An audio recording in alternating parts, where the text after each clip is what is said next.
Book 1. Chapter 1. This year's new genin teams. Today was the day.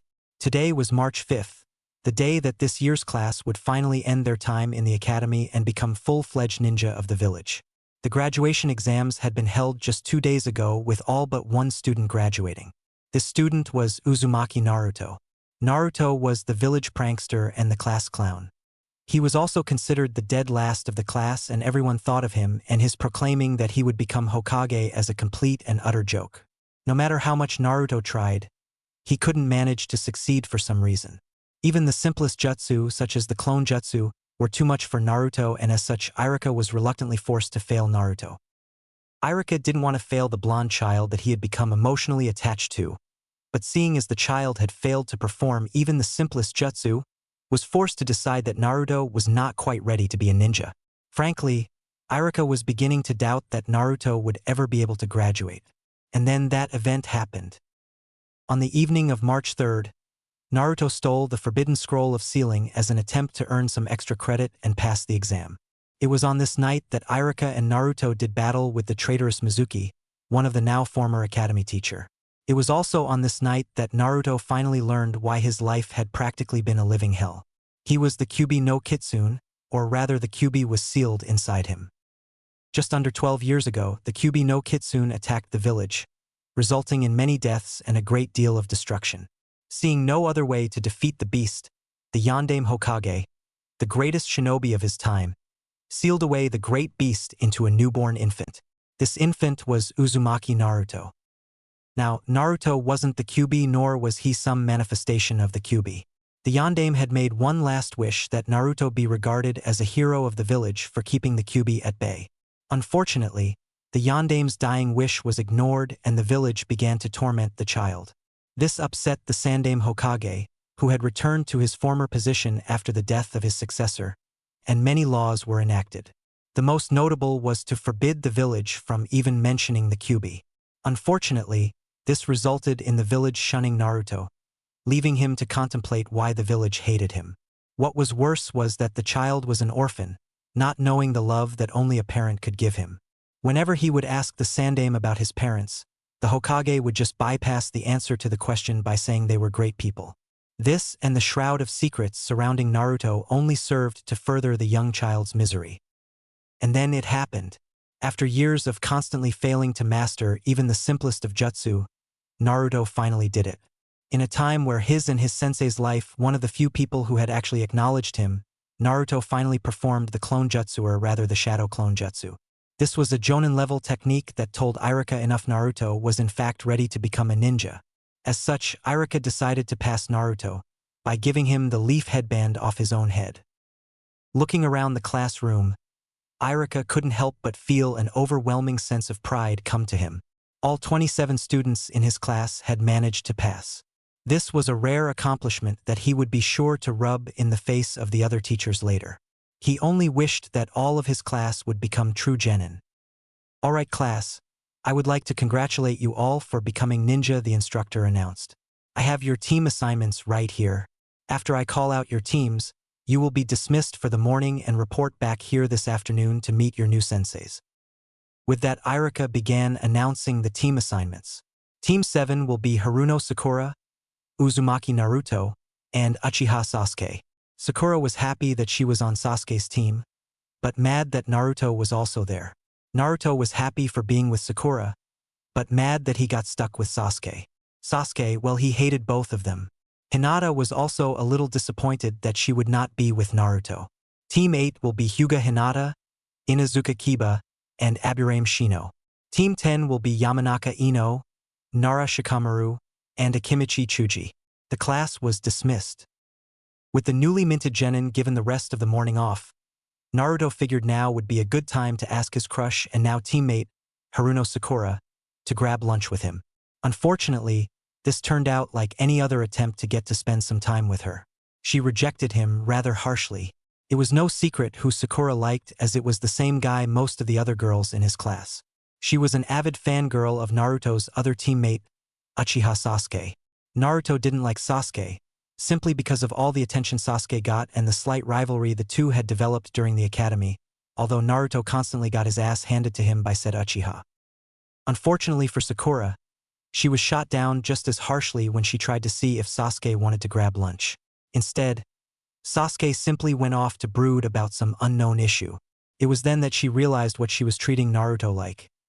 In fact, this actually got her to think about being nicer to the blonde the next time they ran into each other. All of the genin met back at the classroom after lunch break and awaited for their new senseis to come and collect them. While the other teams left with their senseis, Naruto, Sakura, and Sasuke were left alone in the classroom, waiting and waiting and waiting. They had been waiting for just over 2 hours before someone finally came into the room. It was their Jonin sensei, who had somehow managed to fall for one of Naruto's more obvious and ridiculous traps. Naruto had wedged an eraser in the door, which would fall when the door opened. For Naruto, the trap worked perfectly and their new sensei was bonked square on the head as the eraser bounced off his gravity-defying silver hair. For their sensei, this gave him a bad fist impression. All he really said to them was, "My first impression ISI don't like you," before taking them away to the roof of the academy for introductions. Their sensei went first, introducing himself as Hatake Kakashi, a Jonin in Konoha. Unfortunately, this was all Team 7 got out of their sensei, as the remainder of his answers were rather vague. Naruto followed up.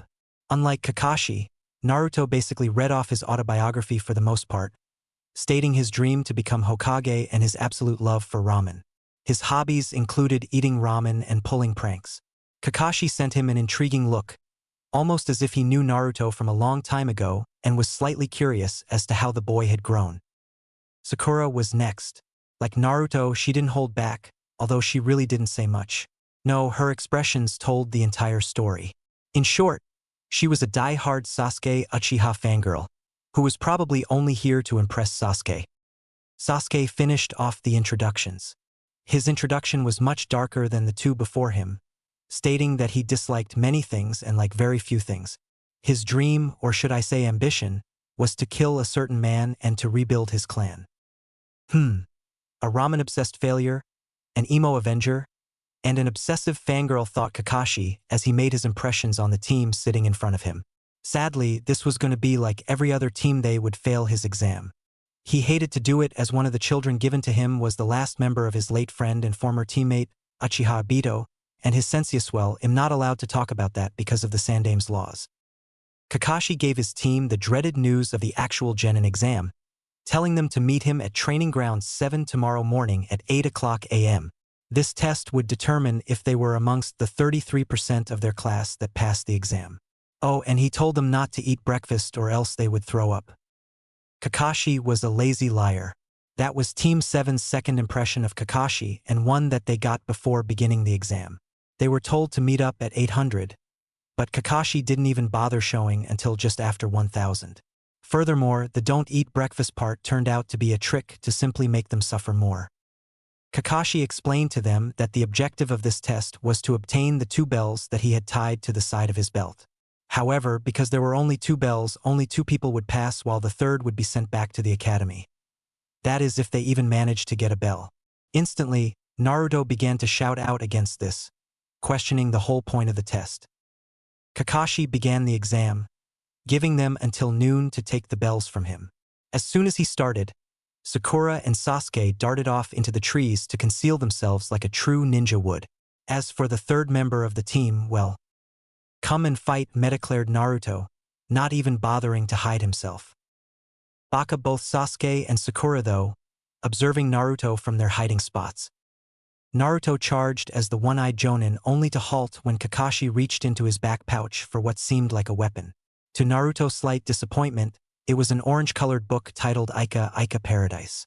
After overcoming his initial confusion, Naruto resumed his attack, hoping to teach the Jonin a lesson for underestimating him. Kakashi managed to dodge every single blow with minimal effort, if even that, not even having to take his eye off the book. "A ninja isn't supposed to get caught from behind," idiot Kakashi said, appearing in a crouching position behind Naruto. Kakashi made a quick hand seal as Naruto tried to react in time. Too late. Hidden technique 1000 years of pain. Naruto was sent flying while Sakura and Sasuke just looked on in embarrassment. All Kakashi had really done was poke Naruto in the ass, sending him flying into the stream in the training ground. You sure are weak for someone wanting to become Hokage, taunted Kakashi as it became obvious that the blonde wasn't surfacing anytime soon. Shut it, you, I'm going to make you acknowledge me, shouted Naruto as half a dozen Narutos burst out of the water. For the first time since meeting his team, Kakashi was actually slightly surprised. Even Sasuke and Sakura were amazed by the fact that Naruto had managed to pull off this many clones, and not just normal clones but physical ones. You still can't beat me with that jutsu, Kakashi said as the 8 Narutos charged at Kakashi. Before he knew it, a 7th Naruto had grabbed Kakashi from behind. Weren't ninjas not supposed to get caught from behind? Right, Kakashi-sensei? Naruto said ironically. Here comes revenge for poking my ass like that. Even Sasuke admitted that Naruto had come up with a decent plan. Naruto made a fist and punched Kakashi, only to realize that he had punched one of his clones. Before anyone knew what was happening, the Narutos were beating up each other. Kakashi had used a substitution jutsu to get out of that mess. Naruto spent the next few minutes trying to find where Kakashi went. To his delight, he found one of the bells sitting by the base of a tree. He dropped a bell, Naruto said, reaching for the bell. Next thing he knew, he was pulled into the air by a rope. He had just walked right into a trap. Kakashi then appeared and picked up the bell. 1 down, 2 to go. Seeing his opening, Sasuke unleashed a barrage of shuriken upon Kakashi. All of them hit their mark as Kakashi was pinned into a nearby tree with half a dozen shurikens sticking out of his head. Poof, Kakashi turned into a log, using a substitution jutsu to avoid any damage. Sasuke was cursing as he had just given up his position. Panicking, Sasuke bolted out of his hiding spot as Sakura did the same, not wanting to lose sight of her crush. Sakura quickly lost sight of Sasuke, only to find herself in Kakashi's trap. Hello, Sakura, said Kakashi, appearing behind her as she was caught in a swirl of leaves. The next thing Sakura saw was a beaten and bruised Sasuke crawling out of the bushes, roughly a few dozen kunai and shurikens sticking out of her body, and then he collapsed to the ground, dead. Sakura cried out in horror as she lost consciousness due to the genjutsu placed on her. 2 down, 1 Uchiha left. Kakashi moved to the next clearing, tripping a wire and sending a barrage of knives at him. He easily dodged the trap that Sasuke must have set for him. When Kakashi recovered, he quickly found himself engaged in a taijutsu battle with Sasuke. Kakashi easily repelled Sasuke's attacks and Sasuke was forced to resort to something Kakashi really was not expecting. Fire-style great fireball jutsu, shouted Sasuke. Genin fresh out of the academy weren't supposed to know jutsu on this level. It was surprising that Naruto knew the shadow clone jutsu, but the fact that Sasuke also knew an advanced jutsu was beginning to hate the fact that he would be forced to fail them in less than an hour now. The flames died down and Sasuke couldn't see any sign of Kakashi anywhere. That is until a pair of arms came shooting up out of the ground, dragging Sasuke into the ground so that he was buried up to his head. 3 down. Shortly after, the 3 academy students found themselves back at the posts with Kakashi facing them. Sasuke and Sakura were sitting against 2 posts and Naruto had somehow managed to get himself tied to 1 post. Kakashi gave them a quick lecture about not working together, emphasizing his point by telling Sakura to kill Naruto or he would kill Sasuke. He didn't actually mean it, but it was just to help prove his point. Kakashi agreed to give the 3 one more chance, as long as they did not share their lunch with Naruto. After much complaining, Sasuke decided to go against Kakashi's rule and offered Naruto his lunch. Sakura quickly followed and Kakashi caught them in the act. The 3 of them prepared themselves for the punishment and Kakashi delivered.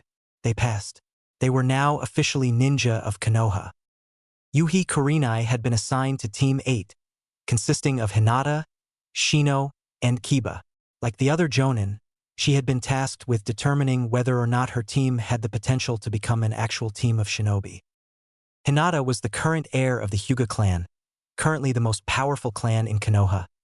However, her father had labeled her as a failure due to her lack of skills and her shy and timid nature. As such, her father, Hayashi, had assigned Kurenai to watch over Hinata since a few years ago, while he shifted most of his attention to his younger daughter, Hanabi.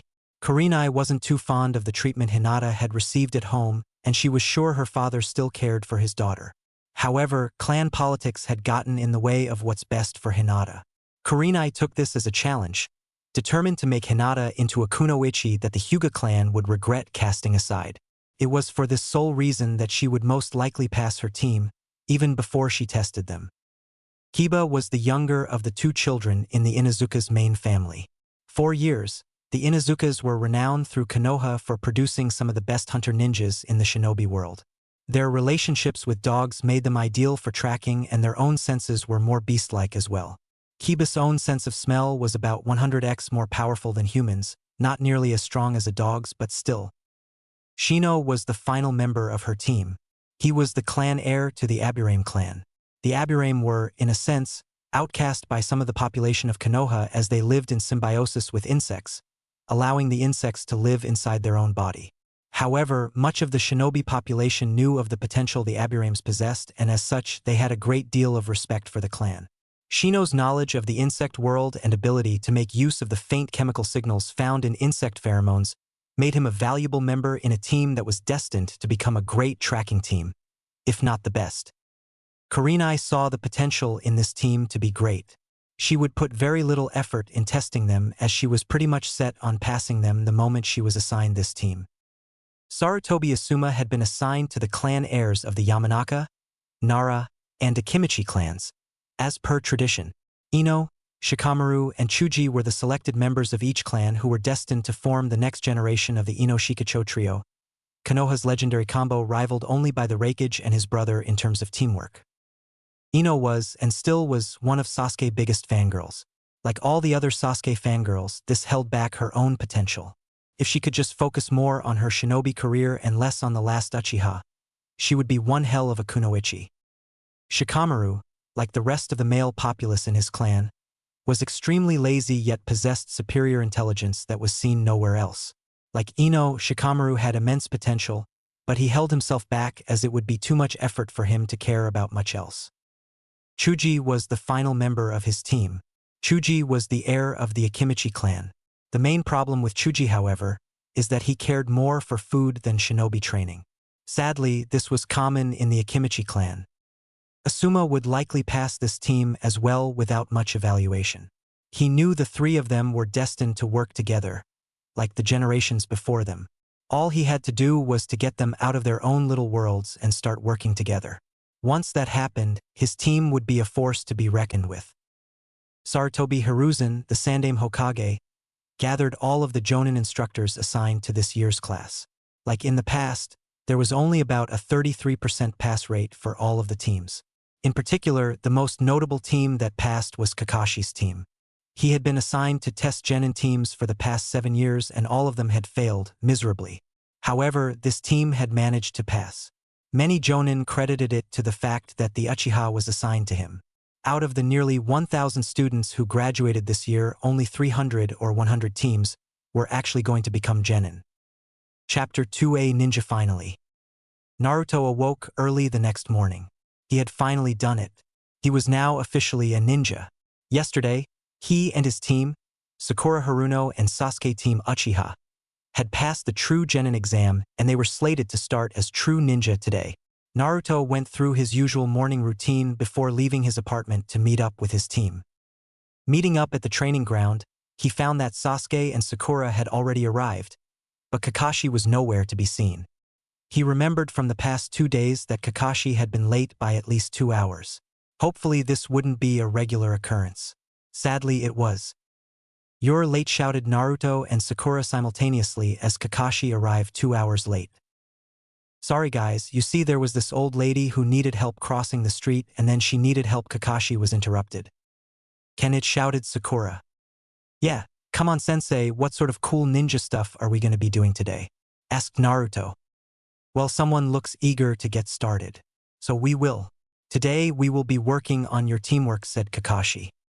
"Huh?" All three of them looked at Kakashi with a dumbfounded look.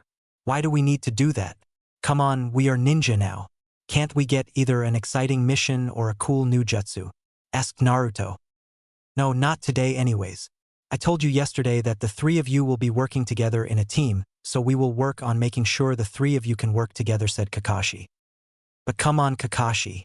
We are ninja now," argued Naruto. "No buts. You are ninja, and as ninja, you need to work together in teams," explained Kakashi. Do you have a problem? Or would you rather go back to the academy? No. Teamwork is great, said Naruto sarcastically. For the rest of the week, Kakashi had them working on simple trust exercises, such as throwing a ball back and forth blindfolded or having someone guide another around a course while the one being guided was blindfolded. For the most part, these exercises went smooth. For the first hour, that is. There came a point every time when Naruto would become fed up with the exercise and slip up somehow, creating tension within the group. Most of this tension was between him and Sasuke, with Sakura siding with Sasuke, always. As such, the exercise would go downhill from there. Kakashi sighed at his team's progress. Perhaps a mission might help things out. He had the right mission in mind that was designed to serve as a good first mission and help build teamwork. Is everyone in position? Kakashi called out through the wireless radios his team was wearing. "I'm ready," called out Sakura. "I'm in position," said Sasuke. "I'm here," replied Naruto. "Alright, where's the target?" asked Kakashi. "Target is 5 meters. We are ready to go," said Sasuke. "Alright, on my marco," ordered Kakashi. With that, the 3 newly minted genin dove forward on their target. Naruto came up the one to catch it, although he was wishing he hadn't. Their target just so happened to be a pretty angry cat, known around the village as Tora, the fire daimyo's wife's pet and the demon cat of the leaf. Team 7 reported that they had caught the intended cat, indicating that it had a pink ribbon in its ear. They quickly made their way back to the Konoha mission hall, and Naruto couldn't get rid of the cat any sooner. By the time Tora was back in the suffocating arms of its owner, Naruto's face looked like it had just been put through a blender 5 times over. Kakashi called that enough for the day, citing Naruto's health as an excuse to dismiss his team for the day and to read his book. Before leaving, Irika, who had been stationed to give out missions that day, asked Naruto if he wanted to get ramen later. Naruto gratefully accepted Irika's offer. "So Naruto, tell me, how was your first week of being a ninja?" asked Irika.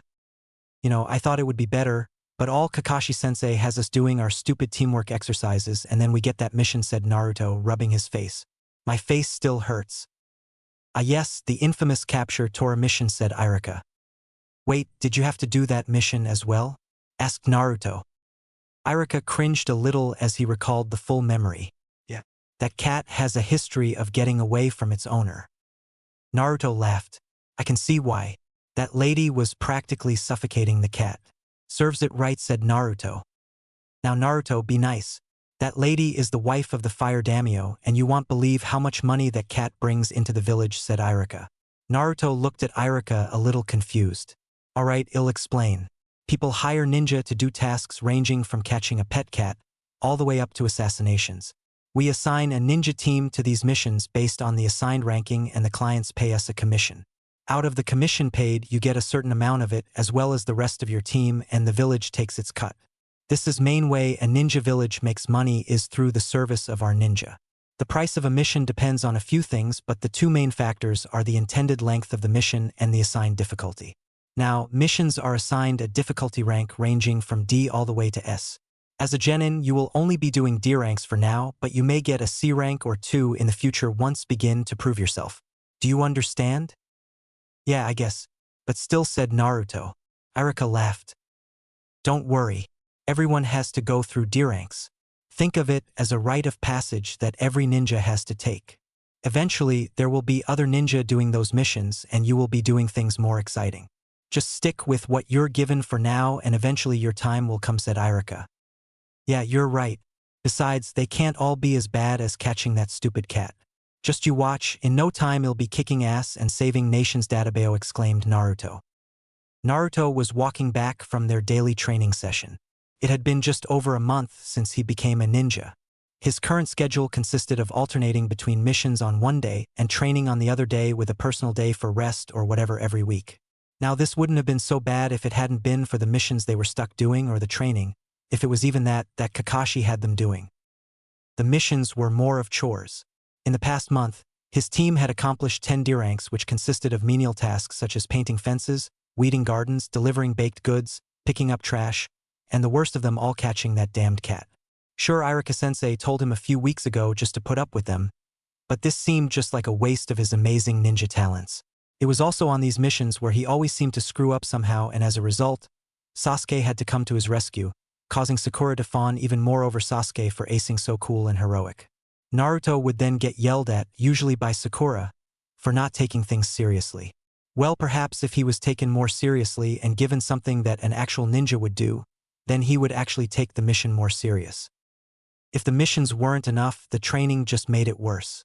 After getting out of the academy, Naruto was expecting to learn some really cool jutsu and ninja techniques, but Kakashi had them working on nothing more than team-building exercises.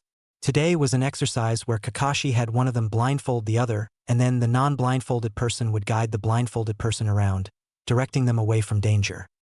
Everything had started all right. He had been tasked with guiding a blindfolded Sasuke around an obstacle course in less than 15 minutes. Sure, he might have steered Sasuke into a few trees or off a log once or twice on accident, but that didn't warrant what he received when he and Sasuke swapped places. It only took about 5 minutes before Sasuke guided Naruto into the river, soaking him. From there, everything went downhill and the two boys ended up in a little bit of a fight, Sasuke coming out on top. Naruto cursed his misfortune, being stuck with Sasuke team and a sensei that couldn't care less for his career as a ninja. If Naruto was having a bad day, then Sasuke's wasn't much better. These menial ranks were starting to get on his nerves as well. He needed to become stronger so that he could accomplish his goals, and these general labor tasks were not doing anything. In fact, if it wasn't for the dobe and the obsessive fangirl, he could probably get them done faster and use the rest of the day to get in some useful training, but sadly that wasn't the case. During those missions, Naruto would usually find some way to mess up and he would be forced to save the blonde. However, Naruto wasn't the worst. At the very least, Naruto was trying to some degree. He had to give him that. Sakura, on the other hand, was the worst of his two teammates. He hated how her attention was always focused on him and not the task at hand. If she would put even half the effort into the mission or bettering herself as a shinobi, then that would also better the success of the mission and he would have some time to train. Sasuke knew what Sakura was. She was a fangirl. Ever since the academy, he hated the fangirls. They did nothing but fawn left and right over him, coming up with ridiculous excuses to try and capture his attention. In fact, they had even gone as far to grow all of their hair because they heard that he liked girls with long hair. All the fangirls did was prove to be an unavoidable obstacle for him. If it wasn't for Sakura's constant nagging, he wouldn't have dropped Naruto into the creek. In reality, he couldn't care less. As part of his goal was to revive his clan, Sasuke knew that one day he would have to find a girl, or girls if the village forced the CRA on him, to help him. However, he didn't want this girl to be a brainless fangirl who practically worshipped the very ground he stood on. No, he wanted a girl that was strong and herself. He wanted someone who could stand against him and tell him he was wrong when he was. He wanted someone who didn't care if he was an Uchiha. Sakura was nowhere near that someone. Sasuke could also care less for the team-building exercises. To him, they were nothing more than a waste. He needed to kill someone, and in order to do such, he needed power. He needed training. Not this. He needed real training and he needed real missions to test his abilities. Sakura was nearly the exact opposite in terms of Naruto and Sasuke when it came to these missions. She didn't mind the menial missions or the labor. In fact, she rather enjoyed them as it gave her an opportunity to spend some quality time with Sasuke. The only thing she disliked about the missions happened to be Naruto. He always seemed to get in the way of her and Sasuke. Sakura wasn't complaining so much. She had been slightly nervous when she started as a ninja, afraid that she would be thrown directly into some life-threatening situation. She had heard of the shinobi lifestyle from her father. He was a former shinobi, nothing special, who retired from that life a few years after she was born as he had nearly lost his life during a mission with their former sensei, Iruka. When she told her parents that she wanted to be a shinobi, they questioned her decision, but eventually ended up supporting her. Nonetheless, there was still a fear that she was getting in over her head. Regardless, this choice wasn't too bad as it put her on the same team as just about every 11 to 13-year-old girl's dream guy, Sasuke Uchiha. Naruto had just finished up dinner one night after yet another day of D-ranks. It was now 6 weeks since his start as a ninja and he was really getting fed up with the current program. Kakashi still had them doing teamwork exercises with some physical conditioning involved. Yet, Kakashi still refused to teach them anything ninja-like. Coming out of Ichiraku, receiving some of the typical glares from the villagers, Naruto spotted someone he hadn't seen since the academy. Took him a few minutes to realize who it was exactly, but it came to him. That someone was Hinata. He had always thought of her as a weird and dark girl who just sat in the back and never talked to anyone. In fact, she was the exact opposite of most of the girls in the class. She was one of the very few, possibly the only, girls that didn't fawn over Sasuke. But there was something else. She was also the only one in the class that was never mean to him. Naruto hadn't seen anyone else, besides Sakura and Sasuke, since the graduation from the academy. Well, actually, he had seen Shikamaru and Chuji once, but they were busy chasing after that damned cat. Hey, Hinata, shouted Naruto. He was just looking for someone else to talk to from his class besides Sasuke and Sakura. Hinata froze up, hearing the voice of her crush coming up from behind her. And then Naruto? She stuttered, looking frantically for something to hide behind. She found a nearby post and used that as cover, although she peeked out from behind, glad that Naruto was talking to her. Hey, you still have your headband, exclaimed Naruto, noticing the forehead protector around her neck. Besides his own team and Team 10, Naruto didn't know who the other teams who passed the Chunin exam from his class were. Kakashi had mentioned that there were 3 teams from his class, but he didn't know who the other team was until now. That means your team passed the Chunin exam. Why yes, we did. And Naruto. I'm glad TTOSCT that you did, as WL replied, a stuttering Hinata. Wait, you're actually glad that I passed? Asked Naruto. He was sure half of the class had placed bets on him failing and the other half were preparing to beat him to death when he was the reason for Sasuke failing. I always knew why you would, she said. You did? Asked Naruto, getting a slight smile on his face. Thanks. I'm glad you passed as well. Everyone in your family must be proud of you. Hinata was happy that Naruto had acknowledged her, but at the same time, she was wishing that he hadn't brought her family into this. She looked down, catching Naruto's attention with this. Hinata, what is it? And nothing. Just that my father H has always been strict and in WL. I am afraid independent Illinois disappoint him, said Hinata. Now, if there was one thing Naruto knew, it was disappointment. For most of his life, he had been just theta disappointment. However, through experience he learned that you're only a disappointment if you just give up. If you keep trying your absolute hardest, there is no way you could disappoint someone. He proved this the night he finally graduated after saving Iruka-sensei with the Shadow Clone Jutsu. Don't worry. All you have to do is do your best. If you do that, you'll never disappoint. Databeo this picked Hinata's spirits up. If there was one thing she always admired about Naruto, it was his never-give-up attitude. It was around that time that another man came onto the scene. Hinata-sama, let's go. You shouldn't associate with that thing, said the man. He had the same eyes as her, indicating he was also a Hyuga. But Hinata tried to protest. No, Hinata-sama. He's not right. You can't believe anything he says, said the Hyuga as he took Hinata away. Naruto looked down.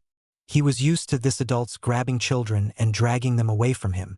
He knew why, thanks to Mizuki's big mouth and an explanation later from the Hokage, but he still didn't understand. He wasn't the Kyuubi, he just had the beast sealed inside him. But he told me to not give up. What's so bad about that? Asked Hinata. The Hyuga stopped in his tracks, turning around to see Naruto walking away, head down. Being a Hyuga, he could easily read people, and in Naruto he saw a sense of sadness and loneliness. He hadn't seen this before, probably blinded by the whole Kyuubi thing. After what Hinata told him, he finally decided to take a good look at the boy. Perhaps he was wrong. This boy was trying to encourage Hinata, something she didn't normally receive at home. Perhaps he wasn't the demon the entire village saw him as. A group of men came walking past the 2 Hyugas, obviously coming from a bar. Hey, it's that thing, one of them exclaimed quietly to the rest of his group so that Naruto wouldn't hear. The other men picked up various objects lying around in the street and alleys, including a broken bottle of sake, a wooden plank with a few rusty nails, and even a rather large wrench. The men snuck up behind Naruto, ready to beat him, as the other villagers just simply watched. Most of the villagers were hoping that the men would give Naruto a good smack or two before some of the ANBU intervened. To them, it was one of the more entertaining things in the village watching a few people take a shot as the one they labeled Demon Child. Naruto felt something coming up behind him. This was a familiar feeling to him, and he learned how to detect it. If he didn't know how to detect it, he most likely wouldn't be alive. It was the feeling of someone wanting to hurt him. Naruto turned around just in time to see the group of men charge towards him. He did what he would normally do. He began to run. Naruto had gotten halfway down the street when he realized no one is following him. He turned around to see those men on the ground unconscious and the Hyuga man, holding Hinata's hand, standing over them. It was obvious that he had knocked them unconscious. Hinata was a little surprised that her caretaker had actually decided to help Naruto. For as long as she could remember, he did everything he could to keep her away from Naruto. Naruto approached the Hyuga with caution, not sure if this was some sort of trick. Honestly, I don't really see why they hate you so much. You're nice to Lady Hinata, so you can't be that bad, the Hyuga said. Naruto was pretty sure he had just managed to make another friend. Thanks for the help back there, replied Naruto. Not sure the man's name. I'm Ko Hyuga. Pleased to make your acquaintance, Naruto said Ko. Hinata hid behind her caretaker, blushing a little. She was also wondering if this meant that Ko would actually let her talk to Naruto from now on. I'm sorry, but it is getting late and Hinata-sama's father is expecting her home. Perhaps we will see each other some other time. Ko's last remark encouraged Hinata that perhaps he wouldn't try to force her away from Naruto. Naruto, Sasuke, and Sakura showed up at the training grounds the following morning at 10:30. Kakashi had told them to meet up at 9 a.m., but they had already gotten into the routine that Kakashi was going to be at least 2 hours late. Sakura had started the day out as she normally did, trying to get Sasuke's attention and ask him out on some sort of date. After a while, Sakura gave up for the moment, but she would be back. Just after 11 a.m., Kakashi finally showed. You're late, shouted Naruto and Sakura. Good morning. Sorry I'm late. But there was this little old lady and Kakashi stopped as he saw Sakura getting angry with him. Anyways, I'm here, so who's ready for some wonderful team-building exercises? As soon as he mentioned it, all 3 members of Team 7 looked at Kakashi with killing intent. They had all just about had it with these exercises, even Sakura, who saw them as a way to get to Sasuke. We don't want none of your stinking team-building exercises. We've been doing those for what feels like forever, shouted Naruto. I think it's about time that you finally teach us a cool ninja technique or something, right guys? Naruto looked to Sasuke and Sakura for support and surprisingly, he got it. The dobe is right, Kakashi-sensei. Those team-building exercises of yours aren't getting us anywhere, said Sasuke. Kakashi was feeling slightly insulted that they were attacking his team-building exercises. Even Sakura had to agree with Naruto, and not just because Sasuke agreed. Kakashi sighed. He was wondering when this day would come. Alright, I suppose we've done enough of those exercises for now, said Kakashi in defeat. I suppose it's time we work on your guys' chakra control. Why do we have to do that? We spent the last 4 years learning how to control chakra. Naruto blurted out. We get our first real training session. Now why can't you teach us a cool new jutsu or something? Naruto, chakra control is very important. Without the proper control, you would never be able to master anything above a D-rank jutsu, Sakura said after smacking him upside the head. Sakura's right, Naruto, Kakashi said. If you hope to be able to learn a cool jutsu, you must learn how to control the flow and release of chakra. The lessons you learned in the academy are basic, but they are not enough. Fine. It beats catching that damned cat anyways. I wonder what sort of demon that cat came from anyways, said Naruto. Somewhere in Kumagakuru, a young woman with blonde hair felt the urge to sneeze. As if scripted perfectly, said cat came running out of the trees with a genin team in pursuit. Unfortunately for Naruto, Tora remembered him from the last time Team 7 was assigned to capture her and proceeded to claw Naruto in the face before darting off into the woods. I swear that the village makes more off of that cat than all the other D and C ranks combined, said Kakashi quietly. Anyways, today we'll be working on the first of the regular chakra control exercises, the tree climbing exercise. Tree climbing? Sakura questions while Naruto and Sasuke looked on with a bit of curiosity. Yes, it's the first exercise in chakra control. The idea is to hold a constant chakra at the bottom of your feet and use it to stick to a surface, in particular the side of a tree, while you walk up it, Kakashi explained. He further instructed the genin in that exercise and they each proceeded to a tree. Naruto and Sasuke took a few steps up the tree before falling to the ground. Sakura had managed to climb the entire tree with little effort. Kakashi noted that her control was the best of the group. They were instructed to work on that exercise for the remainder of the day until they could climb the entire tree. After that, they were to exhaust their chakra as they continued to refine the technique. Out of the 3 rookie instructors, Kurenai had begun teaching her students much earlier than either Kakashi or Asuma. It was already clear to her that her team had no pressing issues with one another, except for Hinata wishing that Naruto was on her team, and they didn't require much effort getting the 3 of them to work together. As such, Kurenai had begun actual training with them only a week or 2 out of the academy. Asuma followed, but it took a bit longer to get the boys and Ino to work with one another as Ino would constantly belittle them, saying stuff regarding Sasuke doing much better than they would ever do. For Naruto and Sasuke, it was getting late. Sakura had already called it a night as she didn't have anywhere near the chakra reserved that Sasuke, let alone Naruto, had. However, she had accomplished the training after about 2 hours. Naruto and Sasuke were locked in a competition as to who would reach the top first. After the day ended, they were each about 2/3 up the tree. The following day was a mission day for them filled with more exciting D-ranks. It was obvious that Naruto and Sasuke were getting irritated at having to do those. By the second day of their training, the 2 boys of Team 7 had managed to make it up to the top of the tree. Sasuke had been the first to reach the top, although he noted that Naruto was not far behind, making it to the top the next attempt. The 3 of them were instructed to refine the exercise for the remainder of the training days that week, until they had it down perfectly. They even used their free day to dedicate to the training. Alright, Team 7. For your next mission, you can either babysit an elder's grandson, shop in the neighboring village, or the Hokage was cut off by someone entering the room and whispering something in the Hokage's ear. Well, it appears Tora has escaped again. Team 7 shuddered at the thought of having to catch that cat again. No, Naruto shouted out. I don't want another stinking D-rank. I want a real mission. Surprisingly, Sakura and Sasuke both found themselves agreeing. I thought it was about time for this, Kakashi thought to himself. Idiot, you're just a rookie, Irika shouted, his head growing to 5 times its original size as he used his big head no jutsu. Everyone starts off at the bottom and works their way up. But we keep getting the crappiest duties, Naruto responded. The Hokage sighed. We've been doing menial tasks for the past 2 months. It's about time we got something more fitting for a ninja. Naruto, it seems I have to explain to you what these duties are about, the third said. Every day, the village receives requests, from babysitting to assassinations. Each request is written down and given a rank of D, C, B, or A. These missions are handed out to ninja based on their experience. If the duty is completed, the village receives payment from the client. You just recently became Genins, so D ranks are perfect for you. Obviously, Naruto was distracted, discussing his favorite ramen. It was then that the Hokage flipped out, and Kakashi knew he was going to get it later. But, if you must, the Hokage said.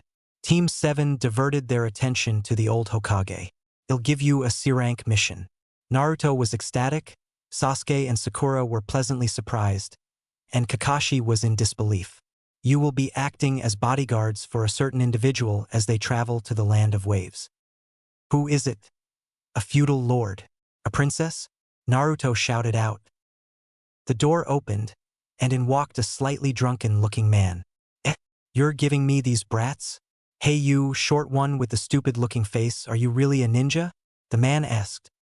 Haha, who's the short one with the stupid-looking face? Naruto asked, soon realizing it was him as he was the shortest. Naruto tried to charge the man, only to be held back by Kakashi. I am the super expert bridge builder Tazuna. I expect protection until I get back to my country and complete my bridge, the old man said. With that, the team departed the village a few hours later. Chapter 3: Journey to the Land of Waves. The 4 ninja plus Tazuna set out of the Leaf Village for the Land of Waves, the location of their next mission. They had been walking for roughly a few hours now. During the beginning of their trip, Kakashi explained about the layout of the ninja world and that there were 5 major shinobi nations. Each of those nations had a corresponding Kage that was the leader of the ninja in that nation. However, the Wave Country was a small nation that didn't have any ninja to protect it, although ninja don't normally bother it because of its size. He also explained that it was common for ninja of different countries to encounter one another and do battle as missions between countries tended to interfere with one another. Don't worry though, Kakashi reassured. This is a C-rank mission, which means we won't encounter ninja from other nations. It was at that moment that Kakashi spotted an out-of-place puddle in the road ahead of them. As the group passed, two cloaked figures appeared from the puddle. They had claws surrounding their hands with a spiked chain connecting them. Before anyone knew what was happening, the cloaked ninja charged Kakashi, entangling him in their chain. As the two pulled on the chain, Kakashi was instantly ripped to shreds. The three genins stood there horrified. Kakashi Sensei shouted. "One down," the enemy ninja said. "Two down." They suddenly appeared behind Naruto. They struck at him with their claws. Naruto was too petrified with fear to move. However, Naruto was spared when Sasuke flung a shuriken and kunai at the ninja's chain, pinning it firmly into a tree. Sasuke proceeded to deliver a few kicks to the face of the enemy. When they got the chance, the ninja detached their chain, bolting around Naruto and Sasuke. Their target was Tazuna. Sakura jumped in front of the bridge builder, ready to defend them from the enemy's attack. Before they could strike, Kakashi appeared and knocked the pair to the ground, unconscious but not dead. Everyone realized then that Kakashi had used a substitution when he was attacked. "Naruto, sorry I didn't save you immediately. I didn't think you would freeze like that," Kakashi said to his student. "Damn it, I couldn't do anything." But Sasuke, it was his first real battle, yet it didn't faze him at all. "He saved me," Naruto thought to himself. "Hey you," Sasuke said to Naruto. "You alright, scaredy cat?" Naruto was getting really pissed at Sasuke's smugness until he realized a wound on his hand. "Naruto, save it for later," Kakashi said, picking up on the wound as well. "Their claws are poisoned. We must open the wound and remove it or you will die." Kakashi turned his attention to their client. "Tazuna, I need to talk to you. These are Kirigakuru Chunin." The two ninja finally woke to find themselves tied to a tree.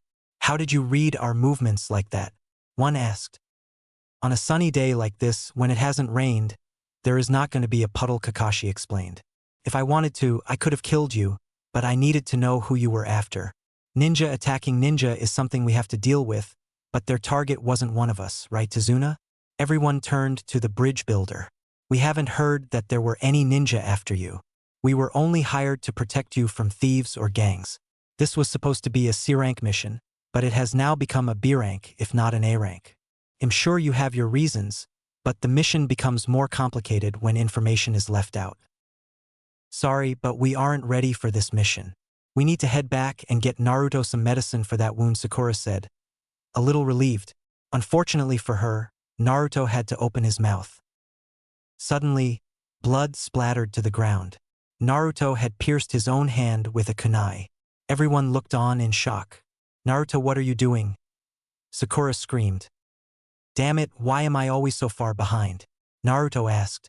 "I've completed many missions and even practiced Jutsu on my own every day. I should become stronger. I won't lose to you anymore, Sasuke. With this kunai, I will protect the old man and continue this mission."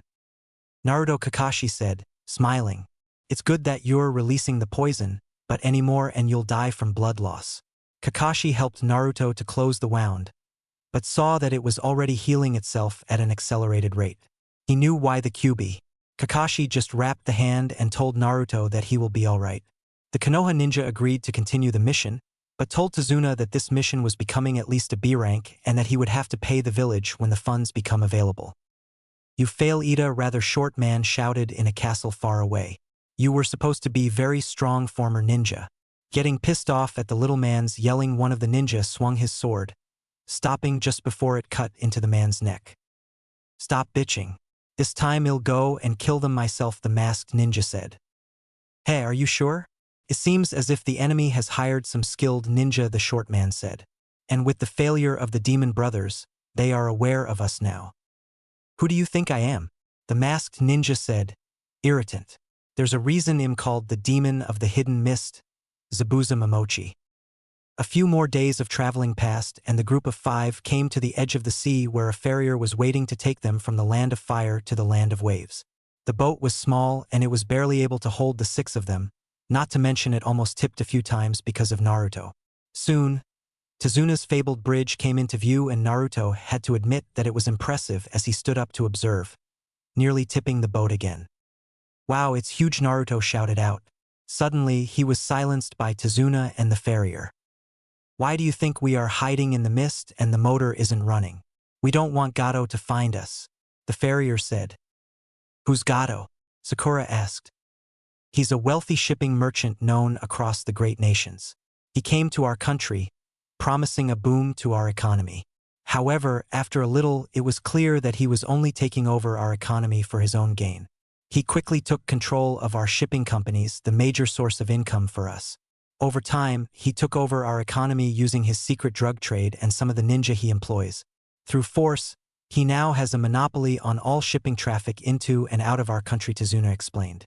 The only thing he has to fear is the completion of that bridge. So that is why those ninja were after you, Sasuke realized. But why did you hide the fact that ninja were after you? Because of Gato, the wave country is poor. Even the feudal lord has no money. We can't afford an expensive B-rank mission right now, Tazuna explained. The group got off the boat, but Kakashi had an uneasy feeling. He knew that if they attacked again, it would be by Jonin-level ninja this time. Suddenly, Naruto heard something off in the bushes and tossed a few shuriken, just barely missing a poor rabbit. However, Kakashi was even more suspicious. The rabbit was a white snow rabbit, yet it was late spring. Suddenly, Kakashi knocked his team to the ground as a large sword came flying towards them. When Kakashi looked up, he saw a man standing on the hilt of the blade, Zabuza Momochi. Everyone stay back. This guy's on a whole different level, Kakashi said. He lifted his headband to reveal a red eye with 3 black marks, a Sharingan. Heh, so you would be Sharingan, Kakashi, Zabuza said. This shocked Sasuke that Kakashi had a Sharingan, the dojutsu of his clan. I already get to see the famed Sharingan, I'm almost honored. What's the Sharingan? Naruto asked. It's one of the 3 great dojutsu, also known as the copy, will Sasuke explained, as it was part of his clan. It's said that the Sharingan gives the user the ability to defeat all types of taijutsu, ninjutsu, and genjutsu. But that's not all. That's right, Zabuza said. What's even scarier is that you can copy your opponent's techniques once you see them. Kakashi, when I was a Jonin for the Hidden Mist, there was a page in my bingo book about you. It said that you had copied over 1,000 jutsus. What's going on? The Sharingan only appears in a select few members of the Uchiha clan? Sasuke thought to himself.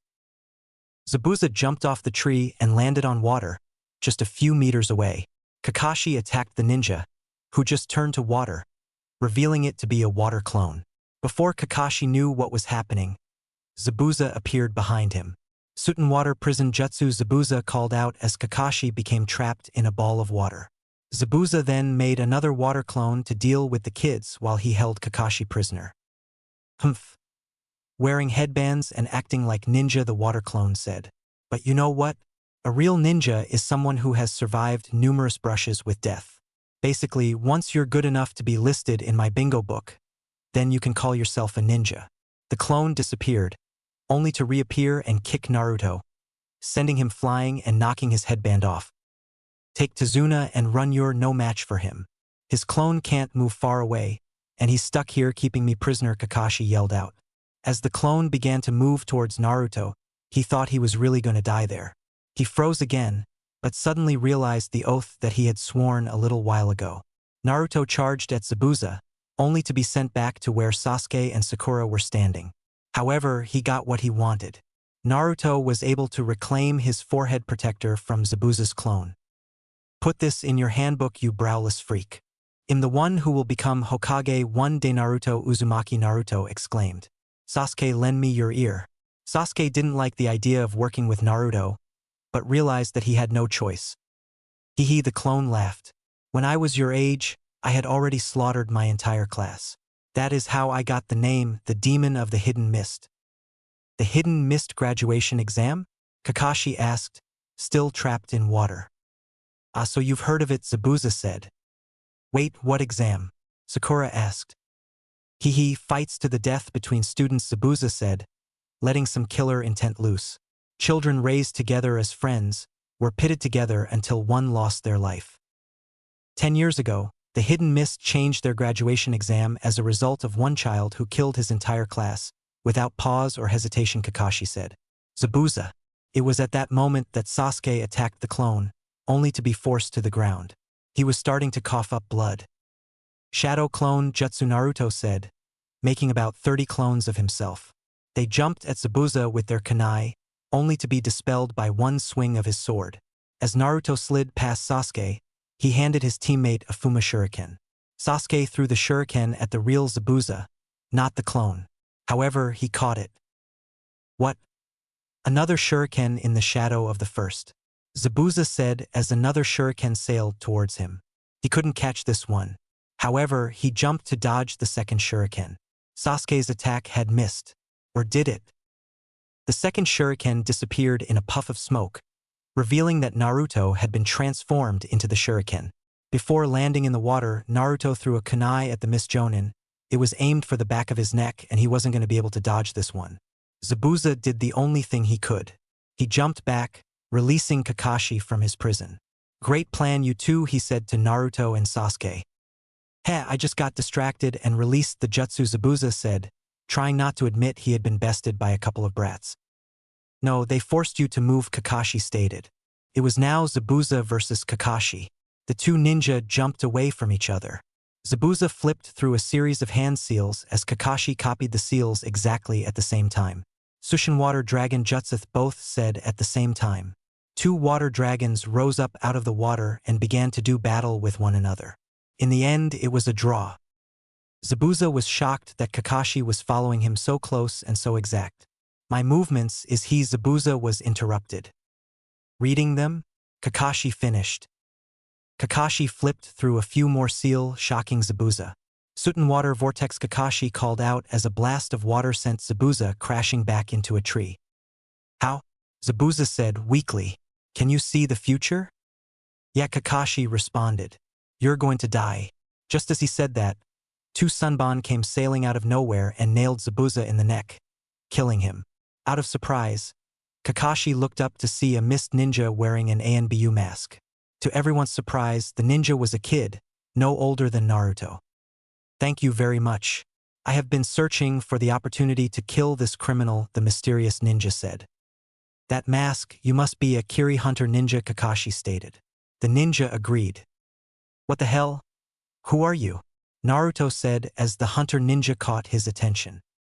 Back down, Naruto, Kakashi ordered. He's not our enemy. It's not that. He killed Zabuza, our enemy, that easily. Who the hell is he? Naruto blurted. Naruto, in this world there are kids younger than you, but stronger than me. Just accept that fact. Kakashi stated. With that, the hunter ninja took Zabuza's body and disappeared. For Kakashi, something still wasn't right, and it wasn't his lack of energy as he collapsed to the ground. The three genin and Tazuna then proceeded to carry their lazy sensei's body towards Tazuna's house. Back near the site of the battle, the mist ninja was preparing to do something with Zabuza's body. He pulled out a pair of scissors to cut the bandages off Zabuza. That's all right. I'll do it myself, Zabuza said, waking up from his death. Damn, you sure are rough. Zabuza pulled the senbon out of his neck. You shouldn't be rough yourself, or else you will die from pulling them out, the masked ninja said. How long are you going to wear that mask, Haku? Zabuza asked. It reminds me of the old days. Plus it is useful in situations like this, Haku said, removing his mask. His face was rather young and looked rather feminine, although he was a boy.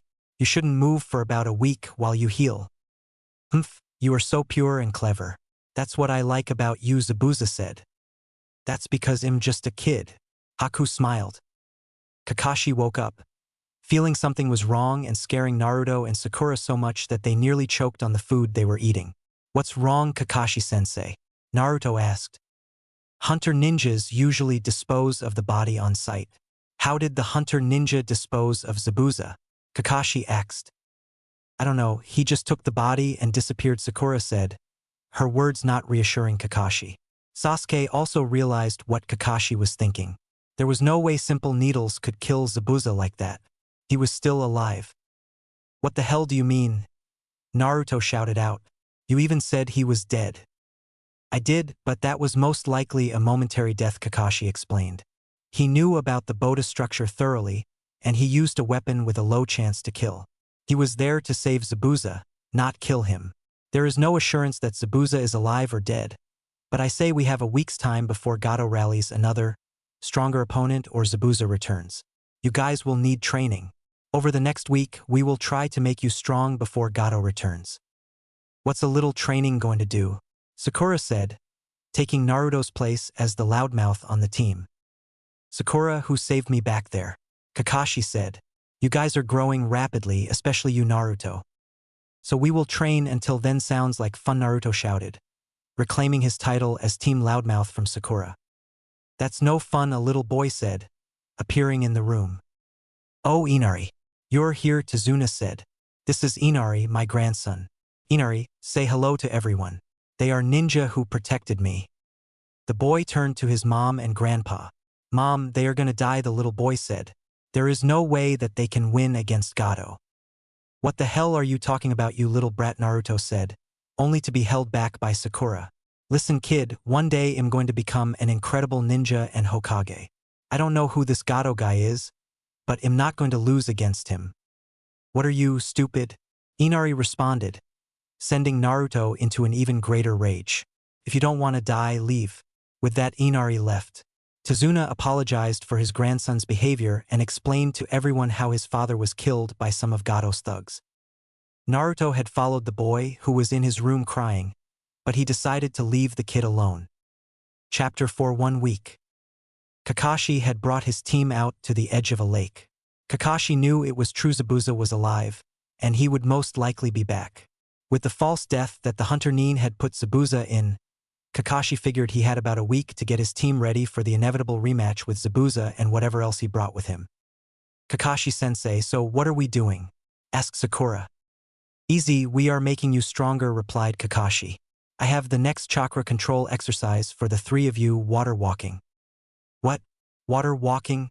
Asked Sakura and Naruto in unison. Was that even possible? Apparently it was. Kakashi demonstrated by gathering chakra in his feet and hobbling with his crutches out onto the water. Remaining afloat on top of the surface, Naruto and Sakura looked on in amazement, with Sasuke looking on with an indifferent expression. You are to expel chakra from the base of your feet at a constant rate, keeping you afloat on the surface, explained Kakashi. You saw how I did it, now I want the three of you to try, he instructed. Naruto was the first to try, gathering chakra into his feet and taking a step out onto the water, only to fall straight in, soaking himself. Sakura was next. Much to Kakashi's surprise, she had managed to stay afloat, even though she was bobbing like crazy, trying to get herself to stabilize. After a few minutes, she finally had the flow of chakra down and was standing on the surface just like Kakashi was. Wow, Sakura, it's great that you can already do that, shouted Naruto. Sakura turned around, giving a slight smile while scratching the side of her face. She had hoped to get a positive response from Sasuke, not Naruto. Sasuke was last, confident that he would get it. He took a step onto the water. Like Naruto, he fell through the surface. Kakashi instructed the three of them to work on the exercise. Since Naruto and Sasuke hadn't gotten it done yet, they had to get the technique down first. Sakura, on the other hand, had already managed to stand on the water after the first attempt. Kakashi attributed her success to her superior chakra control over the two boys. For the next 2 days, Kakashi had all three of them working on the exercise. He had Sakura refining the technique by doing various physical exercises such as running, jumping, and skating on the surface of the water. Sasuke and Naruto were still struggling to get the water walking exercise, and much to Sakura's delight, had resorted to taking off all but their shorts so their clothes wouldn't become any more soaked than they already were. It wasn't so much Naruto she cared for, but a shirtless Sasuke was too much to pass up. This was the one time in the exercise where she completely lost her focus and ended up falling through the surface into the water. At the end of the second day, Naruto and Sasuke were getting close. They were each able to hold the chakra flow for a few seconds before falling through. Like the tree climbing exercise, they had inadvertently turned this into some sort of competition, not wanting the other one to best them. Late at night, Sasuke managed to get the exercise down first, but Naruto was only an attempt or two behind, showing Sasuke that the dobe really wasn't that far behind after all. Back at Tazuna's house, Naruto and Sasuke showed up, finally. Kakashi was glad that the two had finally got the basics down. He gave the two boys one more day to refine their technique while he and Sakura would join Tazuna on the bridge for guard duty. The following day, Naruto and Sasuke were back at the lake, working on the same thing that Sakura was doing the other day. Both boys were getting impatient by this as there was really no way for them to compete against one another. And then Sasuke made a suggestion. "Naruto, fight me," he said. It was true, he wanted to fight Naruto. Even though he always wiped the floor with Naruto back in the academy, he had taken notice of the blonde's rapid progress. Now he wanted to fight the blonde. "What?" asked a slightly surprised Naruto. "You heard me, dope. Fight me right here. The first one to either give up or fall through the surface loses. Or are you afraid, scaredy cat?" taunted Sasuke. That last phrase did it as Naruto accepted the challenge. "That's it, I'm finally gonna kick your ass and show to you what a good ninja I actually am." Naruto ran at Sasuke, only to receive a foot in the gut, sending him sliding back across the water and through the surface. Round 1 went to Sasuke. "Come on, is that all you've got?" said Sasuke. Naruto picked himself out of the water and caught his breath. "Hey, you wish," said Naruto.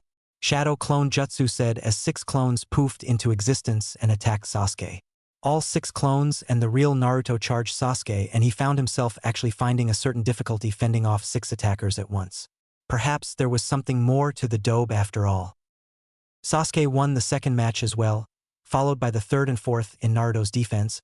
He lost control of his chakra for a moment on the 4th try, falling through the water not because of Sasuke, but because of his own chakra control. But each time, the victory came with an increased challenge. Finally, it was getting late at night and the two boys had been going at each other for some time now. Both of them were getting tired and they could feel it. The both barely had enough energy to keep themselves afloat. "Shen, perhaps you're not so much of a dobe after all. Let's go back," said Sasuke. That had been just what he wanted, some actual training that made him stronger, not just some meaningless running and jumping around on the surface of the water. Naruto stared at the Uchiha wide-eyed. Did Sasuke actually compliment him for once? Naruto grinned at the Uchiha. "What's the matter, giving up already?" he huffed. "Dobu can barely keep yourself afloat. The last thing I need is to drag your unconscious and drowned body back to Kakashi," said Sasuke, panting as hard as Naruto. Both boys had to admit it. That last match was good enough to bring them to this point. To emphasize on that fact, they had to rely on each other to drag the other home. They finally made it home, only to collapse through the door. Sasuke shouted Sakura, rushing to Sasuke's side. "What happened? You guys are all dirty and bruised?" "Heh, both of us training," said Naruto. Kakashi smiled. "Looks like the two of you have been sparring," he said. Sasuke grinned, kind of, and nodded. "Good. That helps you train not only chakra control effectively, but also taijutsu. Starting tomorrow, you'll be joining us on the bridge," said Kakashi as the two dragged themselves over to the table and began eating just about anything in sight. Kakashi, Sakura, and Sasuke were at the bridge the next day. Naruto had managed to sleep in. In reality, they most likely forgot about him. At the bridge, there was a problem with the workers leaving their jobs. Apparently, the thought of Gato was enough to scare off most of the workers. Having ninja around really didn't help. At noon, Tazuna decided to end work for the day. The 4 of them went into town, only to see the depressing state that Gato was driving the country into. There was little food in the store and most of the population had resorted to thievery. Suddenly, Sakura felt something tough her on the behind. "Prvrt," she screamed, knocking a man hard in the face who was trying to pickpocket her. Shortly after, she felt someone tug on her again, ready to punch another thief. She soon realized that it was just a child begging for food. As a result, she gave the kid a handful of candy. "This is why we need the bridge, a symbol of courage. We need these people to let their fears go and once again stand up for themselves. If that bridge can be completed, the city will return to the old times when it was prosperous and happy," Tazuna explained. The 4 of them left early for construction on the bridge. Once again, no one woke Naruto. As Naruto got up and realized that he was late, he headed off into the forest to use as a shortcut to get to the bridge. There, he encountered a beautiful young lady. "Who are you?" Naruto asked, trying to figure out what the lady wanted. "Oh, is this the plant you were looking for?" "Yes, thank you," the woman said. "Oh, that forehead protector. Does that mean you are a ninja? Yeah, you notice? I'm a ninja, Naruto said. And one day I'm going to become Hokage, the strongest ninja in my village. The girl laughed. Do you have someone important to you? She asked. When a person has someone precious to them, they will truly become strong. Yeah, I understand that, Naruto said. I'm going to become strong so that I can protect my friends. The lady go up. You'll become strong, I know it. I hope we'll meet again sometime. I want to see how strong you've become, she said as she walked away. Oh, and by the way, I'm a boy. Naruto's world was shattered. That boy was almost prettier than Sakura, he thought. Arriving at the bridge, Naruto realized that more workers had left, afraid that Gato would kill them if they continued. However, with Naruto there, Tazuna got an idea. Hey kid, those clones of yours, he asked as Naruto looked at him curiously. Can they do anything else besides get hit with a sword? Naruto was now getting a little mad. But Kakashi picked up on Tazuna's thoughts. What he really means, Naruto, is make a bunch of your shadow clones and help with construction on the bridge. That way, this bridge will get completed sooner, and you will really be helping the village here, Kakashi said. Naruto actually agreed. To everyone's amazement, the work on the bridge had shown a lot of progress after that day. The bridge was now only a few days from completion. It was now 1 week since Team 7's encounter with Zabuza. For Kakashi, this meant that they would be seeing Zabuza or another opponent here shortly. As such, Team 7 was on high alert except for a particular blonde ninja. Yes, Naruto had managed to sleep in once again. However, it was a good thing that he did. Suddenly, a knock came on the door, followed by a crash. Are you Tazuna's daughter? One of the men standing at the hole of a door said. He had long gray hair with a black cap. At his side was a rather large katana. Sorry, but I'm afraid you're coming with us. Tsunami knew she was in trouble. Out of reaction, she grabbed Inari, who was right next to her, and began to run. Before they knew it, the two thugs had her cornered. As for Inari, they only needed one hostage and one of the thugs was dying to cut something up. Should I kill him? The other thug said. This one was larger and more muscular than the first thug. He had a patch over one of his eyes and was also carrying a katana like his partner. Out of desperation, Tsunami did the best she could. You want a hostage, right? She said. If you even touch him, I will kill myself. The bandits were depressed by this. They had really been hoping to kill someone, but they needed a hostage and 2 dead bodies would do them no good. Inari had managed to escape, but the 2 thugs had taken his mother. Sitting in a corner, Inari began to cry and think on what Kakashi had said to him the other day, regarding Naruto. Flashback. You little sissy, Naruto said to him. At that moment he got up and left the house. Kakashi followed him, hoping to calm the crying boy down. Inari, about Naruto. He didn't mean what he said, but you have to understand that, like you, he didn't grow up with his father around either. In fact, Naruto has never known either of his parents, Kakashi said, trying to calm the crying boy down. He has had a rougher childhood than you can imagine, but he always manages to see the best out of life. Perhaps he's just tired of crying. He knows what it means to truly be strong, just like your dad. End flashback. After a few moments of reflection, Inari realized that he had to let the crybaby in him go and grow up. He mustered his courage and pursued the bandits. Will I also become strong like Dad? He thought to himself. Upon reaching the bandits, he shouted out, getting their attention. The bandits turned around to face him and his mother called out for him to run. Get away from my mom, screamed as he charged the bandits. The bandits drew their swords and proceeded to slash at the boy. Their attacks hit, cutting him to pieces, much to the horror of his mother. Inari, she screamed out. But, before she could say any more, Inari disappeared in a cloud of smoke, leaving cut pieces of wood. Sorry for being late. I've been doing that a lot this past week, Naruto said, holding Inari, who was unscathed. But a hero usually shows up at the last seconds anyways. Great job, Inari. Now let me take it from here. The bandits charged at Naruto, who was all alone, or was he? Suddenly, 2 figures appeared from behind and gave the thugs a good kick to the head. Before they became unconscious, the bandits turned to see 2 more Narutos coming at them with their feet only inches from their heads. Naruto then turned to Inari. Sorry for calling you a sissy yesterday. You're actually pretty strong. Inari began to tear up. Damn it. I promised myself I wasn't gonna cry anymore. Now you're going to make fun of me, Inari said. Inari, it's alright to cry when you're happy, Naruto explained. With that, he headed off towards the bridge, knowing that something was wrong. Kakashi, Sasuke, Sakura, and Tazuna arrived at the bridge to find most of the workers either injured or dead. Before they could realize what was going on, the mist began to thicken as Kakashi realized that Zabuza had returned. I see your brats are still shaking, Zabuza called out through the mist. Suddenly, they were surrounded by about a half-dozen Zabuzas. Humph! I'm shaking from excitement, Sasuke responded as Kakashi signaled for him to go. With that, Sasuke defeated the clones with only a few movements of his knives. Much to Sakura and Tazuna's surprise, the group looked up to see two ninjas standing before them, Zabuza and that hunter ninja from the other day. The brat has grown. Perhaps I have found myself a rival. Haku? The demon of the mist asked. Haku nodded and Kakashi knew that his hunch had been correct. That masked man, he's obviously a comrade of Zabuza, Kakashi said, but was interrupted. They'll fight him, Sasuke said. Tricking us with that stupid act, I hate bastards like that. Sasuke, you're so cool, Sakura shrieked out as Kakashi's sweat dropped. Sasuke engaged the masked figure, who brought some water around him to defend himself from Sasuke's attacks with. Sakura, guard Tazuna and stay by my side.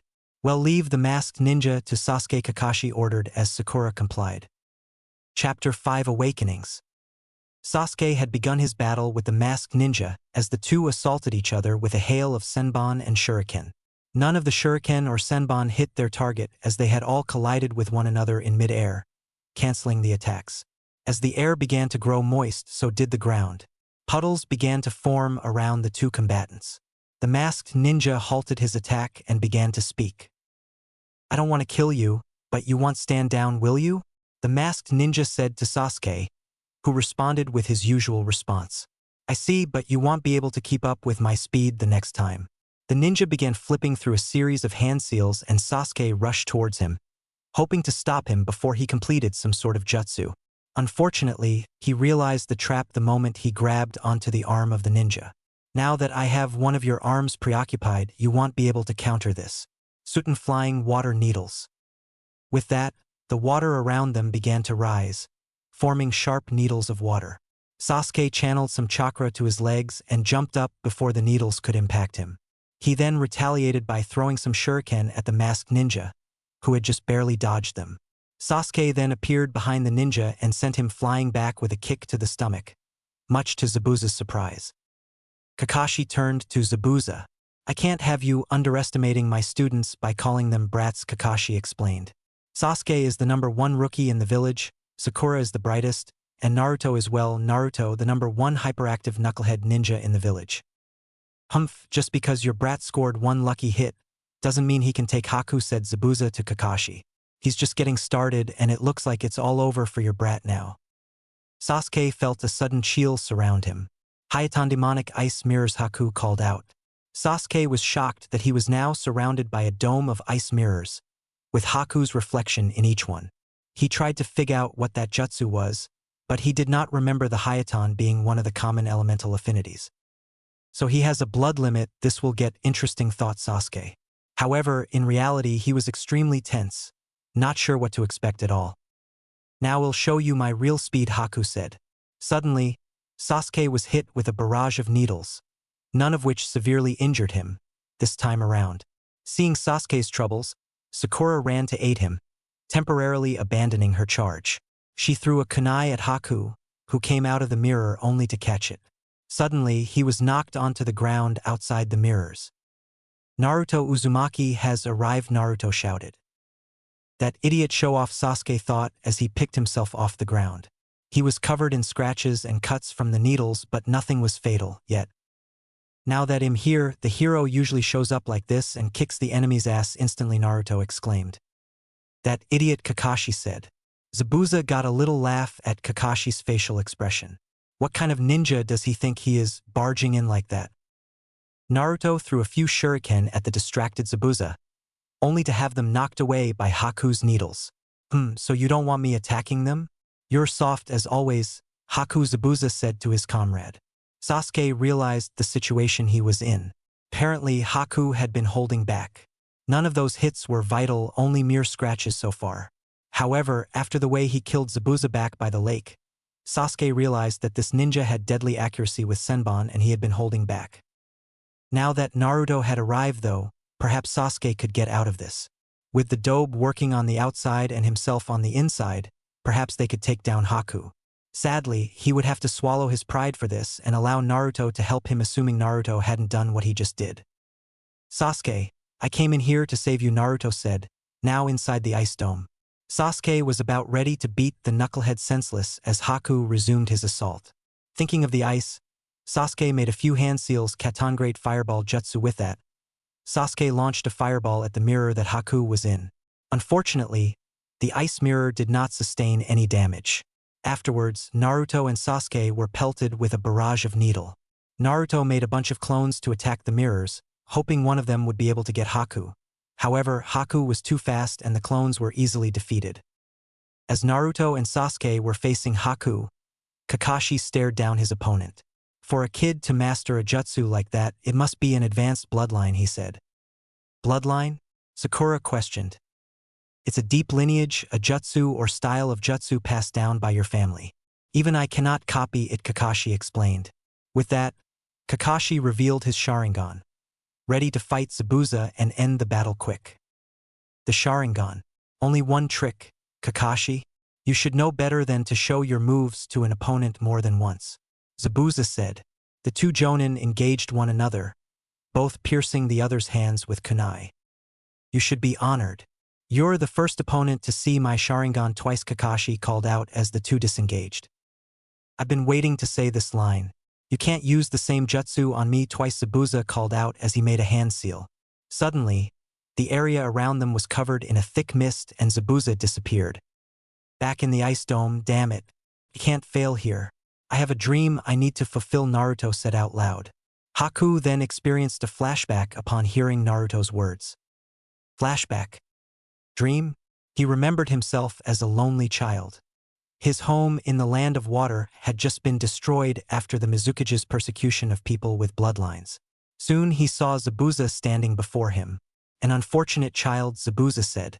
A brat like you is wanted by no one. You will die with neither freedom nor dreams. Hehe, you have the same eyes as me, Haku said to Zabuza, striking some sort of emotion in the demon. End flashback. Dream. Becoming a true shinobi is difficult for me. If possible, I do not want to kill you, nor have you kill me. But if you come at me, I can destroy my kind heart and come at you as a true shinobi, Haku said to Naruto and Sasuke. This bridge is the place we fight to connect our dreams. Please don't hate me. I want to protect someone precious to me, fight for them, and make that person's dreams come true. That is my dream. For that, I can become a shinobi and kill you if I must. Zabuza laughed at what Haku was saying. He knew that Naruto and Sasuke had not killed anyone yet and that they did not know what it was like to truly become a shinobi. Kakashi heard this, but couldn't see anything. The mist was too thick even for his Sharingan. But he figured that Zabuza couldn't see either. Suddenly, about a dozen shuriken came flying at his and Kakashi just barely managed to block them. Impressive that you were able to block them, Sharingan Kakashi. Zabuza said, appearing behind him.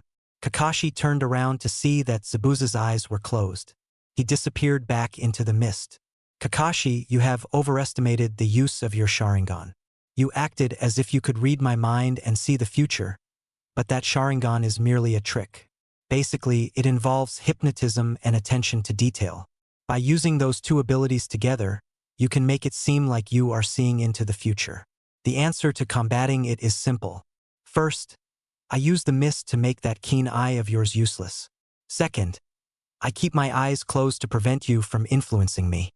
However, I am an expert in silent killing. I can kill you just by hearing you. Kakashi was worried by this realization. Zabuza moved to Tazuna and attacked, hoping to take out the bridge builder and Sakura. As Zabuza swung the blade, it was stopped by the steel plate on Kakashi's gloves. Zabuza growled and kicked Kakashi in the gut before swinging his blade again. Kakashi had just enough time to throw himself backwards to dodge most of the attack. However, the blade still sliced across his chest, creating a rather large gash. He slipped back into the mist again, ready to strike another blow. Now, Kakashi had once been in charge of the ANBU, and the Sharingan wasn't his only trick. He made a few hand seals. Summoning Jutsu, Kakashi said, summoning 8 ninja dogs to his side. He ordered them to find and immobilize Zabuza, which they did without trouble, using the scent of Kakashi's blood on Zabuza's blade to track him. Naruto woke, just in time to see Sasuke take the attack that was intended for him. The needles hit Sasuke in the chest and what appeared to be the liver.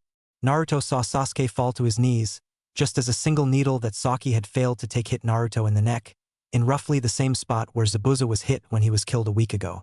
Naruto slipped into darkness. Naruto awoke again, this time finding himself in a damp sewer, unsure of exactly where he was.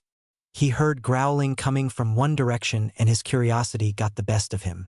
He turned to find the source of the noise. Soon, he found himself standing in for a large gate. It's about time the two of us met, a strange voice said from behind the bars. Who's there? Asked a startled Naruto.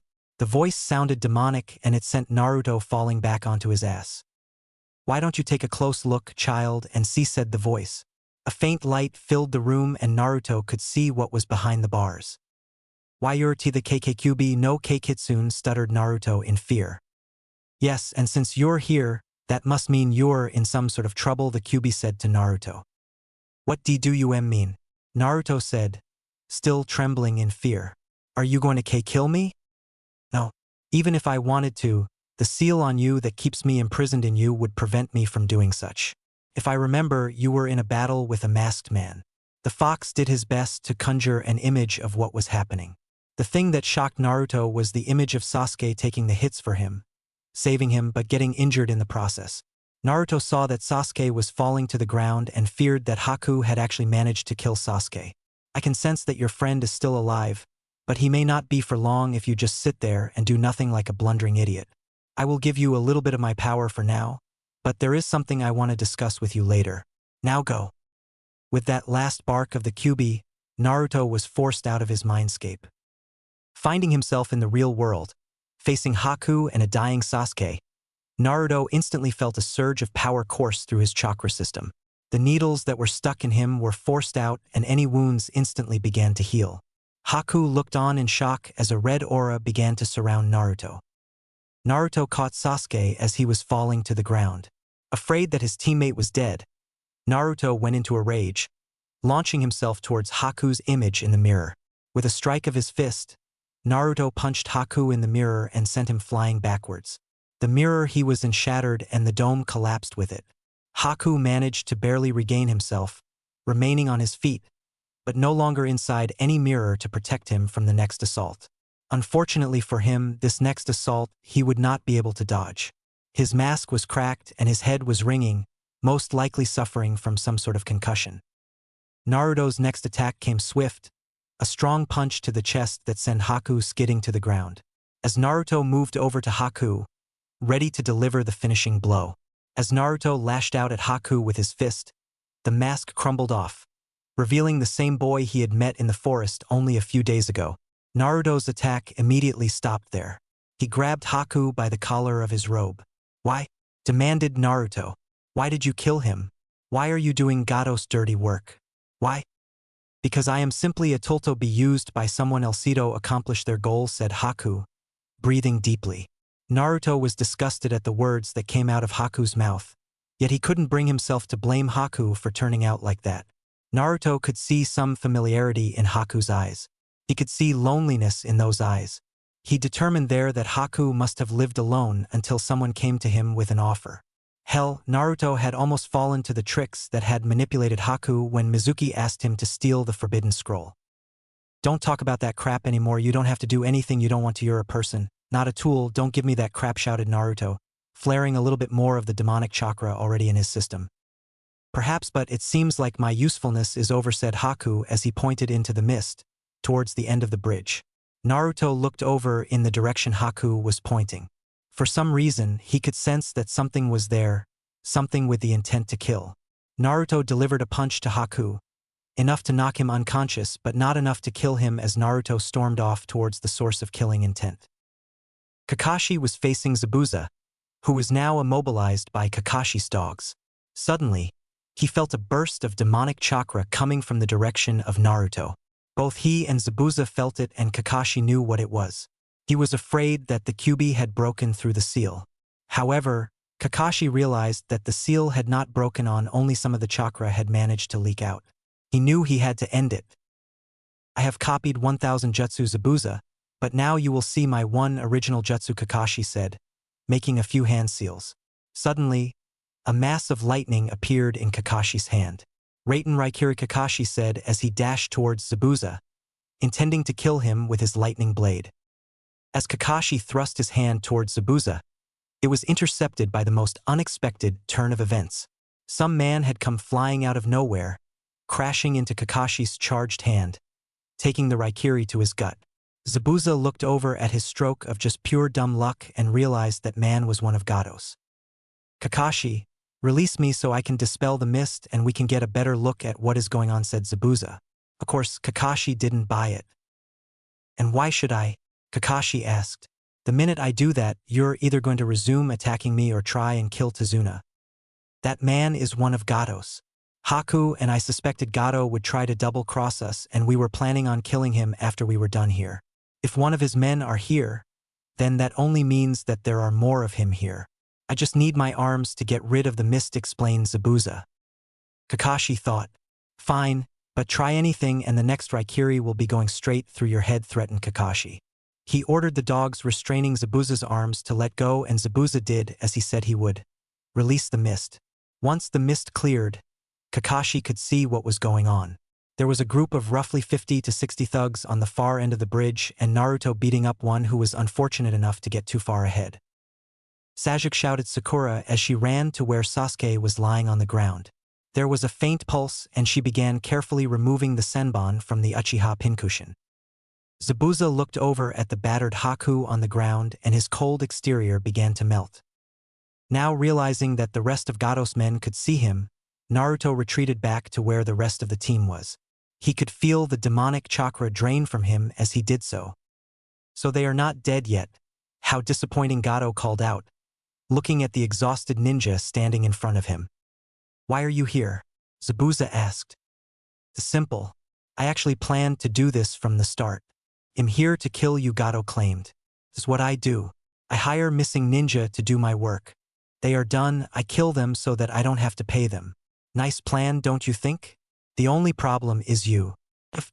Zabuza, the demon of the hidden mist. You can barely stand.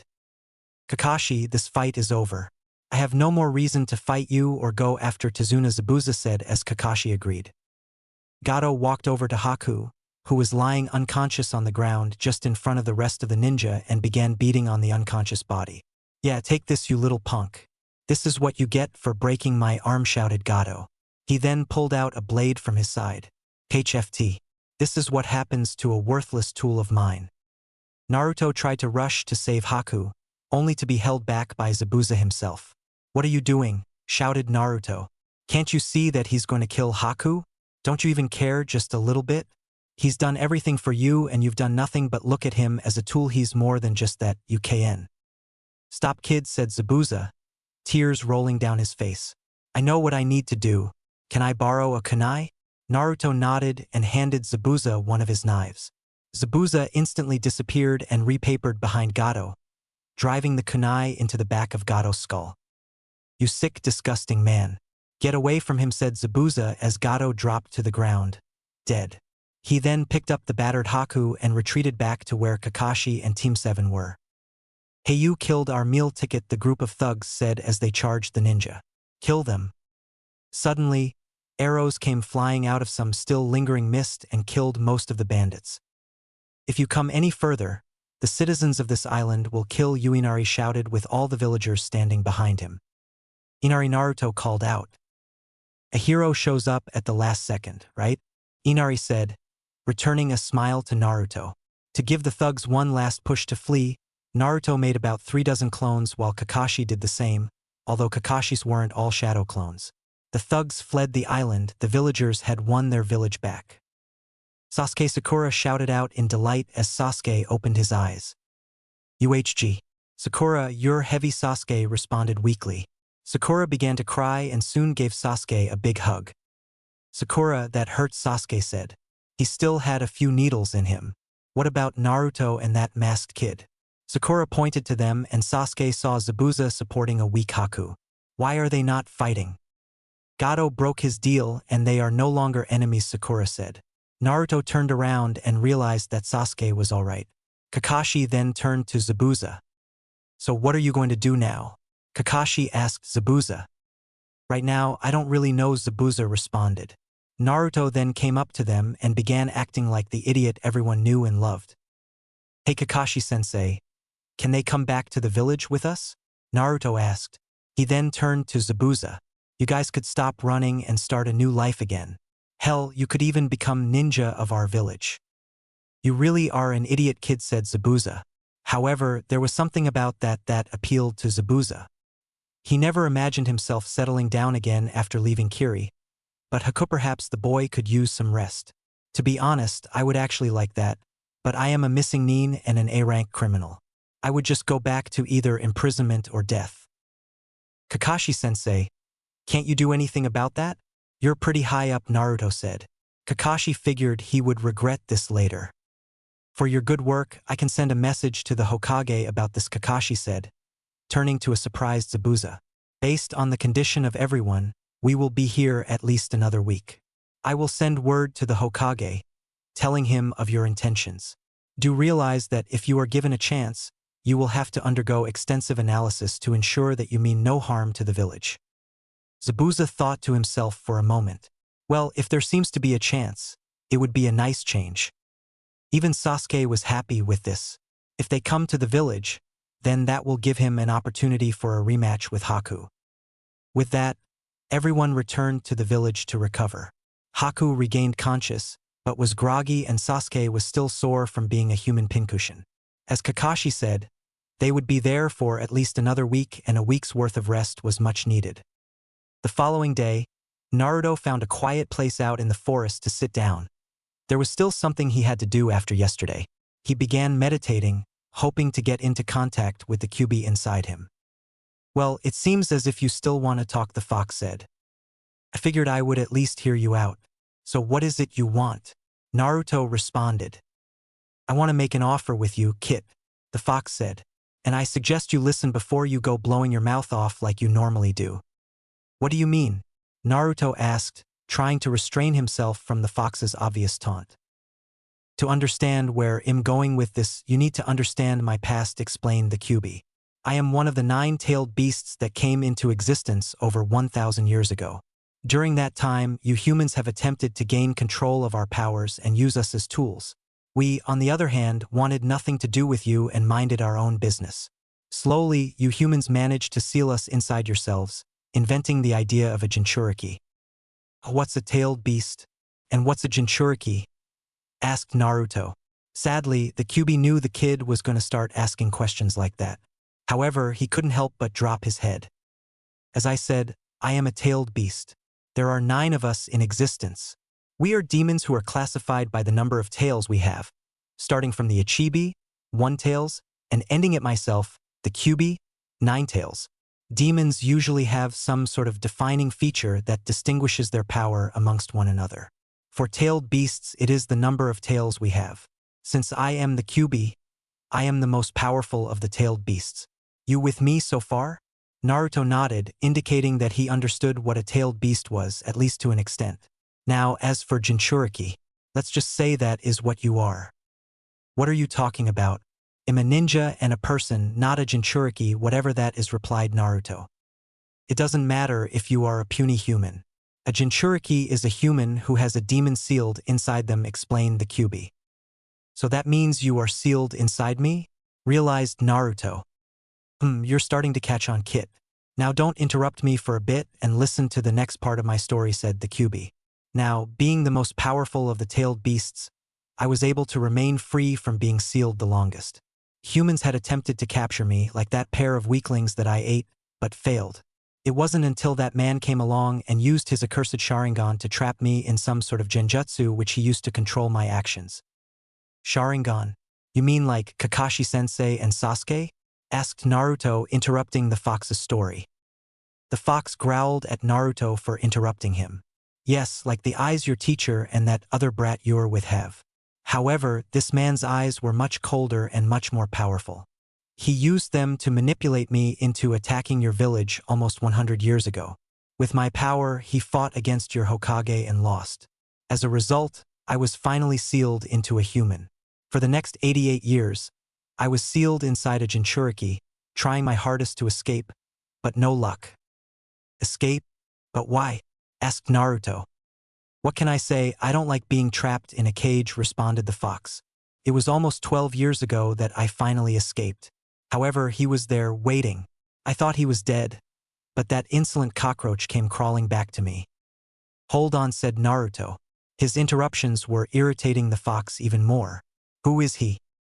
The Kyuubi growled a bit, letting out some of his killing intent. Madara Uchiha. Madara Uchiha? I've heard that name before, but where? Asked Naruto. The Kyuubi explained to Naruto that he probably heard it during class as the battle between Hiroshima Senju, the Shodaime Hokage, and Madara Uchiha was one of the biggest pieces of Konoha history.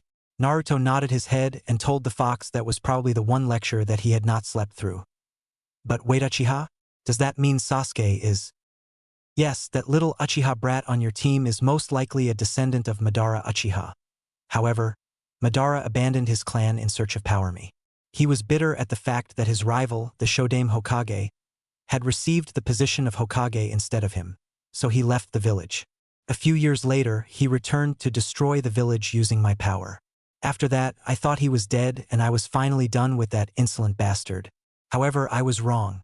Like I told you, he was the one who freed me from my Jinchuriki vessel 12 years ago.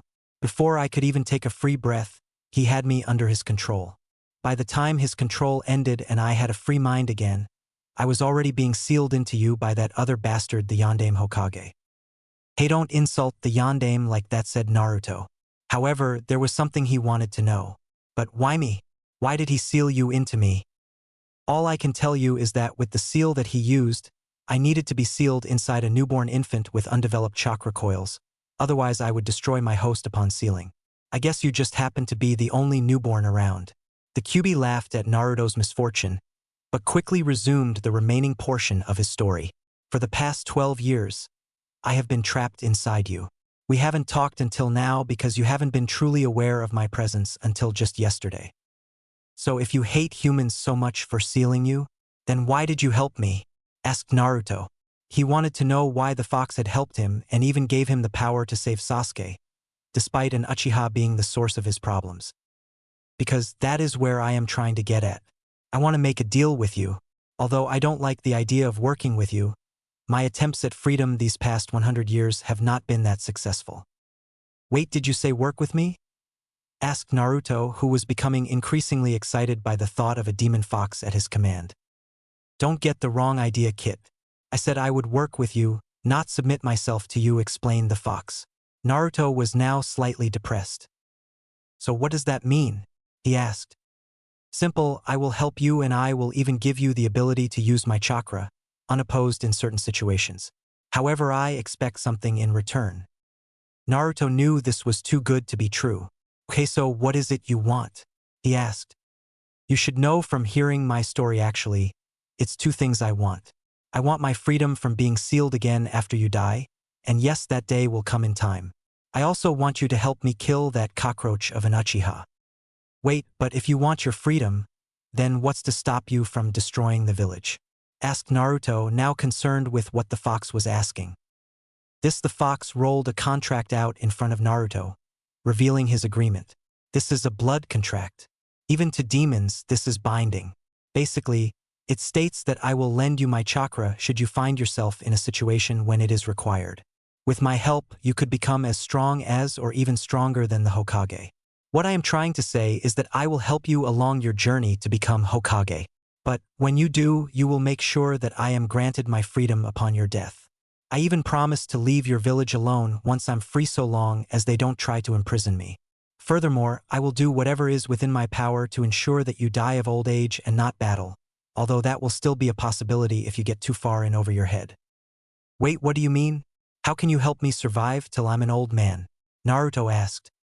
Have you noticed that you heal extremely fast compared to most people? Asked the fox. No. I thought that was normal. The fox nearly face-planted at the kid's cluelessness. Baka, when a human breaks a bone, it takes them weeks to recover. Yet you can fully heal in a matter of hours. Naruto just gasped at this. This only served to inflate his already big head. Anyways, you already have an increased healing factor just by the normal flow of my chakra from your seal. If the flow were to be increased, it is possible that you could heal wounds that would kill you. Now Naruto was wondering what the fox meant by a normal chakra flow from the seal. This seal on me allows for a small amount of my chakra to mix with yours, giving you that increased healing factor of yours and even that massive chakra reserve that you've developed. Naruto had already been informed that he had a massive reserve of chakra after he proved that he was able to create thousands of shadow clones on the night of the Mizuki incident.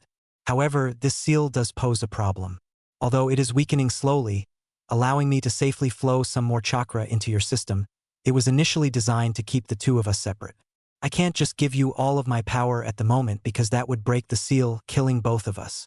In fact, the most I can give you right now is just a little more than I gave you yesterday. What? But I thought you had a ton of chakra to give, shouted Naruto. I do. The amount of chakra that I possess is so large that it is considered infinite by your human standards, but this seal prevents me from releasing it all at once. If I try to force more chakra through the seal than it can take at the time, then I run the risk of breaking it, effectively killing the two of us. The more chakra that flows through the seal, the more stress it puts on your body. I have noticed that the seal weakens over time, which will allow you to use even more of my chakra in the future. I also believe that there is a key that can safely open this seal, allowing us to merge our chakra completely, and you will have full access to my powers and I will have the power to kill that bastard.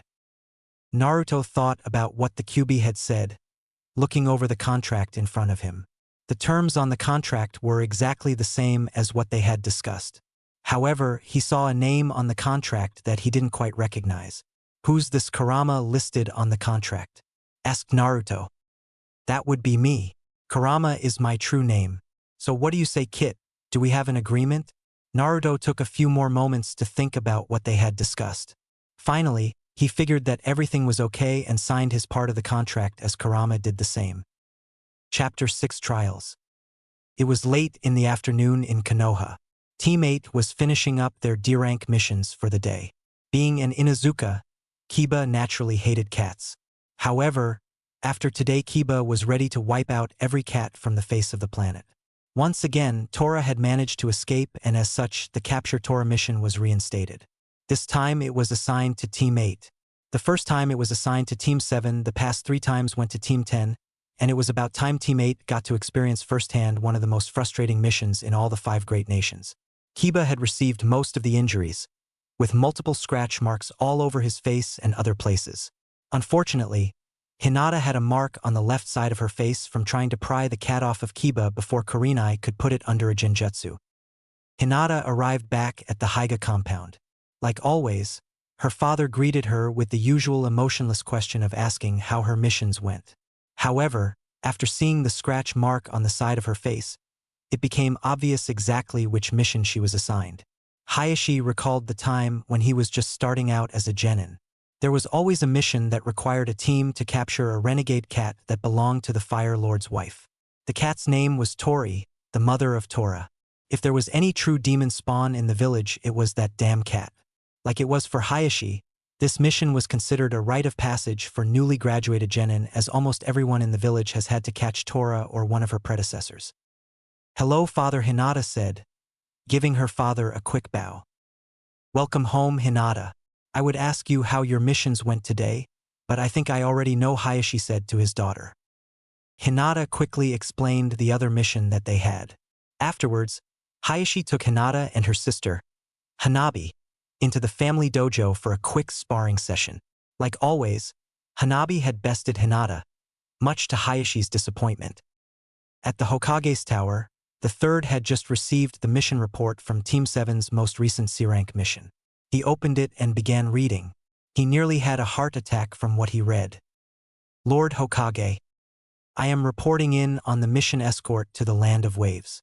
The mission was originally assigned a C-rank mission, but was quickly upgraded to a B-rank mission after 2 Kiri Chunin attacked our group. Their target was Tazuna. Despite the encounter, everyone was unharmed and we decided to continue with the mission. I regret to inform you that this was a mistake and we should have cancelled the mission. It was then decided to upgrade the mission to an A rank after we were attacked by the missing ninja Zabuza Momochi and an accomplice disguised as a Kiri Hunter ninja. Naruto and Sasuke proved to be invaluable in that attack as Zabuza and his accomplice was forced to retreat. For the next week, my team was stationed on guard duty. The following day, Zabuza and his accomplice reappeared. Our team engaged them and fought until the fight was interrupted by Gato and his subordinates. Gato has been controlling the shipping and economy of the nation, effectively controlling it and its people through oppression and fear. As a result, they revealed their intentions to kill all of us, including Zabuza and his accomplice, Haku. However, with the help of Zabuza and Haku, Gato was quickly killed and his subordinates scattered. By the time you read this, the bridge that Tazuna was charged to build should be completed or within a day of completion. I have been informed that a representative of the Land of Waves will be traveling to Konoha and the Land of Fire capital to arrange trade agreements as an attempt to repair the economy of the Land of Waves and thank us for our intervention. I also have a rather odd request coming from Zabuza and Haku. It appears as if the two of them have experienced a change of heart, thanks to their encounter with Naruto. The two of them are requesting an opportunity to join Konoha as ninja. While I normally would disregard such a request, I have reason to believe that they are sincere with their words. Haku also possesses a rare bloodline, the Hayatan, which may prove an invaluable addition for the village. Zabuza has informed me that he is willing to undergo any mental interrogation or trials that would be required for him to prove his intentions to join the village. Kakashi Hatake Jonin. Sir, are you all right? The Hokage's assistant asked, seeing his facial expression after reading the report. Please summon the village council along with Ibiki, Anko, and Inoichi for an emergency meeting in 30 minutes, the Hokage said. Naruto had just come out of his conversation with the Kyuubi before returning to Tazuna's house. He was happy that he would now have the ability to use the Kyuubi's chakra, unimpeded, even if it was only a fraction of the Kyuubi's power at this point in time. With it, he would be as strong as the Hokage in no time. Kurama had explained one last detail about using the Kyuubi chakra, and that was the presence of a chakra cloak if he tapped into enough of the chakra. However, it was explained that given the current state of Naruto's seal, the most he could safely use would be one tail of the cloak for the time being. After using said demonic chakra, it would be common for Naruto to experience extreme exhaustion. Naruto returned to the bridge builder's house. Haku was set up in the guest room, trying to rest the injuries that Naruto had inflicted on him. Naruto had apologized to the boy, which was graciously returned. The day of their fight, everyone, Haku especially, had pretty much spent the entire day resting.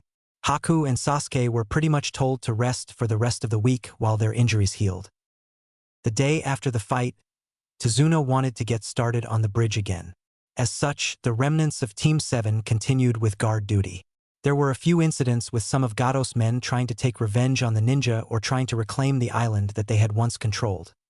However, they were quickly dispatched. Zabuza had tried to apologize to Tazuna for trying to kill him, resulting in the demon of the hidden mist working on the bridge as well, as Tazuna needed the labor to complete the bridge by the end of the week like he had intended. However, there were two things he had on his side now. One was that the workers were not scared of Gato and they wouldn't quit when it got too late in the day, allowing construction to continue for longer. Second, he fully underestimated Naruto. Kakashi had suggested that Naruto use his clones to help Tazuna out, and the help of 100 extra hands really worked, even if they did disappear whenever one clone missed a nail with a hammer and accidentally hammered his own finger. The third entered the council hall to see that the village council had assembled, although rather hastily. A few of the elder members were nagging the aging Hokage as to why this meeting was called so late at night. The reason I called you all is regarding a report I received from Team Kakashi, who was assigned on a C-rank mission to escort Tazuna, the bridge builder, to the Land of Waves, the third announced. After reading the mission report, it was upgraded to an A-rank mission. This sent stirs through the chamber. A rank? Why was it upgraded to an A-rank mission? Hamaru, one of Hiruzen's counselors, asked. The team encountered and battled the missing ninja Zabuza Momochi. The third's words once again sent stirs throughout the council. Zabuza Momochi, are they all right? Is Sasuke Uchiha all right? Asked a member of the council who ranked right up there with Sasuke's fangirls. The Hokage nodded, reassuring the council member. So I assume you have sent a more qualified team to replace Team Kakashi? Asked Koharu, the Hokage's other advisor. No, once again, there was talk amongst the council. This is the reason I have summoned you here. They have been involved in the death of Gato, business tycoon. However, it has been revealed that Gato was a crime lord who has been oppressing the people of the Land of Waves for the past few years. He hired Zabuza and an accomplice to assassinate Tazuna before his bridge was completed. Tazuna's bridge was the one thing that could weaken Gato's grasp on the island's economy. A few of the council who were more versed in economics agreed. However, it appears that Zabuza turned on Gato with the intention of aiding Team Kakashi after he had a change of heart. I received a request that Hatake Kakashi has forwarded from Zabuza Momochi that is asking us to accept Zabuza and his accomplice, Haku, as a member of this village. Why should we do that? Zabuza is listed as a missing ninja by the Hidden Mist Village. There could be political implications as to this, one of the counselors stated. I am well aware that, while we are considered neutral with Kirigakure no Sato, the taking in of Zabuza Momoichi could result in some unwanted political implications, the Sandaime pointed out. However, it is not uncommon for villages to take the missing ninja of other villages. After all, that was the reason Hunter Ninja were commissioned. Am I correct, Inuzuka-san? Sum Inuzuka stood up. That is correct. My clan contains some of the best hunter ninja in the village, and it is the job of said hunter ninja to track down and capture or eliminate a missing ninja before they can sell any secrets to a village. However, should a village be fortunate enough to obtain a high-ranked missing ninja, the secrets they can obtain are substantial. It only further the reasons as to why we a village would take a missing ninja in. I agree with you on that, Inuzuka-san. Now the question is, what can Zabuza Momoichi provide for us? He has been missing from his village for at least 6 years now, and some of his secrets would be considered outdated, said a bandaged man. Danzo, you of all people know that even old secrets can be considered useful, said the Sandaime. Besides, Kakashi included a few preliminary reports on Zabuza Momoichi and his accomplice, Haku Yuki. The report on Haku stated that the boy possessed a rare bloodline. Hiruzen did it, he pulled the bloodline card. The counselors looked on at him with all interests set on this bloodline. Konoha loved bloodlines, as seen with how they treated the Hyuga and Uchiha, when the clan was still around. Hokage-sama, is there any mention as to which bloodline this child possesses? Asked another member of the council. Yes, Kakashi mentioned the boy using Hayaton Jutsu during their encounter, said the Sandaime. This stirred conversations in the room immediately.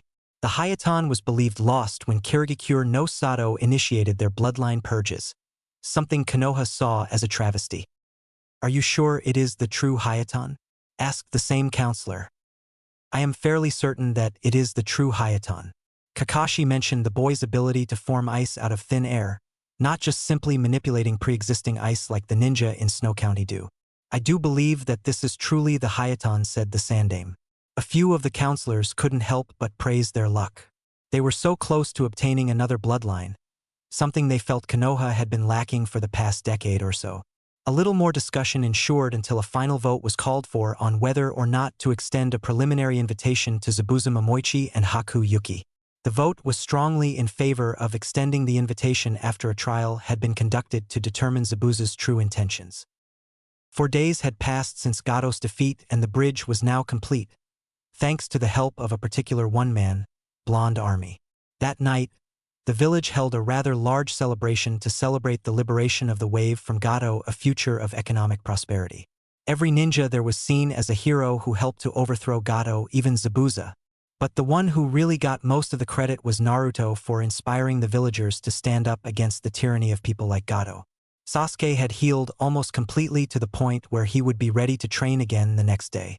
They would still remain in the wave for another 2 days, as Haku wasn't quite ready for long traveling yet. Even then, he wouldn't be able to travel at a high pace, but it would be faster than the pace Team 7 made to get Tazuna there. While Team 7 was rather friendly that night, it still consisted of a few attempts by Naruto to get Sakura to go out with him, and a few attempts by Sakura to get Sasuke to go out with her. Neither Naruto nor Sakura had much success. The remaining 2 days, Kakashi gave to his team to rest and take a small vacation, something Sakura welcomed with open arms. Sasuke, on the other hand, used that day to get in some more training. He was ecstatic, even if it didn't show, that he had unlocked the Sharingan, his clan's bloodline. While it was still in the early stages, it was the Sharingan nonetheless. Kakashi had also offered to help Sasuke get adjusted to his newly found dojutsu. The training offer was extended to the rest of the Team 7, with Naruto taking up the offer and Sakura deciding she would rather get some rest. Kakashi would balance his time between training Sasuke with the Sharingan and working on fixing Naruto's taijutsu.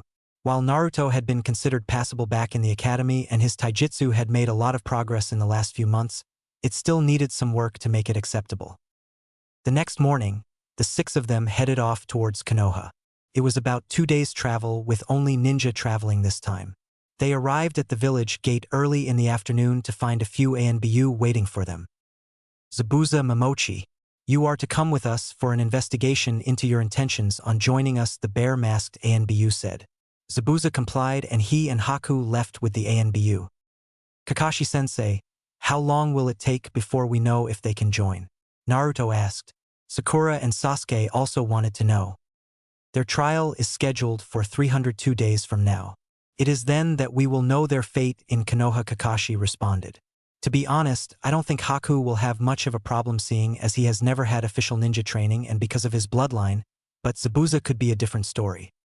After reporting into the Hokage, Team 7 was dismissed. Despite still being a rookie, Naruto had just survived and completed an A-rank mission, something that was reserved for Chunin and Jonin. He was ecstatic and decided to celebrate with Irika at Ichiraku. Much to Naruto's dismay, Team 7 was stuck doing D-rank missions the following 2 days. Kakashi figured that it would be better for them to get a few short missions before Zabuza's trial. Not to mention, they practically had an entire month's worth of training in a 3-week mission. It was getting close to 3 and they proceeded to the Academy Auditorium, where Zabuza's trial was to be held.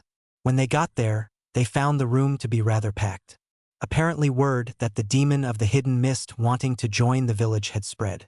They managed to find a set of seats next to Team 8, with Naruto ending up to a poor Hinata who would be turning redder and redder throughout the entire thing. Next thing that happened, Mato Guy, the jonin in the village with a shiny black bowl haircut who was wearing green spandex, came in and started going on about their eternal rivalry. Guy was being a little too energetic and guy-like for the rest of Team 7, who were trying to inch their way away from the mighty green beast. This in turn pushed Naruto closer to Hinata until he was virtually on top of her. The close proximity of her crush caused the poor girl to faint in her chair. She wouldn't wake up for a while. As the trial started, the 3rd Hokage entered, along with some of the more prominent members of the village council.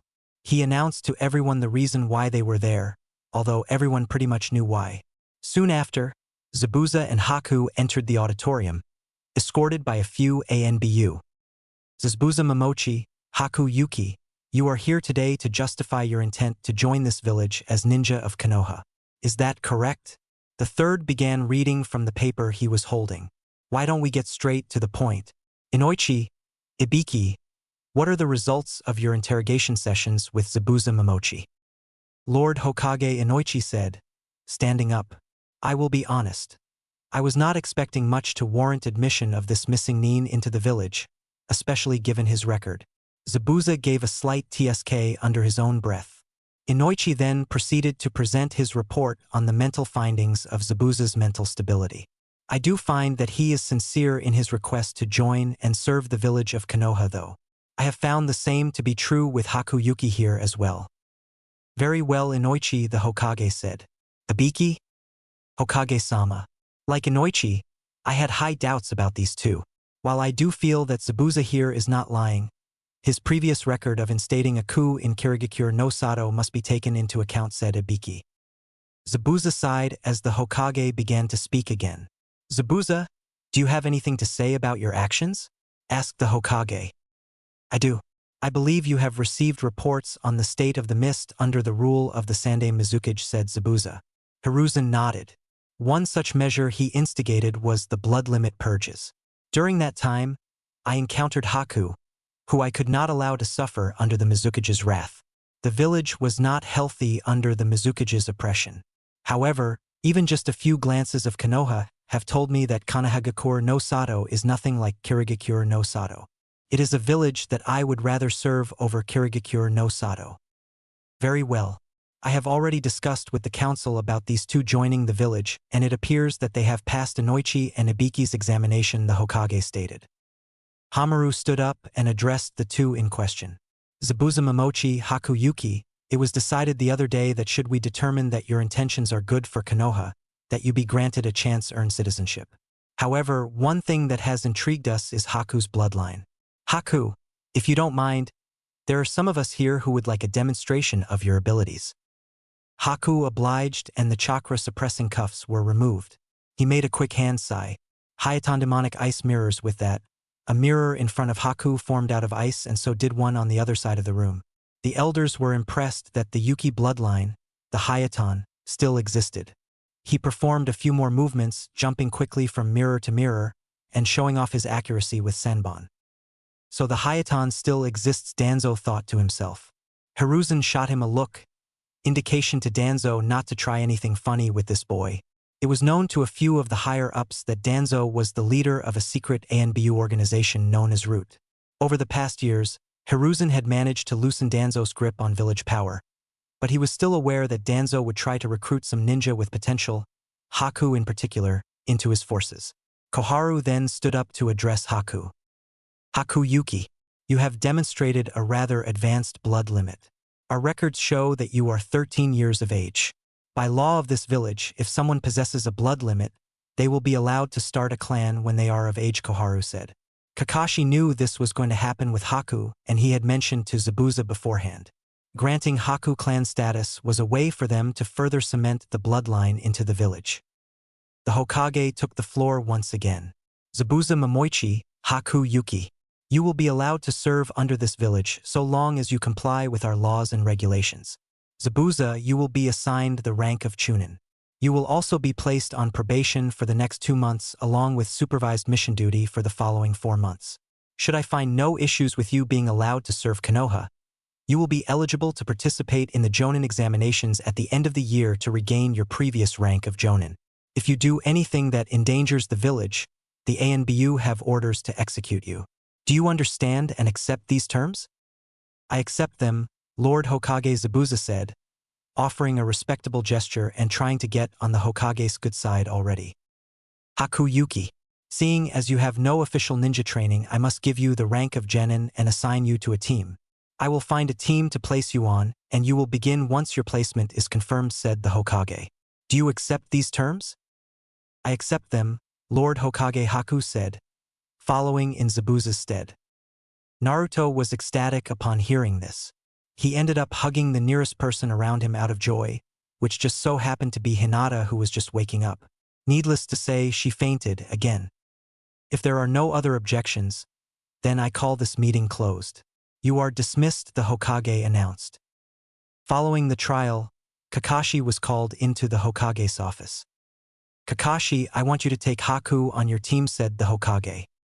But sir, I've already got 3 students. You can't expect me to take on a 4th. What will happen to the 3-man squad? Argued Kakashi. I am aware, but I am also aware of the paperwork that this little stunt will result in.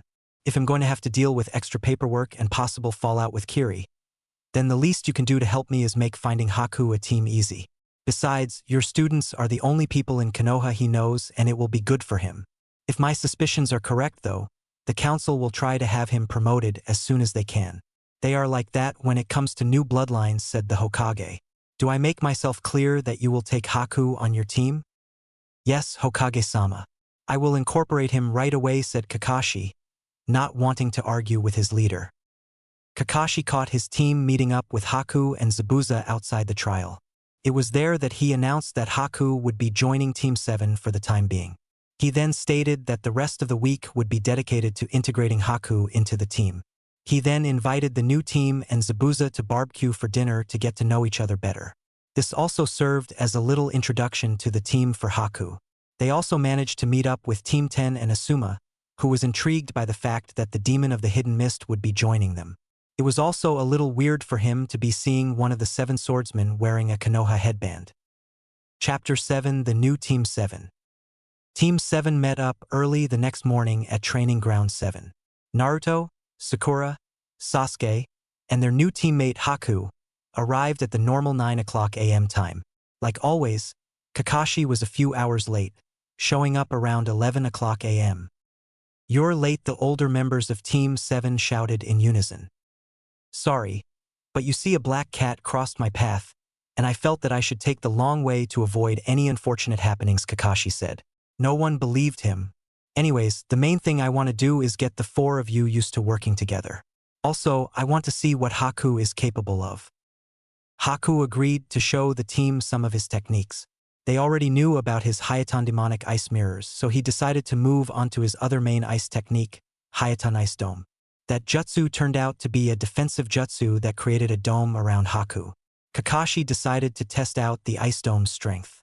Much to his surprise, it withstood a good beating, requiring some of Kakashi's more powerful techniques to break the defense. Even though the team already knew about Haku's accuracy, they were still impressed at just how accurate he was using Senbon.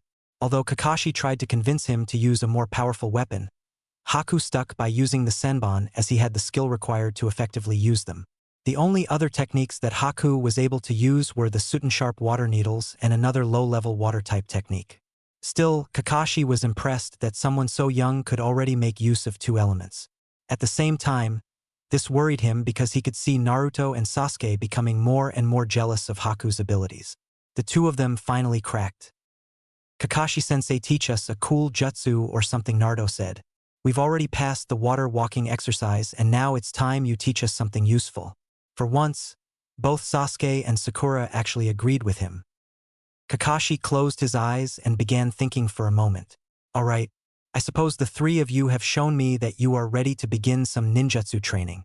Let's call it an early day. I'll go to the jutsu library and pick out a jutsu for each of you that I feel best suits you. Now, race the deal, I'll give you the entire morning to work on them, but you will be doing whatever missions we get in the afternoon without complaining. Do we have a deal?" "Yes," Naruto shouted out. Sasuke and Sakura quickly responded as well. "Oh man, this is great, finally. A new jutsu." Later that evening, the team met up for dinner as was suggested by Kakashi. "So Haku, tell us a little about yourself," Sakura asked. "Huh? What do you mean?" the new member said. "Well, you didn't live in Konoha and it sounds like you were traveling a lot. I'm sure you must have some interesting stories," the pink-haired kunoichi explained. "Well, I guess I could tell you about me," Haku said as the rest of the team listened in. Haku began to tell his story. "I was born in a small village in the northern part of the Land of Water. It got cold enough there that it would snow a lot, which I guess could be why I can use ice style. It was a peaceful village despite the fact that our nation was at war. My father was a normal man, no shinobi training. He preferred to live a simple life as a farmer. One day he met my mother and they fell in love. My mother seemed like a normal woman, although she used to be a shinobi. She was able to keep her abilities hidden due to the fact that the people of my village hated ninja. They saw them as responsible for the recent civil war and wanted nothing to do with them. To be with my father, my mother gave up her life as a ninja and settled down. Shortly after, I was born. At first, my father wasn't sure if I was a boy or girl because of my appearance, but my mother quickly explained that it was a common trait amongst her family that even the males had a feminine look to them. Everything was fine until I was 5. One day, I showed my mother something that I thought was cool and amazing. It was my Hyuton abilities. I thought I saw a little bit of happiness in her eyes, but I was scolded for doing so. I guess she didn't want me using it, fearing that it would cause problems within our family." Haku trailed off into silence. Sakura could tell something was wrong and told Haku that he didn't have to say anything else. However, Haku shortly resumed the story, saying that it would be best for the team if they knew everything about his past.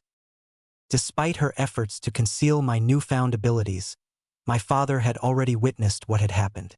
I don't know what drove him to so what he did next, but I think it was because he was afraid I would become a ninja or that the villagers were afraid of the powers I possessed. Haku took a short pause before continuing on. He gathered a mob of villagers and killed my mother. He then turned to me. I could see sadness in his eyes, but at the same time I could see fear. I could feel that he didn't want to do what he was doing, but the fear drove him. Looking over at my mother, lying dead next to me, I lost control of my power and encased the entire mob in ice, effectively killing them. Naruto stared wide-eyed at Haku. To his surprise, what Haku had experienced was similar to his childhood. He was certain that the villagers did not hate him, but they feared what was sealed inside him, the Kyuubi. Haku, I'm sorry that happened to you. Believe me, I know how you feel, the blonde-haired ninja said. I cannot explain why, but for some reason the villagers wanted nothing to do with me. Even now, they harass me. The rest of Team 7 had no idea what Naruto's childhood was truly like. I suppose the only one who could relate the best with Naruto was Sasuke, but even then it wasn't quite the same. Naruto told a few things about his own childhood, how the village hated him, how a mob was formed on his birthday each year, and how most of the village wished he was either gone or dead. He didn't reveal the reason for it, but he knew why they hated him. He had first realized the night when Mizuki had him steal the forbidden scroll. After that, the Sandaime had told Naruto a few more details on the secret that Mizuki had spilled. I'm sorry you had it like that. What are you going to do? Haku asked. I'm going to show them the real me. Even though they treat me like shit sometimes, I know that they are good people and I just need to show them that I will protect them, Naruto said. Haku was inspired by the boy's resolve. This is my dream. I will become Hokage, and with that, the entire village will recognize me. I see. It seems like me, you have found some precious people that have already saved you from the hell that is loneliness, said Haku. Yeah, I found a few people willing to recognize like the old man Hokage, Irika Sensei, Kakashi Sensei, Sakura, and even the team over there. He doesn't admit it, but I see the way he looks at me when we train together. He acknowledges that I am there and we use each other to push ourselves further, Naruto explained. Kakashi and Sakura thought what he was saying was sweet. Sasuke just shrugged it off, but the idiot was right. I am glad, because I also found someone who saw me as something more, Haku said. Zabuza? Sakura responded. Yes, and with that, Haku resumed his story. I was orphaned for about a few months. Even though it was cold outside due to the snow, my bloodline protected me. Then one day I met Zabuza. At first, he just looked at me with pity, but then I saw in his eyes that he felt the same loneliness that I did. After that meeting, I joined him in his quest. After some time, he asked me to become his weapon, to serve as a shinobi with him. Before I met him, I lost my purpose in life. However, when he asked me to become a shinobi, it's as if he gave me a new purpose to live. I gladly accepted. Over the next couple of years, he trained me in the way of the shinobi and I eventually became his weapon. However, I will admit that I never liked the killing that came with it. That explains why you didn't kill Naruto and Sasuke back in the Land of Waves, Kakashi realized. He had a few other questions regarding that battle, but decided to hold them off for a better day. Sasuke wasn't happy by the fact that Haku had been holding back against them. He made a promise to himself to defeat Haku in their next rematch. Haku had a little more of his story to tell. We traveled together, picking up jobs like the one we had in the Land of Waves. During our journey, I remember meeting a man by the name Kimimaro. I remember him because I felt the same loneliness and sadness inside him that I once felt. I even offered for him to come along with us, but he refused, claiming he had to find his own way. I haven't seen him since, but I would sure like to know how he's been. Shortly after, we were given a job by Gato, and that leaves us where we currently are, in Konoha, becoming a team. Wow. It seems like you've lived a rough and confusing life, Sakura said. Yes, I guess you could say so, but everything is now.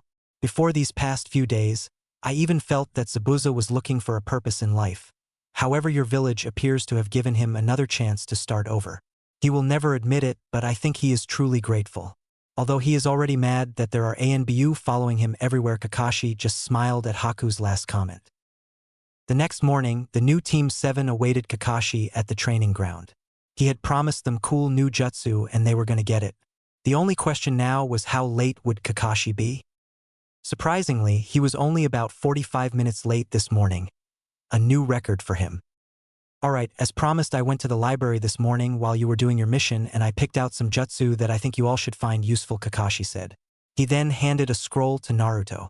Seeing as you can already use the shadow clone jutsu, I thought this would be perfect for you. Naruto opened the scroll and saw a jutsu. He read Shuriken Shadow Clone Jutsu, A rank. He was ecstatic at the jutsu Kakashi picked out, seeing that it was an A-rank technique. But he was a little curious as to what it did. Kakashi-sensei, what does this jutsu do and why is it considered an A-rank? Naruto asked. Good of you to ask, Naruto. The reason it's A-rank is because of the requirement of knowing the Shadow Clone Jutsu, a B-rank technique typically taught to Jonin ninja. What it does is it makes shadow clones of your shuriken, Kakashi explained. Naruto was a little deflated upon hearing this. That's it, he shouted. I thought you were going to give me something useful. If I wanted shadow clones of my shuriken, I would just make shadow clones and have them throw their shuriken. Kakashi sighed. It's not like that. Imagine the difference between one shuriken coming at you and dozens, even hundreds of shuriken coming at you. Naruto thought about what Kakashi said. Well, one shuriken isn't much and it can be easily blocked, but a lot of shuriken, well, Naruto said. With a lot of shuriken, your first thought is to get out of the way, as the more there are, the more difficult it is to block them. Now imagine if you could throw one shuriken at your enemy, but hit them with over 30 with that. Kakashi pulled out a few shuriken and threw at a training post. Shuriken Shadow Clone Jutsu shouted. Just before the shuriken hit the post, they copied itself into about 100 shuriken. Now the post was filled with metal shuriken impaled in it. Naruto's jaw dropped and Kakashi just smiled. If timed correctly, it is a very useful and deadly move. Kakashi then handed a scroll to Sasuke. Keton Dragon Fire Breath. Sasuke said, reading the description. B rank. Unlike your great fireball jutsu, this attack utilizes a constant stream of flames. Also, the range is greater, about double of your jutsu, and the flame is hotter, Kakashi said. Haku, if you could make a mirror. With that, Haku made an ice mirror. Kakashi used the great fireball jutsu on it. The fireball made contact and burst into flames. Afterwards, the mirror was still intact and only a few drops of water rolled down. The problem with your jutsu is that it's not powerful enough and it isn't sustained. Alright, so this jutsu is more powerful? Sasuke asked. Yes. It's at least 3-4x more powerful of a fire than your Keton Great Fireball Jutsu. Now watch, Kakashi said, forming the hand seals for the Keton Dragon Fire Breath. He sent a stream of flames towards the mirror. Unlike the fireball, this attack was sustained for many seconds, and when Kakashi was finished, most of the mirror had melted. Sasuke just stared at the mirror and smiled. Now this is what he had wanted. Kakashi handed a scroll to Haku. Now this technique is a water-style jutsu, but I'm sure you can find some way to make an ice-style jutsu from it. Haku read the scroll. Suitin Water Whip. C rank, it read. Kakashi thought on the jutsu and performed it after a few minutes. A whip of water extended towards the training post, wrapping it up. It's not that powerful of a jutsu, but even I can see some potential for it to be greatly improved if you can incorporate your ice style into it. Haku gratefully accepted the task. Kakashi turned to Sakura. You were a little more difficult, but after analyzing your strengths, I think you would be better off learning a type of genjutsu, Kakashi said, handing her a scroll. And this technique reminded me a lot about you. Sakura opened the scroll and read Cherry Blossom Blizzard. She now knew what Kakashi was talking about. Kakashi-sensei, what exactly is the point of genjutsu? Naruto asked. Well, if an opponent uses a genjutsu on you, she basically takes control of your chakra, disrupting their senses, unlike ninjutsu and taijutsu, which focuses on dealing physical harm to your opponent. Now genjutsu can either be illusionary or offensive. This one happens to be illusionary, but an offensive genjutsu has the potential to do some major mental damage, Kakashi said. Don't panic. I am now going to use this genjutsu on you. Kakashi activated the genjutsu and suddenly the 4 genin were enveloped in a blizzard of cherry blossoms. Soon, they all began to feel something tapping them on their back. But when they turned, there was nothing there but more cherry blossoms. Kakashi then came up behind Sakura and put a blunt knife to her neck and cancelled the genjutsu. Don't worry, Sakura. The knife wasn't sharp, Kakashi said as Sakura was rubbing her neck where the knife was. If you noticed, I tapped you all multiple times, but when you looked, you saw nothing, correct? The 4 genin nodded. Now imagine if every time I tapped you, I was actually stabbing you with a knife. They soon got what Kakashi was talking about. The strength of a genjutsu depends on 2 things, the actual strength of the technique and the ability of the caster. A genjutsu master can make the weakest genjutsu stronger than the most powerful genjutsu if it were used by a novice. While I am proficient in Genjutsu, if you need some expert advice, Sakura, I suggest you ask Kurenai Yuhi, sensei of Team 8. The four of them nodded at their sensei for the techniques that he gave them. Kakashi-sensei, speaking of Genjutsu, there is a way to counter Genjutsu. Are you going to show us how? Sasuke asked. I will, but why don't you work on these jutsu and I'll teach you how to counter Genjutsu next week, Kakashi said. Inside his head, he was laughing at his brilliance. This should keep Naruto and Sasuke quiet for a few weeks. Yes, he had purposefully given Naruto and Sasuke a high-level jutsu so that they would stop pestering him, and this way, so long as they played along like good little genin, everything would run smoothly for a few weeks at least. With Naruto, he heard a voice begin to speak inside his head. Naruto Kurama said to him, "Since we are on the topic of Genjutsu, there is something I must tell you regarding the subject. I was able to be controlled by Genjutsu, but now that you and I are working together, it should have little to no effect on us." Why is that? Naruto asked the demon in his head. Basically, to disrupt a Genjutsu, it requires a disruption in your chakra flow. If you are in a Genjutsu, I can provide a small burst of chakra which should dispel it. It's one of the few things I can help you out with, given the current condition of this seal. Alright, that sounds good, Naruto responded. With that, Naruto returned to reality. The rest of the afternoon was spent practicing their jutsu. As expected, this jutsu quickly turned into a rivalry match between Naruto and Sasuke, and the two began diving head first into their new jutsu. The agreed conditions were that Naruto would have to produce a dozen shuriken from one shuriken, the equivalent of what Kakashi had done in the demonstration, and that wasn't the best Kakashi could do, and Sasuke had to be able to melt one of Haku's ice mirrors. "Are you all in position?" called a voice over the wireless headset. "Im in position," called a feminine voice. "Im ready," called a slightly bored voice. "Im ready," called a new and kind of excited voice. "Why the hell are we doing this mission again?" Sensei shouted, a very loud voice.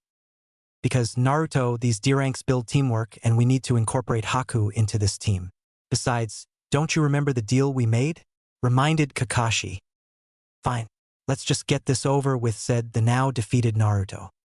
"Alright, on 3, 123, go with that." The four genin of Team 7 dove onto their target. A certain cat wearing a red ribbon. Yes, unfortunately for every genin of the village, the fire daimyo's wife was in town. "Do you have the target?" "OWWWW," screamed Naruto as the cat viciously clawed at his face. Sakura peeled the cat off and began stroking in the cat's sweet spot behind the ears that she had discovered the first time they had this mission, which instantly calmed the cat down. At the same time, inner Sakura was contemplating how much this secret of calming Tora down could be sold for. Chapter 8: The Rivalry Booms. 3 days passed since Kakashi had given his genin their new jutsu. For Team 7, the daily schedule consisted of Naruto and Sasuke would usually arrive at the training ground sometime between 7 to 8. Haku would show up not too much longer after, and Sakura would show up by 9, after she finished fixing her hair and everything else that she felt she had to do to get Sasuke's attention. Kakashi said he would show up around 830 to help them, which meant he would normally show up around 10 to 1030. At 1200, Team 7 would get a lunch break and then reconvene for a series of missions in the afternoon. This morning, Kakashi was sitting underneath a tree reading a book. He had just given Naruto and Sasuke some advice on their jutsu, and the two had gone straight to work figuring it out. Silly genin, Kakashi said to himself. It'll take weeks, maybe even months for them to get those jutsu down. But that means a good amount of time without them complaining about missions. "Yeah, I've got it," shouted Naruto as Kakashi nearly choked on his words. Kakashi looked over at Naruto's training stump and saw 2 shuriken lodged in the post. "Damn it," swore Sasuke to himself. "I won't let you get ahead of me, Naruto." While Naruto had just gotten his shuriken to duplicate, Sasuke had yet to turn his fireball into a flamethrower. That is, until he did the jutsu again. Sasuke concentrated the chakra in his lungs, building up as much as he could. He made the necessary hand seals and took a deep breath, mixing the molten fire chakra with the air in his lungs. Katan Dragon Fire Breath Jutsu. Sasuke unleashed the fire in his lungs and a stream of flames were unleashed. This wasn't the previous fireball, this was a sustained stream of flames. Sasuke smirked at his progress, even if he didn't melt the ice. Kakashi stared on in amazement. "They've already got the basics down?" he thought. It should be at least another 2 weeks until Naruto could even make a single shuriken clone or Sasuke could generate a constant stream of flames. Of course, Naruto only made one shuriken and Sasuke's fire wasn't strong enough, but still. Now all that's left is for them to figure out how to pump more power into the jutsu. Sasuke was panting hard, having used up a lot of chakra with that last attempt, and Naruto wasn't looking too much better. "Alright, I think you all have deserved a break," said Kakashi, standing up. "You're all coming much farther than I initially expected. Why don't you grab lunch and I'll see you for missions later this afternoon." "Sasuke, do you want to get lunch?" Sakura asked. Like every other day, she was hoping Sasuke would say yes. "I'd rather not," responded Sasuke. "If you've got time to be bothering me, then you have time to be working on that jutsu Kakashi-sensei gave you." Sasuke left a deflated Sakura behind to go do whatever he did for lunch.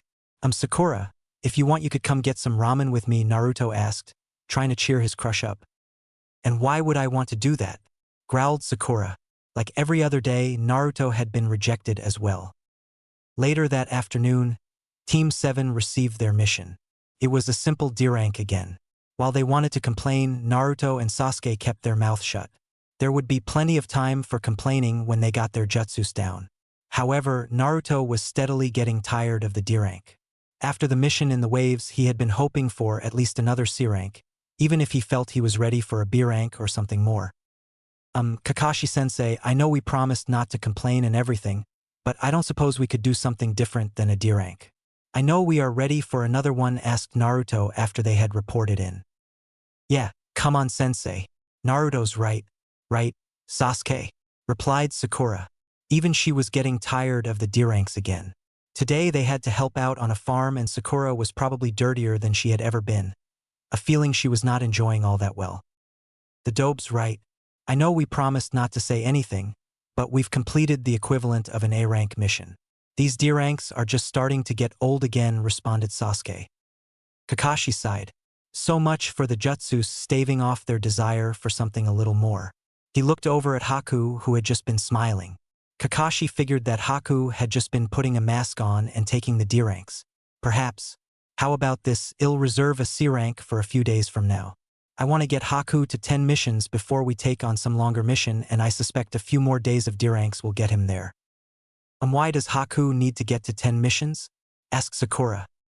It was just part of the requirement that Hokage-sama gave me when he assigned Haku to this team, said Kakashi. In reality, he needed to get Haku to the 10 mission minimum for the Chunin exams that were coming up in a few weeks. The council had requested that Sasuke and Haku specifically be able to compete in these exams. In reality, they were most likely trying to kiss up to the last two bearers of a rare bloodline. Fine, I suppose that will work, said Naruto. Good. Now the four of you are done for today. I'll go and reserve our mission for a few days. Just remember that you have tomorrow off. I'll be around sometime around noon to help you if you wish to train a little, as there is something I need to do in the morning. Today was their day off and Naruto and Sasuke were hard at work competing against one another to complete their jutsu. Thankfully for them, they had the entire day to work. They both had the basic forms of the jutsu down. They just had to increase the power now. Although Sakura enjoyed her days off, she had decided to use this day to train as well, especially after what Sasuke had said to her. She had tried to talk to Sasuke after their mission, but he made a comment that was basically translated as she was below Naruto. Naruto was now pulling his own weight in the team and his abilities were rapidly growing to a point where they were easily above hers. Sadly, she realized Sasuke was correct. During the wave mission, she had done nothing more than stand in front of Tazuna while Sasuke, Naruto, and Kakashi-sensei did all the fighting. Also, Naruto and Sasuke were constantly training, pushing each other while she would do nothing but sit around and fantasize over Sasuke. Not to mention, she was smart and it wasn't long before she was beginning to realize that Sasuke didn't care for her fangirl attitude. From the sounds of it, he wanted her to not be a burden. Perhaps if she were to be the one to get her jutsu down. Sakura remembered that Kakashi told her to go and see Kurenai, Team 8's sensei, if she needed help on the Jinjutsu. Thankfully, today was one of Team 8's training days and they weren't out on missions. Hey guys, Sakura shouted to Sasuke, Haku, and Naruto, but mostly to Sasuke. Sakura? Naruto asked, wondering what she was doing at the training ground on their day off. I thought this was your day off? It's okay, Sakura. You don't have to come out here if you don't want to, Sasuke said smugly. Well, if you must know. I was talking to Kurenai Sensei about the genjutsu, and I think I have it, Sakura said, trying to impress Sasuke. She actually managed to get a little smile out of him. Alright then, go ahead and let's see, Sasuke said, challenging what she was saying. Sakura went through the necessary preparations for the genjutsu and cast it on her 3 teammates. Just like Kakashi, cherry blossoms swirled around them, greatly obscuring their vision. Sakura then proceeded to tap Sasuke repeatedly as Kakashi had done. After she cancelled the jutsu, she was congratulated by Naruto. She was hoping that it would have been Sasuke saying that, although she did get a nod of approval from him. Considering that this was Sasuke, she would take that for now. They proceeded to continue training. Although Sakura truly wanted to go home, she knew that she would never get closer to Sasuke this way, so she stayed and trained with her team. A few more days passed with Naruto and Sasuke making some progress on their jutsu. Tomorrow would be the day that Kakashi said that they would be getting a C-rank mission, and they knew that today would be the best day to get their jutsu down. It was getting late and Naruto and Sasuke were running low on chakra. They were either going to get their jutsu now with this last attempt or they wouldn't have enough chakra for another attempt. Naruto and Sasuke took one look at each other, which basically said, watch this, I'm going to complete my jutsu with this last go. Haku nodded and made an ice mirror while Naruto pulled out a shuriken. Both of them focused, gathering their chakra for the upcoming jutsu. At the same time Sasuke unleashed his fine, Naruto let his shuriken go. After everything happened, Sasuke inspected the ice mirror that was no longer there and Naruto went to count the number of shuriken in the stump. As Sasuke had completed his goal, Naruto counted 14 shuriken in the stump, meaning he had accomplished his goal as well. Up until now, Sasuke had always been beating Naruto, even if just barely, but now they had tied. Naruto was gaining on him. Sasuke didn't like it and he had to push himself so that the dobe wouldn't beat him. Sasuke had to admit though, he probably would not have gotten his jutsu, his first B-rank jutsu, completed in the time that he did if it wasn't for Naruto pushing him. Even Kakashi had mentioned that he had expected that it should have taken them at least 2 weeks to get the first part of the jutsu, which was the fire stream. For Naruto, the first part was getting the first shuriken clone. However, he had the jutsu complete in just over a week, something Kakashi didn't even think was possible. He still didn't want to admit it, but perhaps he had found a worthwhile rival. Kakashi appeared the next morning outside the mission hall holding the C-rank that he had promised his students. It was a delivery mission. A lord by the name of Fujiko Kazaka had purchased a sword from a local weapon shop in Konoha. The sword was an older katana, crafted by the legendary swordsmith Masamune a few centuries ago. The age and maker of the sword made it an incredibly valuable piece of work, and both the seller and client were certain that there would be a few bandits along the delivery route. While the sword was valuable to a lord, it wasn't special in a shinobi sense, making it very unlikely that the sword would be targeted by a shinobi. As such, a C-rank mission was requested to deliver the sword, and a team of genin who had survived a face-to-face encounter with Zabuza Momoichi, let alone one who studied under Zabuza, was expected to be more than enough protection for said mission. Kakashi-sensei, so what sort of cool mission are we doing today? Asked Naruto. It's a delivery mission, Naruto responded Kakashi. What? A delivery mission? But you promised us a cool C-rank mission. All the delivery missions so far have been nothing but boring D-ranks, complained Naruto. Kakashi just chuckled. This one's a little different. We have been assigned to deliver a valuable sword to Fujiko Kazaka, a lord in the northwestern part of the Land of Fire. While I don't expect any shinobi activity on this mission, the sword is valuable, and as such attractive to thieves and bandits. Now, go pack for about 3 days and meet me at the gates in an hour, said Kakashi. Team 7 accepted the mission without any more complaints.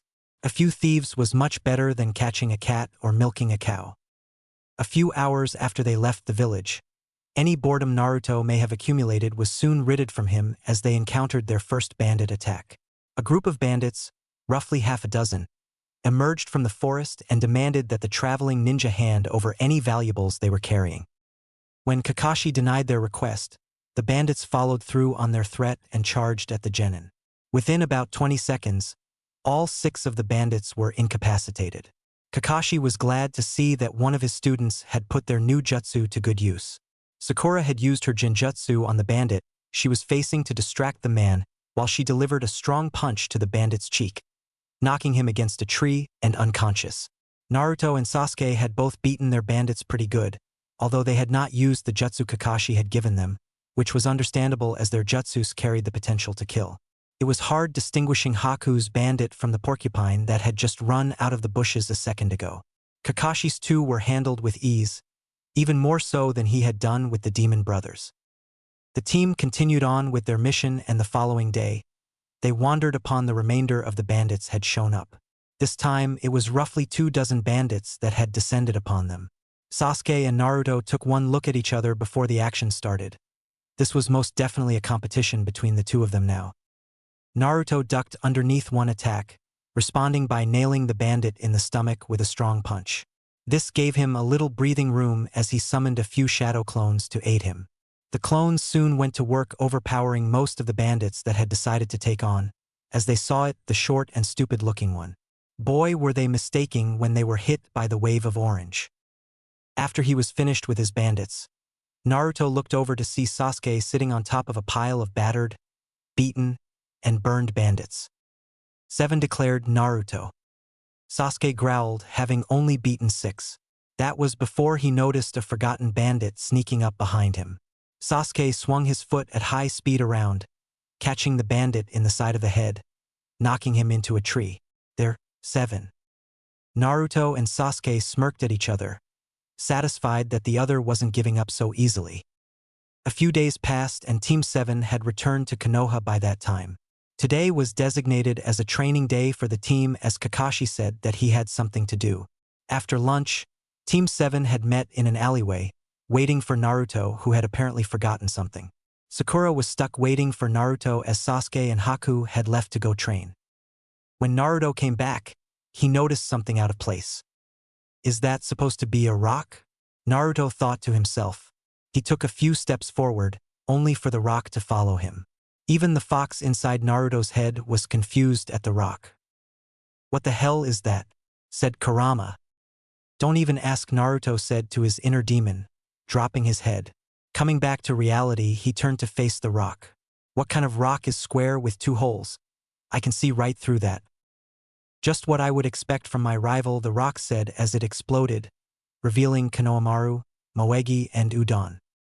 Oh, it's just you, Konohamaru. So what do you want now? Naruto asked, trying to get away from the kids so he could train and not let Sasuke get so far ahead of him. Leader, are you free?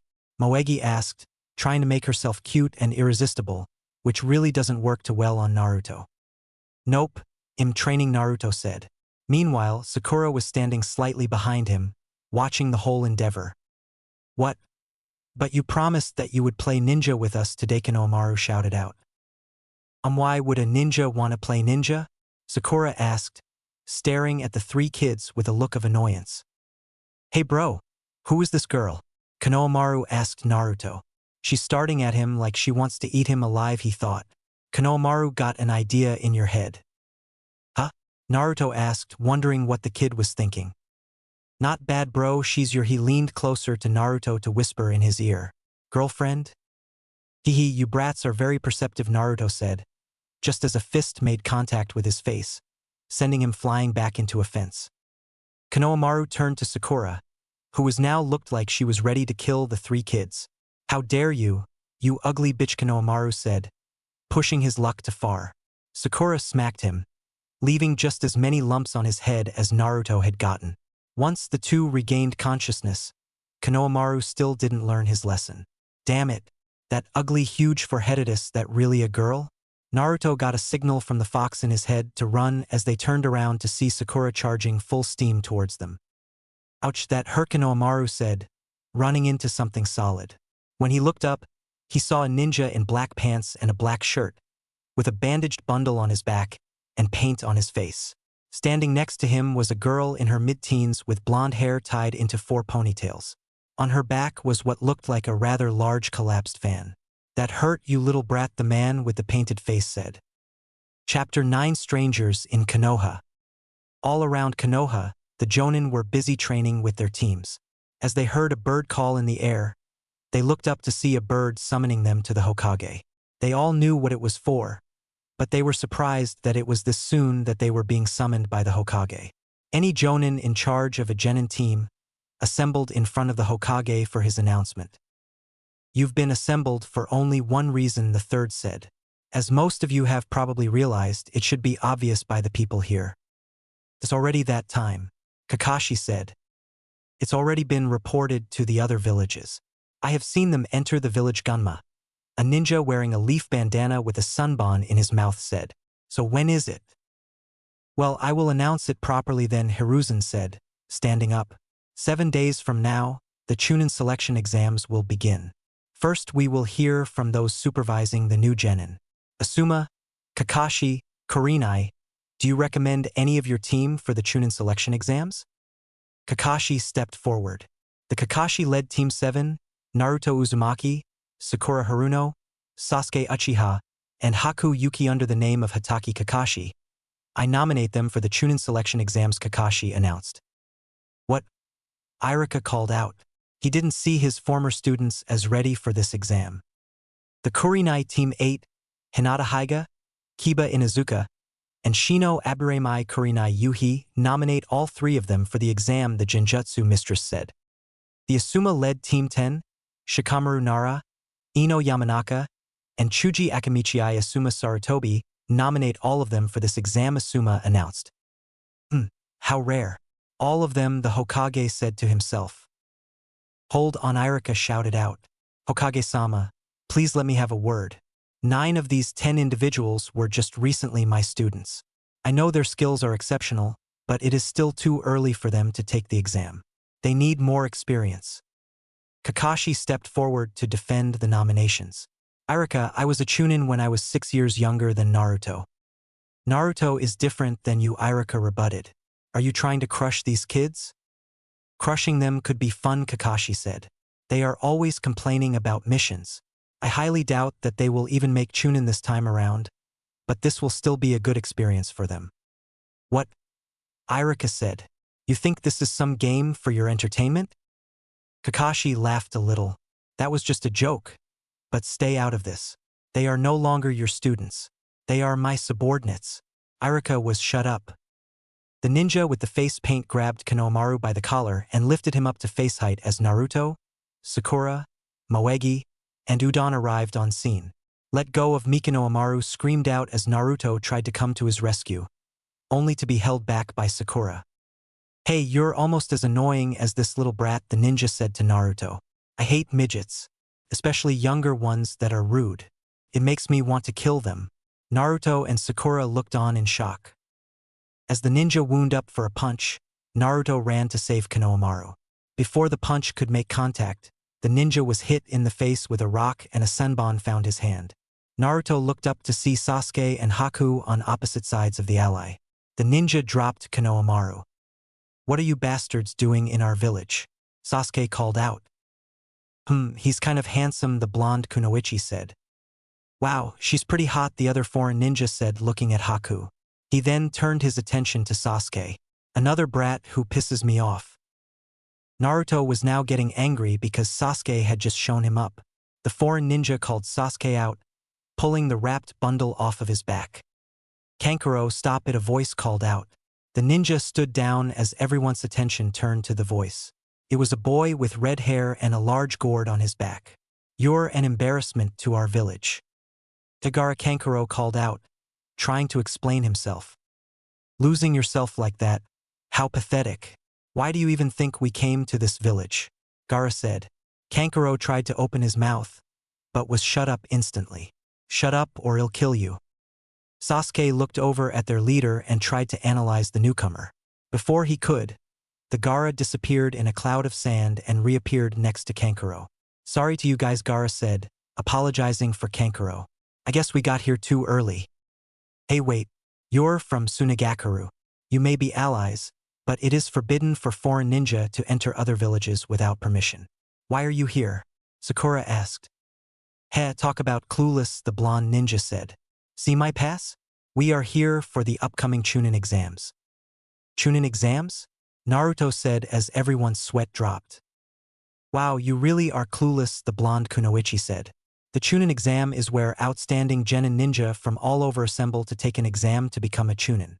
The main purpose is to maintain power and balance, but countries just use them to show off to one another. Sasuke jumped down from his perch. "Hey, what's your name?" he asked. "Who, me?" the blonde kunoichi asked. "No, you with the gourd," Sasuke said. "Gaara of the desert. I am also interested in you," Gaara said. "Sasuke Uchiha," Sasuke said. Naruto butted in only to be ignored. "Naruto, something feels strange yet familiar about that kid with the gourd. I can't quite put my paw on it, but I feel like I've felt his energy before," Kurama said to Naruto. Naruto didn't say anything but heeded the demon's advice. "How about you? I'm sure a lovely lady like yourself has to have a pretty name," Kankuro said, trying to flirt with Haku. The rest of Team 7 almost face-planted into the ground. "I'm Haku, and I'm a boy," he said as Kankuro suddenly lost all his words and even received a disturbing glance from the sand kunoichi. "So what do you think?" a figure in the trees said.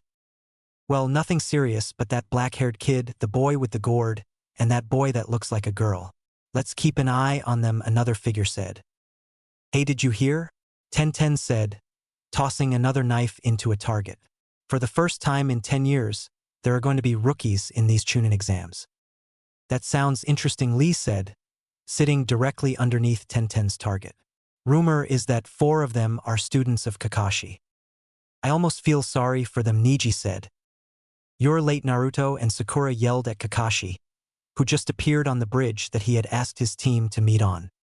"Sorry, but I got caught up registering you guys for the Chunin exams," Kakashi responded, setting his usual smile to them.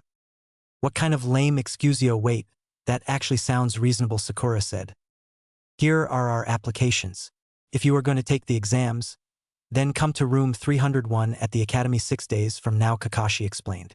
Naruto jumped on top of Kakashi, hugging him for nominating them for the exams. "Again, this is just a nomination. Whether or not you want to take them is up to you.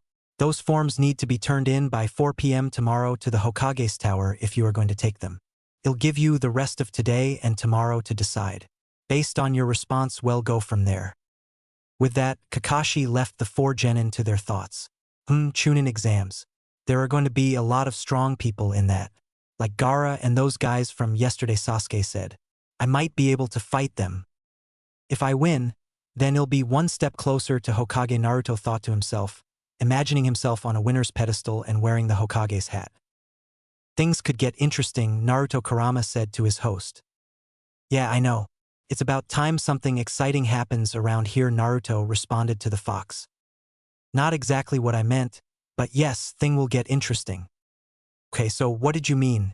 Naruto asked the demon. "That Suna boy isn't the only one with chakra that I've felt before. I can't tell you who, but I've felt at least one other familiar chakra source enter this village recently." "So what does that mean?" Naruto asked. "Are there more of your kind here?" "Maybe. I can't say for sure, but let's just say it's possible." "Then what do you think about entering?" "I want to, as it will put me closer to Hokage," Naruto said, giving the fox a big smile. "Like I said, it will be interesting. I say do it as there are a few of the tailed beasts I wouldn't mind seeing again. But then again, there are others I would rather not." "So what do you think?" Naruto, Haku, Sakura. Sasuke asked his team. "I'm definitely in," Naruto exclaimed, giving Sasuke a slight grin. "They'll come. If the team needs me, I'm more than happy to help them," Haku said. "I don't want Toy can't even keep up with Naruto," Sakura thought to herself, still depressed that Sasuke had told her that her abilities are probably below Naruto. "But if I back out, what will Sasuke think of me?" "Sakura?" Sasuke asked, trying to snap his teammate out of it. "Huh? Oh yeah, it'll come," Sakura said, a tone of doubt still in her voice. Team 7 had just turned in their exam forms for the Chunin exams, and it was now about 3 days before the exams would actually start. Already, Naruto had seen ninja from many different villages besides Suna. Currently in the village were also ninja from Kumo, Kusa, Taki, and even some new village known as Odogekure no Sato. Naruto had just left Ikaraku's after his typical early afternoon ramen run when he spotted a few Kumo shinobi walking away from him. He immediately felt the Kyuubi flare up inside. "What's wrong?" he asked. I think there is a Jinchuriki amongst those Kumo shinobi as well. I can't quite tell which one or which Biju it is, but I'm certain that one of them is a Jinchuriki, said the Kyuubi. So that makes what? 2 others? Asked Naruto. Yeah. Like I said, this could get interesting, said the fox. Hey, so who are these other Biju? I know there's you, but you said there are 9 others, right? Asked Naruto. There are 8 others, 9 if you include me. Each of us is distinguished by the number of tails we have. They'll start from the beginning. The Ichibi, Shikaku, is probably my least favorite of all the Biju. He's fucking insane and does nothing but kill, kill, kill. He's also the weakest of all of us, as he only has 1 tail. The Nibi Matatabi is also known as the ghost cat. She's actually one of the few Biju that I actually don't mind, and she actually is pretty respectful. The Sanbai, Isabu, looks just like a giant turtle. I don't really care much for him, but I can tolerate him if it wasn't for his incompetence. The Yanbi Son Goku is known as the Great Sage Monkey. I don't really like him that much because he keeps thinking he's smarter and better than me, PHFT. The Gobi Kokuo is well we don't really know, said Kurama. What do you mean, don't really know? Asked Naruto. Exactly what I said. All of us resemble some sort of animal, but the Gobi is a mixture of a horse and a dolphin, I think. Anyway, the Rokubi Saiken looks like a giant slug. She's almost as bad as the Ichibi when it comes to mindless killing. The Nanabai Chome resembles a large beetle and keeps referring to herself as the Lucky 7 Chome. For me, she's tolerable. Then we have the Hachibi Yuki. He looks like a cross between a giant ox and octopus. He can be rather stubborn and bashful, and the 2 of us have never seen eye to eye. Lastly, you have me, the Kyuubi, and the strongest of all the Biju. Wow, that's amazing, replied Naruto. Later that night, Naruto was walking through the village. On his way home when a figure attacked him out of nowhere. Naruto jumped to the side, just in time to avoid being pelted by a few kunai. The man that attacked him wore a headband indicating that he was part of Amigakure no Sato. What the hell do you want? Shouted Naruto. Heh, aren't you funny, laughed the AIM ninja. The Chunin exams have no room for a little brat like you. You're better off giving up now. And why would I take advice from the likes of you? You're talking to Konoha's future, Hokage, declared Naruto as he pulled out a kunai and threw it at the attaching ninja. The AIM ninja took his own umbrella from his back and threw it at Naruto. When the kunai and umbrella met, the umbrella turned into dozens of kunai and impaled Naruto. Heh, see you little punk? There's no room in the Chunin exams for you, huh? The Naruto that he had attacked disappeared, revealing itself to be nothing more than a shadow clone.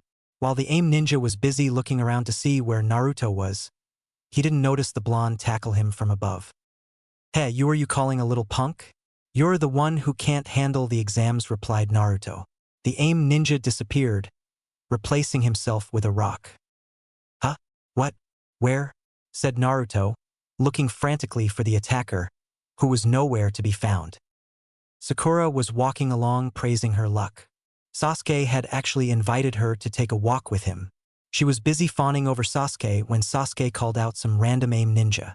Sasuke attacked the ninja, only to be pelted by a barrage of kunai. Sakura looked on in horror as her precious Sasuke was killed in front of her.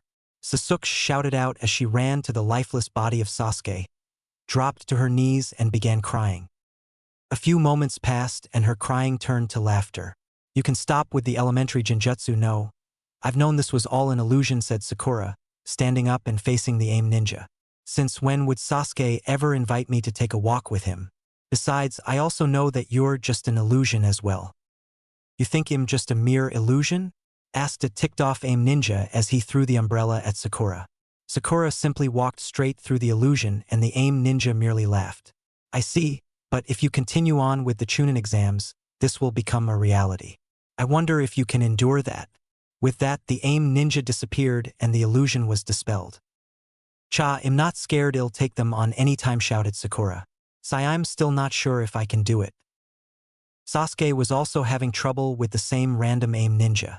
Well, it wasn't so much of trouble as he had easily defeated his attacker, more like a nuisance. So how was it? Kakashi asked said troublesome AIM ninja. However, the AIM ninja dispelled his transformation to reveal Irika. We went through the trouble of having a special preliminary exam for the rookies, And they all passed with ease, said Irika. As you said, their skills have shown drastic improvement. Well, the actual Chunin exams won't just end at this, but said Kakashi. Chapter 10, The Chunin Exams Round 1. Finally, the day came for the Chunin exams. Hey, Hinata, Naruto shouted, coming to the gate of the academy. The poor girl began to turn red, like normal when Naruto expectantly appeared. Are you here for the exams too? Why yes, I am. Hinata managed to get out. Naruto Sakura called out for him, across the academy courtyard. Oh sorry Hinata, but it looks like my team is here, Naruto said. It's okay. I think I see my team coming as well, the shy girl said, trying to hide herself from her crush. Good luck. I know you will do great, Naruto said as he ran off to join the rest of his team. He thinks I will do great? Hinata thought to herself. If Naruto thinks I can do it, then I will surely try my best. The truth is that Sakura wasn't the only one doubting her entrance into the exam. Hinata was also questioning why she was there, coming to the conclusion that her team really wanted to take the exam and they needed a third member. Because of that, she decided to join so that they could participate, but if Naruto thought she could do it, then she would do her best.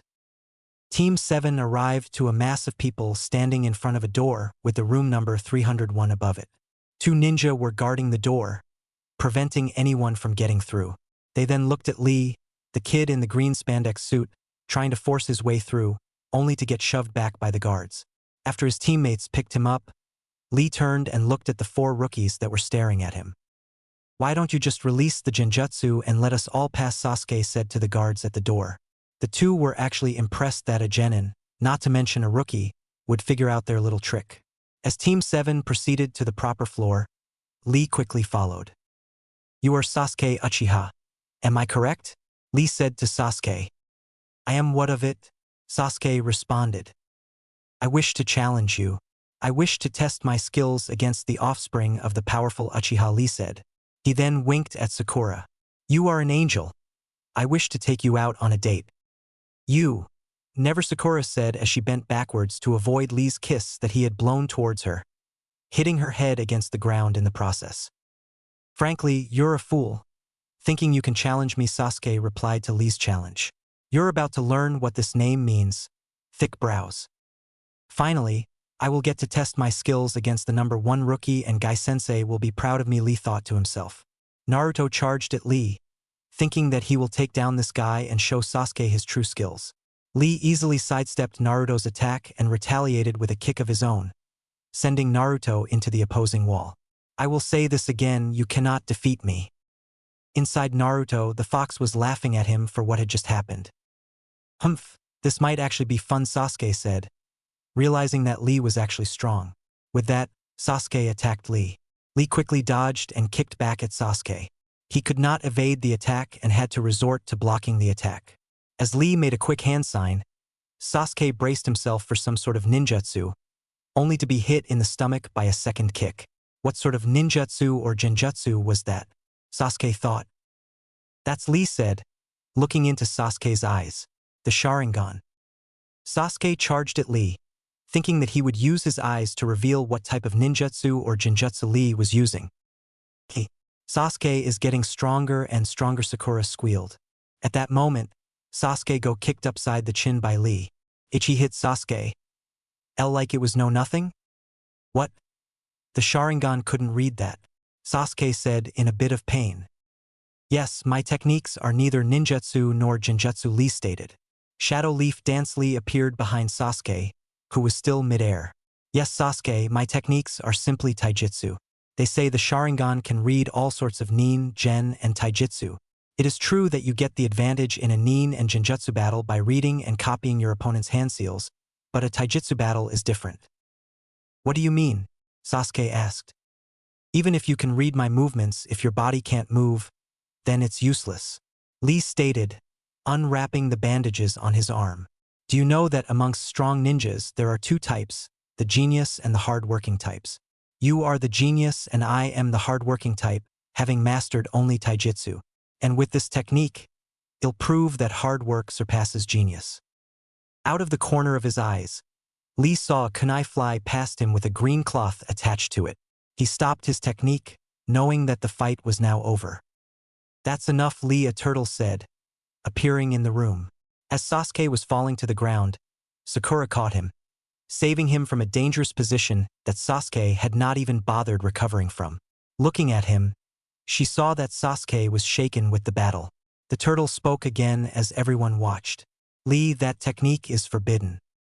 "What? That turtle can talk?" Naruto shouted out as Sakura knocked him over the head. While the turtle was scolding Lee, a man that appeared to be an older replica of Lee appeared on top of the turtle. Team 7 almost passed out, disgusted at the resemblance. They had seen this man once before at Haku and Zabuza's hearing, but they never noticed the creepy resemblance until now. "Guy-sensei," Lee called out. Guy punched Lee in the face, probably as punishment for disobeying him. The two clones then proceeded to do something that would leave Team 7 traumatized for a few months. "Ellie," Guy called out. "Ji-sensei," Lee responded. With that, the two hugged, creating an ocean sunset in the background. Being a 1,000-year-old demon, Kurama had seen some pretty disturbing things, but this ranked right up there. "I'm sorry, Sensei. For that, I will do 1,000 laps around the village after the exam," Lee said. "Is that even possible?" Sakura whispered to her team. Guy turned to the four of them. "Hey guys, how is Kakashi doing?" Guy asked, winking and giving them a creepy smile.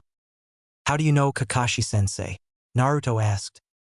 "People refer to us as eternal rivals," Guy said. Lee took another look at the group of Kakashi students, his attention focused to Haku. "You look just as lovely as the beautiful Sakura. May I ask you on a date instead?"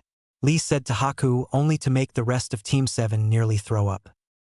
"You do realize I am a boy, don't you? I thought I made that clear when I first came to the village," Haku responded to Lee, whose world was now shattered. Naruto made a mention to Sasuke that Lee must have trained extremely hard, every day after catching a glimpse of his hand and seeing the scars.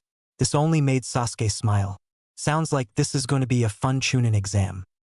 Naruto, Sakura, Sasuke, and Haku stepped into room 301, only to find about 200 ninja from various villages, including their own.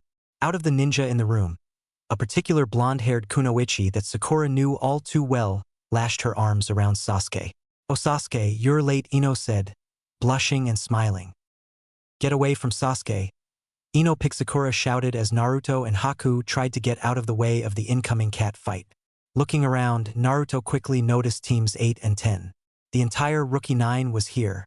Then the 9 noticed a gray-haired ninja who introduced himself as Kabuto. "Hey you guys, quiet down. The last thing you want is to cause a scene," Kabuto told the rookies. "Although I can't blame you. I remember how I was when I was a rookie." "So you've taken this test before?" Sakura asked the newcomer. "Actually, this is my 7th time since the exam is held twice a year," Kabuto bragged. "Wow, so you must know a lot about these exams," Sakura said. "Yep. He'll even share some of my info with you using the Nin cards," Kabut said, whipping out a deck of cards. "Is there anyone you want information on?" "How about Gaara of the Desert and Rock Lee of the Hidden Leaf?" Sasuke said, getting in on the action. Let's see. Rock Lee. He's a year older than you and has completed 20 D ranks and 12 C ranks. His specialty is in taijutsu, with his nin and genjutsu being weak, if not non-existent. This is his first time taking the exams. On his team are Niji Hyuga and Tenten, Kabuto read off. Now Gaara. 8 C ranks and WoW, a B rank mission. Since he's a newcomer, I don't have much information on him, but it looks like he has returned from all his missions without even a single scratch. Kabuto then explained that the top genins from the Leaf, Sand, Sound, Grass, Waterfall, and Cloud were here. This wasn't going to be an easy exam. Sakura could see that even Naruto was getting nervous. However, nerves work differently with Naruto. "My name is Uzumaki Naruto, and I won't lose to any of you bastards," the blonde-haired genin shouted out, effectively challenging anyone who heard him. Kakashi, who was standing outside the room, heard his student and just smiled, figuring it was about time Naruto did something stupid. Suddenly, a trio of sound ninja jumped out of the crowd and attacked Kabuto. He easily dodges the fist, but was soon hit by another force. As the fight started to escalate, there was a large puff of smoke in the front of the room. "Quiet down, you worthless bastards," the new ninja said as the smoke dissipated. Behind him stood a few dozen Chunin. The man wore a long black trench coat with a leaf bandana. He had a few scars on his face. Most of the leaf ninja knew him as Ibiki, torture and interrogation specialist. I am Ibiki Marino, the proctor for the first exam.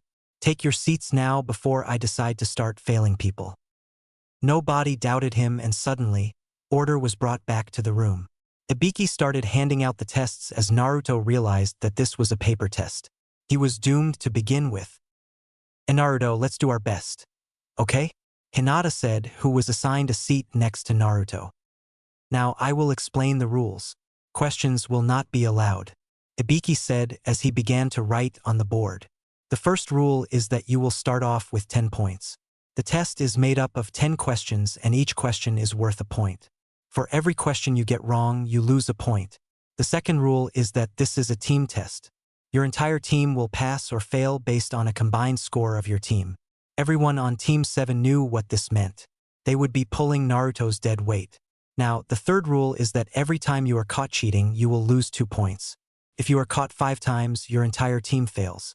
The last rule is that those who lose all their points and those who don't answer any questions correctly will automatically fail their entire team." Naruto suddenly felt a wave of killing intent directed towards him as the fox began cracking up.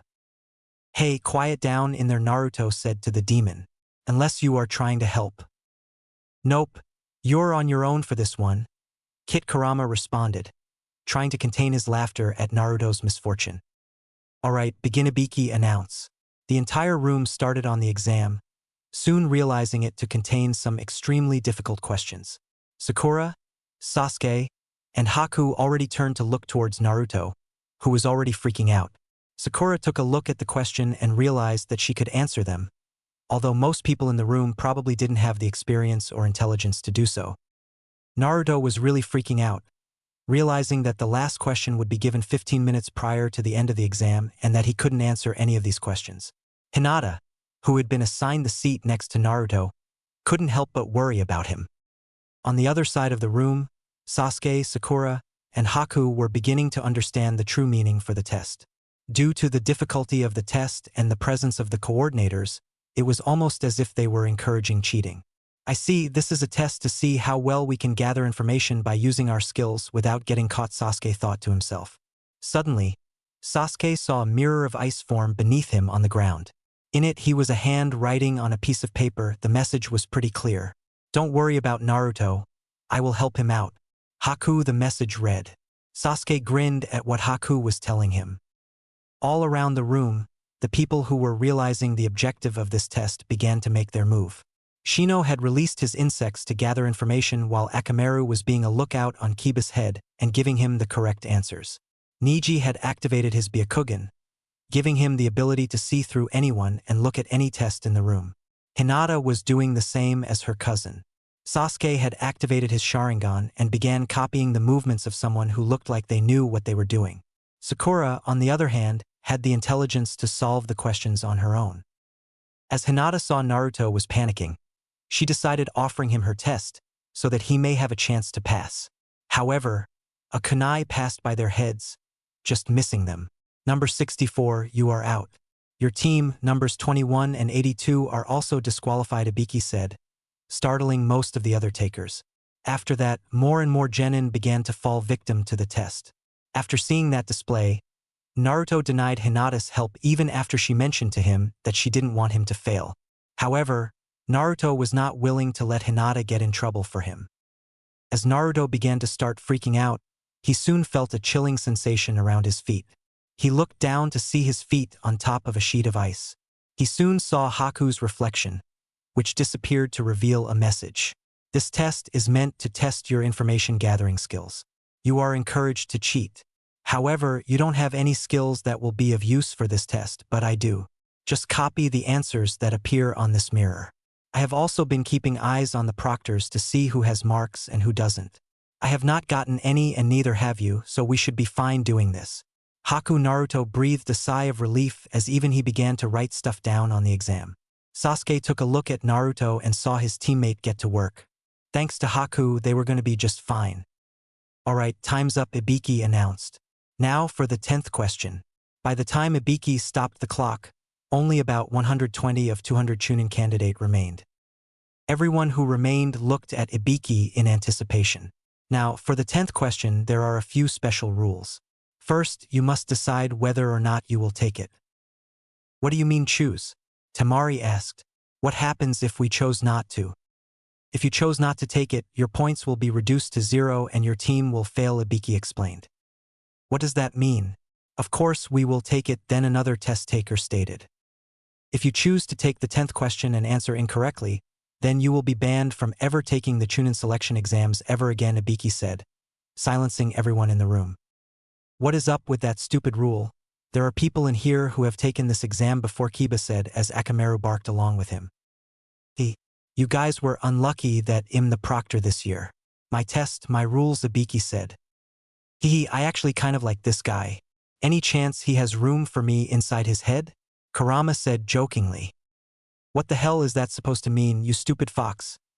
Naruto thought to the fox, only making him laugh harder. However, I will give you a way out. You can choose not to take it and try again next year if you are not confident. Ibiki sent an evil glare to the Chunin candidates. Now, those of you who do not wish to take it, put your hand up and wait for your number to be called. Then you and your team may leave. All around the room, people were thinking on what to do. What do I do? If I fail, I'll be stuck in eternal genin, but if I don't take it, I'm sure Sakura and Sasuke would never forgive me, Naruto thought to himself. I want take it, a leaf ninja said, standing up. He and his team were immediately escorted out of the room. Over the next 5 minutes, a total of 30 more opted out, leaving 91 genin remaining. Naruto raised his hand, much to the Rookie Nine's shock. Then he proceeded to slam it down on his desk as he stood up, a look of determination in his face. Don't underestimate me, will not run, I will take the question, even if I'm stuck to be a genin forever, declared. I'll will myself to become Hokage anyways, I don't care if I fail anyways. I'll give you all one last chance to back out.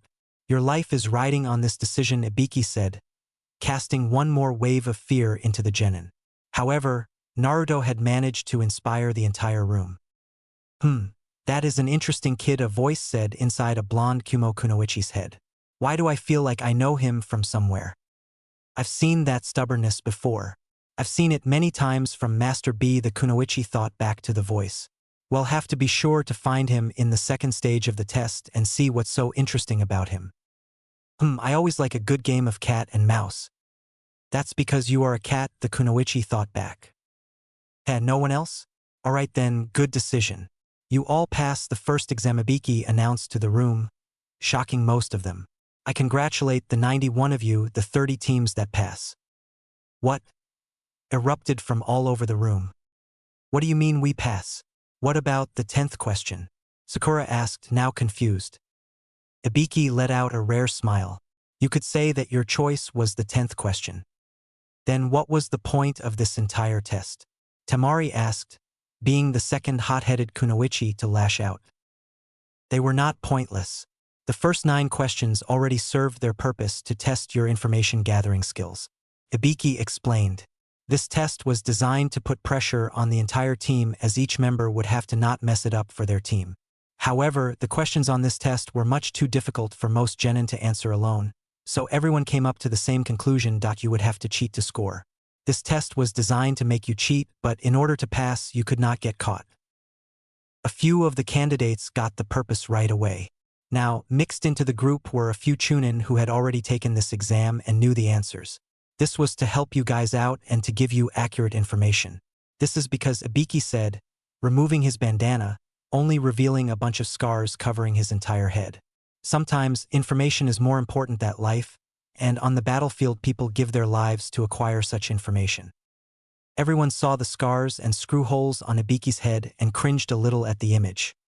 If the enemy notices you, there is no guarantee the information you obtain will be accurate, Ibiki stated. Remember this, as accurate information can be a powerful weapon for you and your comrades. This is why we had you gather information through cheating. This clearly separated those who did and did not have the right abilities. Wait, then what about the 10th question? Temari asked. But the 10th question is the true purpose of this test. The take it or not take it decision. Ibiki paused momentarily. Let's say you become Chunin and your mission is to steal an important enemy document. You don't know the number or skill of the enemy. Do you accept the mission? Because you don't want to die because you don't want your comrades hurt? Can you avoid this dangerous mission? The answer is no. Ibiki let out a slight grin. Those who aren't willing to put their lives on the line. Those who cling to the uncertain future of their is always next year, and then walk away from their chance. Those pieces of trash who can only make cowardly choices don't deserve the right to become Chunin. That's how I feel, Ibiki said. You have made it through the entrance of the first test. I wish you guys luck. Hell yeah, Naruto shouted out. He's an interesting one, alright, Ibiki thought to himself. Suddenly, a black bundle came crashing through the window and a black poster was unraveled on the back wall. Out of the bundle crawled a lady with short purple hair in a ponytail and a mesh shirt underneath her jacket. This is no time to be celebrating. It is now time for the second test. I am Anko Mitarashi, the proctor. Now, follow me, Anko said as Ibiki face palmed himself repeatedly. This one is almost Naruto-ish, Sakura thought to herself. Wow, 91. Ibiki, you're getting soft. The test was way too easy. Anko said to Ibiki. Hey, there are a lot of outstanding ones in this batch, Ibiki said. Bah, that's fine, Anko said. They'll cut them at least in half by the time I'm done with them. Now I'm getting excited. I'll explain everything once we change places. Chapter 11, Round 2, Welcome to the Forest of Death. Danger, stay out, a sign read as the group of remaining candidates stared at the dark forest in front of them. Welcome to the stage of the second round of the Chunin Exams, Practice Area 44, also known as the Forest of Death, Anko said as a bunch of gulps were heard from the crowd. Heh, and you'll soon find out why it's called the Forest of Death. Meh, and you'll soon find out why it's called the Forest of Death, Naruto said, mocking Anko. Responding to the kid's insult, Anko pulled out a kunai and threw it at Naruto so that it made a small cut along his cheek. Kids like you are quickly killed in here, spraying that red blood that I love so much, Anko said, licking the blood off Naruto's cheek.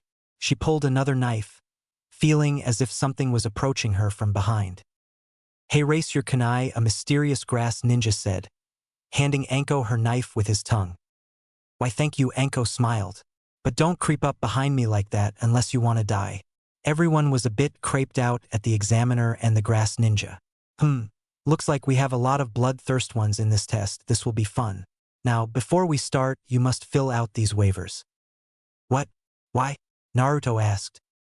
Because there will be deaths in this exam, Anko let loose a cheerful smile, creeping out even more participants.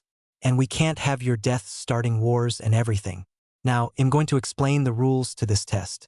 Each team will check into that booth behind me. Your team will then receive one scroll. It will either be a heaven scroll or an earth scroll. Since there are 30 teams here, 15 will get an earth scroll and 15 will get a heaven scroll. In the middle of this area, there is a tower. You are to bring both a heaven and an earth scroll to the tower. So that's why you said you will cut the group in half, Sasuke said. Yes. Now, this area is a dense forest with a river running through the middle. A tower is located at the middle of the area, about 10 kilometers from each side, Anko said, holding up a map of the area. Around this perimeter, there are 44 locked gates. This will be considered a survival exercise. You may use any weapons or jutsu to complete the task. The only rule is that you cannot open the scrolls until you enter the tower with both scrolls. Other than that, there are no rules and killing is allowed. Also, there is a time limit. The test lasts 120 hours or 5 days. If you are not at the tower at the end of the time limit, your team is disqualified. What? 5 days? Naruto yelled out. But what about dinner? The forest is full of food. Just make sure you're not on anything's menu, Anko said. Now, 15 teams passing is very unlikely as there are poisonous snakes, insects, and beasts, along with enemy ninja. So, not only will some teams fail from losing their scrolls, but some will also die from the harshness of the course. Also, there is no quitting. You will be in the forest for the entire 5 days, unless of course you make it to the tower early.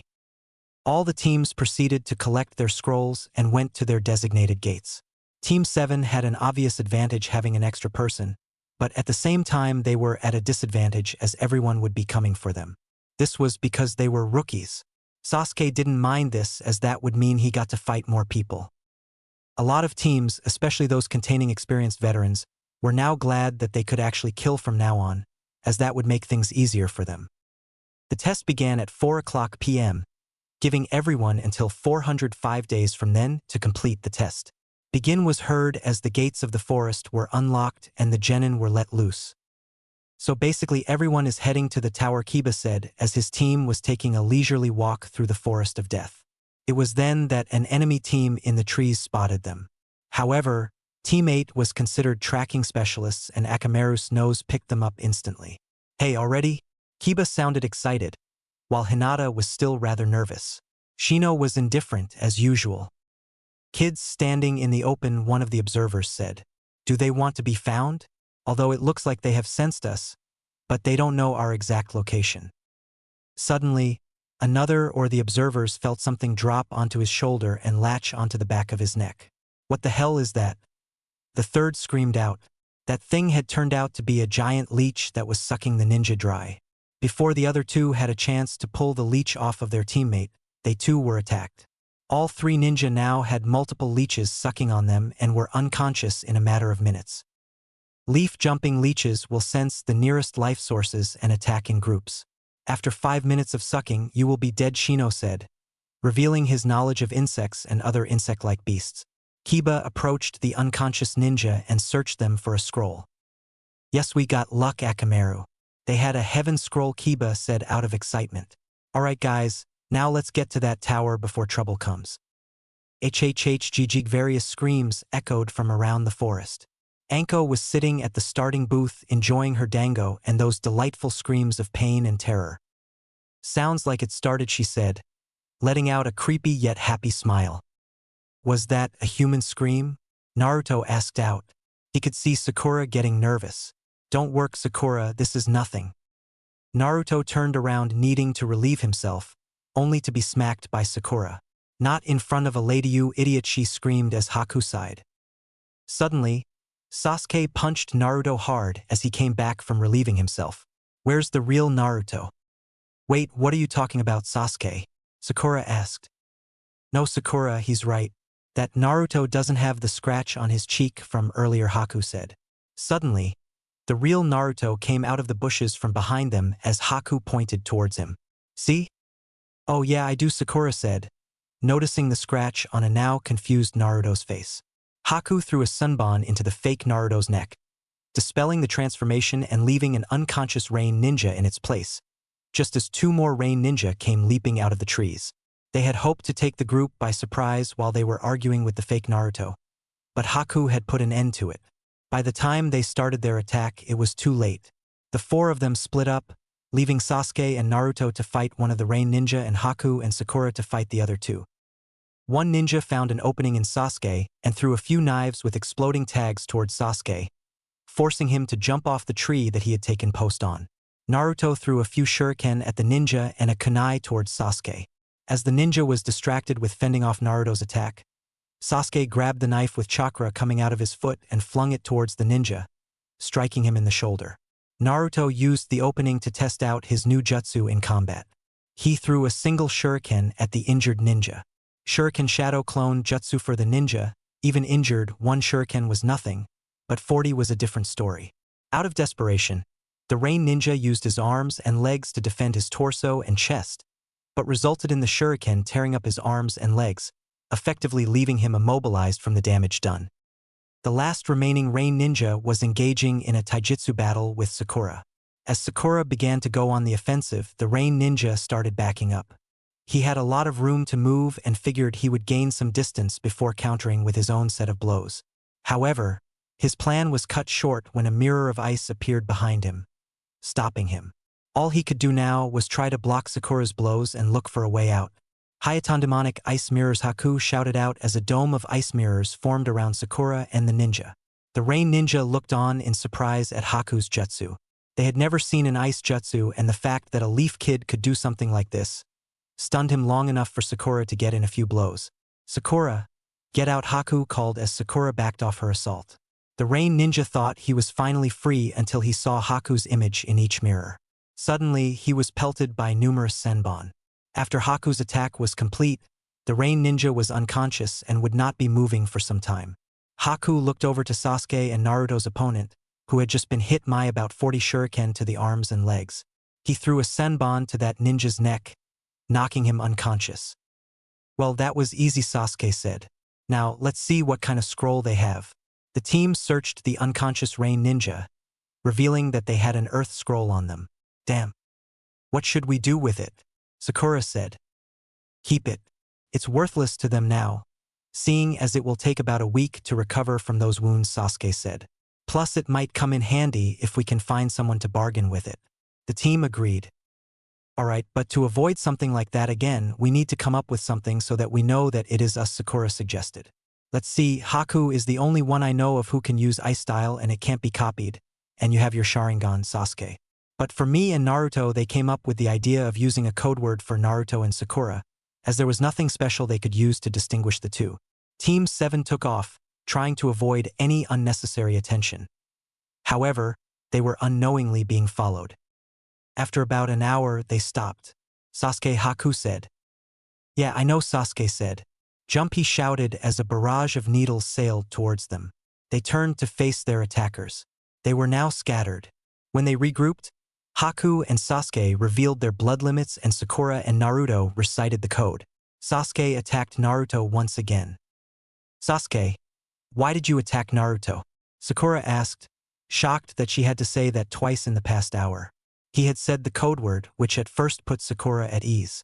It was then that she realized this was Naruto they were dealing with to them. He didn't have the mental capacity to remember such a long and complex code. Do you really think Naruto would be able to memorize the code? Sasuke said, sarcastically, as both Sakura and Haku nodded in agreement.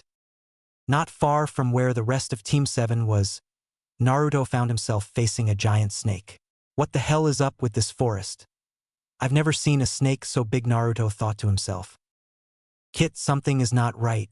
That snake is not normal and I can feel an evil presence around here. Be on your guard, warned the fox. The snake lunged towards Naruto, who just barely dodged it. However, he didn't notice the tail, which hit him and sent him flying into a nearby tree. Soon after, the snake lunged at him again, catching Naruto in the mouth and swallowing him. Damn it, it swallowed me, Naruto thought. What to do? What to do? This might work. Kurama had obviously thought of something. Remember those times when you ate too much ramen and felt like you were gonna burst? Naruto suddenly got what the fox was talking about. Multi-shadow clone jutsu called out as roughly 400 Narutos appeared in the snake's rapidly expanding stomach. Unfortunately for the snake, it wasn't big enough to handle that many Narutos and it burst apart, leaving Naruto covered in snake guts. Naruto bolted off towards where his team was.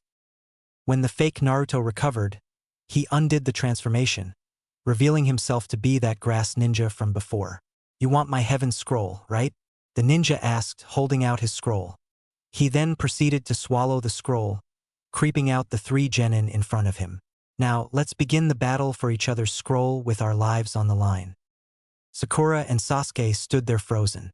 Images of their own gruesome death flooded their minds. Haku was affected as well, but not to the same extent as his teammates, as he had experienced the effects of massive killing intent while traveling with Zabuza. Their enemy flicked a few kunai towards the 3. Sakura and Sasuke were still frozen and would be unable to move unless something was done. Sasuke did the only thing he could think of and stabbed his leg with his knife to break the hold of the terror, giving him the ability to move in time. Haku had also reacted and created a few ice mirrors to save himself and Sakura. Sasuke looked back at their attacker, revealing his Sharingan to their opponent, before disappearing into the trees. Well, it appears as if these kids have some interesting powers, the grass ninja thought to himself. Time to have some fun. Anko felt as if something wasn't right. After investigating the area around the Forest of Death, her suspicions were confirmed when she came across 3 lifeless bodies of grass ninja. Upon further examination, she found that they were missing their faces. What?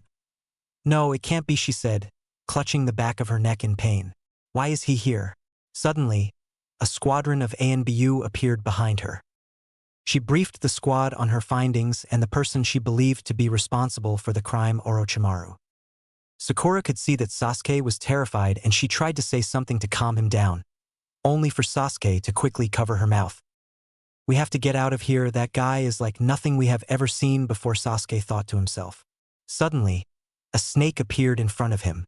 It struck at Sasuke, only to be pelted in the head by numerous senbon, pinning it against a tree and killing it. Sasuke took a deep breath, trying to relax, but was quickly put back on alert when the grass ninja emerged from the corpse of the dead snake. You guys shouldn't relax even a little. Prey should always be looking for a way to run in the presence of a predator, their enemy said. Out of nowhere, roughly 40 shuriken were sent at the ninja as he managed to snake his way around it. Sorry, I'm late, Naruto said, appearing on scene. Oh, and what was that code again? I forgot. Naruto, Sakura said, relieved that he had arrived and was alive. I don't know what you're doing, trying to play hero. Just run away, this one's on a whole nother level, Sasuke shouted out. He then did the only thing he could think of. If you leave us, I'll give you our scroll. What the hell are you talking about? Why would you give the scroll to the enemy? Naruto shouted out. I see, very smart, the mysterious ninja said. Sometimes, the only way to escape a predator is to give it a different meal. Sasuke tossed the scroll towards their enemy, only for Naruto to grab it and punch Sasuke in the face. What was that all of the sudden? You bastard, Sasuke screamed at Naruto. Even though you may have your Sharingan, I can still tell you are not the real Sasuke, Naruto responded. You total moron, I am the real Sasuke, Sasuke rebutted. There is no way such a stupid coward like you could be the real Sasuke, Naruto stated. I don't know how strong this guy is, but what guarantee is there that he will go away if we give his the scroll? You're the one too freaked out by the situation. You're right, Naruto. I can just take your scroll and kill you, the ninja said, taking some blood and rubbing it on a seal on his arm. Summoning jutsu, ninja said, summoning an even larger snake, which he was now standing on. The snake then proceeded to slam Naruto into the ground as the three genin screamed out his name. This really is bad, Kit Kurama said to Naruto. You think? Naruto responded. I keep getting smacked around by damn snakes. There is something about that man that even gives me the chill. If you are going to survive this, you are going to need my help. Alright, then stop talking and start giving me your power, Naruto said to the fox. Just give me a few moments. I'm going to try and push as much power through the seal that I can without damaging your body. I've just got the feeling that you're going to need as much as you can get. Naruto was flung by the snake's head, who was trying to become the second snake to eat him today. As the snake lunged at him, Naruto's pupils began to take on a red color with narrow pupils. His teeth grew into small fangs and his fingers grew claws as the Kyuubi's power began to course through him. As Naruto's transformation completed, the snake slammed its tail into him, knocking him backwards through a few trees. There is no doubt about this kid, the mysterious ninja thought. This is getting fun. Now what will you do, Sasuke? The giant snake lunged at Sasuke, who was too frozen to move. The snake stopped, feet from Sasuke. Naruto had jumped in the way and stopped it in its tracks. No way is that, Naruto? Sasuke thought, lapsing into almost Hinata-class stuttering. Something was different about this Naruto. The power that he was emitting was immense, and he had taken on a slightly feral appearance. It was almost demonic in a sense. Hey, are you alright, scaredy cat? Naruto said, questioning Sasuke. Sasuke just sat there, frozen by the turn of events. Temari and Kankuro felt the blast of demonic chakra, making them tremble in fear. It was similar to the chakra that Gaara emitted when his killing instincts took over him, which was happening right now. That chakra. Mother's sand craves for it. I must see who it is and I must have its blood, Gaara said as he darted off towards the source of the demonic presence. Chapter 12, Round 2, The Forest of Jinchuriki. Sasuke snapped back to reality. The sad part was that Naruto was right. The two of them were facing the Snake Master while Haku joined their side. Fine. They'll show you I am no scaredy cat, Naruto, Sasuke said as he activated the Sharingan. Naruto, Haku, and Sasuke all pulled out their shuriken, senbon for Haku, tossing them at the snake summoned. Naruto's were aimed left while Haku's were aimed right. As the grass ninja tried to back up out of range of the weapons, he found himself against an ice mirror. Sasuke's shuriken were coming straight towards him, but broke off course at the last second. He can't seem to kill me? You will learn what a mistake you made. Sasuke the snake ninja said as Sasuke smirked. With a flick of the wrist, he revealed the wire attached to the shuriken. Controlling and manipulating them, the shuriken wrapped back around, tying his opponent to Haku's ice. Katan Fire Dragon Bullet Sasuke called out, sending a stream of powerful flames sailing towards their enemy. When the smoke cleared, the mirror was practically completely melted, but their opponent remained. From the looks of it, his skin was burnt and peeling away. A wave of killing intent struck the four genin as Sakura joined them at their side. This time, it was more intense than it had been before. The four genin looked on in horror as the man's skin peeled away to reveal an even more sinister face. Kit, this is really bad. I am beginning to sense even some dark and evil power coming from this guy, Kurama informed Naruto. You will most likely be unconscious for a few hours after this, but I'm going to push more power through the seal and try and get you into the one-tailed state. Who the hell are you? Sasuke called out, still paralyzed by fear. My name is Orochimaru, the snake man hissed. If you want to see me again, then survive this exam. Of course that means defeating my men, the Sound Ninja Trio. Why the hell would we ever want to see you again? Sakura called out. I'm going to give you a little going away present, Sasuke. In time you will come seek me out. With that, Orochimaru extended his neck towards Sasuke, looking like he was ready to bite him. Naruto stepped in front of the snake man, catching his head in a headlock just before he was able to reach Sasuke. Red chakra began to bubble around him, forming a demonic chakra cloak. I won't let you touch him, you creepy bastard, Naruto called out, punching Orochimaru in the face and sending him backwards as the chakra cloak fully enveloped Naruto, taking on an almost animalistic appearance. Naruto's team looked on in shock at the transformation that was taking place. Slowly, the cloak began to look more fox-like, with a tail and ears emerging. What did you do to him? Sakura called out, thinking this was Orochimaru's doing. Hee, why don't you ask him yourself? Orochimaru responded. Sasuke, you are too valuable for me to let you escape without giving you some of my power first. But first, I know how to take care of your foxbrat friend. Sakura, I don't think that is Orochimaru. I felt this chakra from Naruto before, Haku said. Back in the land of waves, that's where I felt that power of his before. Sakura took back her words and watched in astonishment as Naruto engaged Orochimaru, cloaked in this mysterious red chakra. Orochimaru lunged straight at Naruto. 5 points, see huh? Orochimaru was stopped dead in his tracks. Something was snaking up his legs, working its way closer to the rest of his body. He looked around to see sand. It was then that he realized he would be in trouble if he stuck around much longer. Mother wants their blood, Gaara said, appearing on scene and unleashing his own wave of killing intent. I will be the one to kill them, and he'll kill you as well. Orochimaru managed to snake his way out of Gaara's sand claws. He was shocked. A couple of genin were forcing him to retreat, although 2 of them had demon-infused chakra coursing through their veins. Damn, I'm not going to be able to get to Sasuke now. Oh well, I'm sure I can think of a way to get him. With that, Orochimaru left as Gaara turned his attention to Naruto, Sakura, Sasuke, and Haku. Mother wants your blood, Gaara said as his sand crept towards them. Naruto didn't know what to think, but the killing intent radiating from Gaara told his teammates to back away. Damn, the fox swore to Naruto. Why did it have to be him? Who? Naruto asked in confusion. I'm almost positive of it now. It's the Ichibi, Shikaku. He's the weakest of us, but he's seriously annoying, not to mention insane. ID recognized the bloodlust of that badger coming from that kid anywhere, Kurama informed Naruto. Kit, work on getting your team out of here. You might not have noticed, but I can't keep up the cloak for much longer. Once the cloak dissipates, you will most likely lose consciousness. Naruto turned to his teammates. Guys, let's get out of here.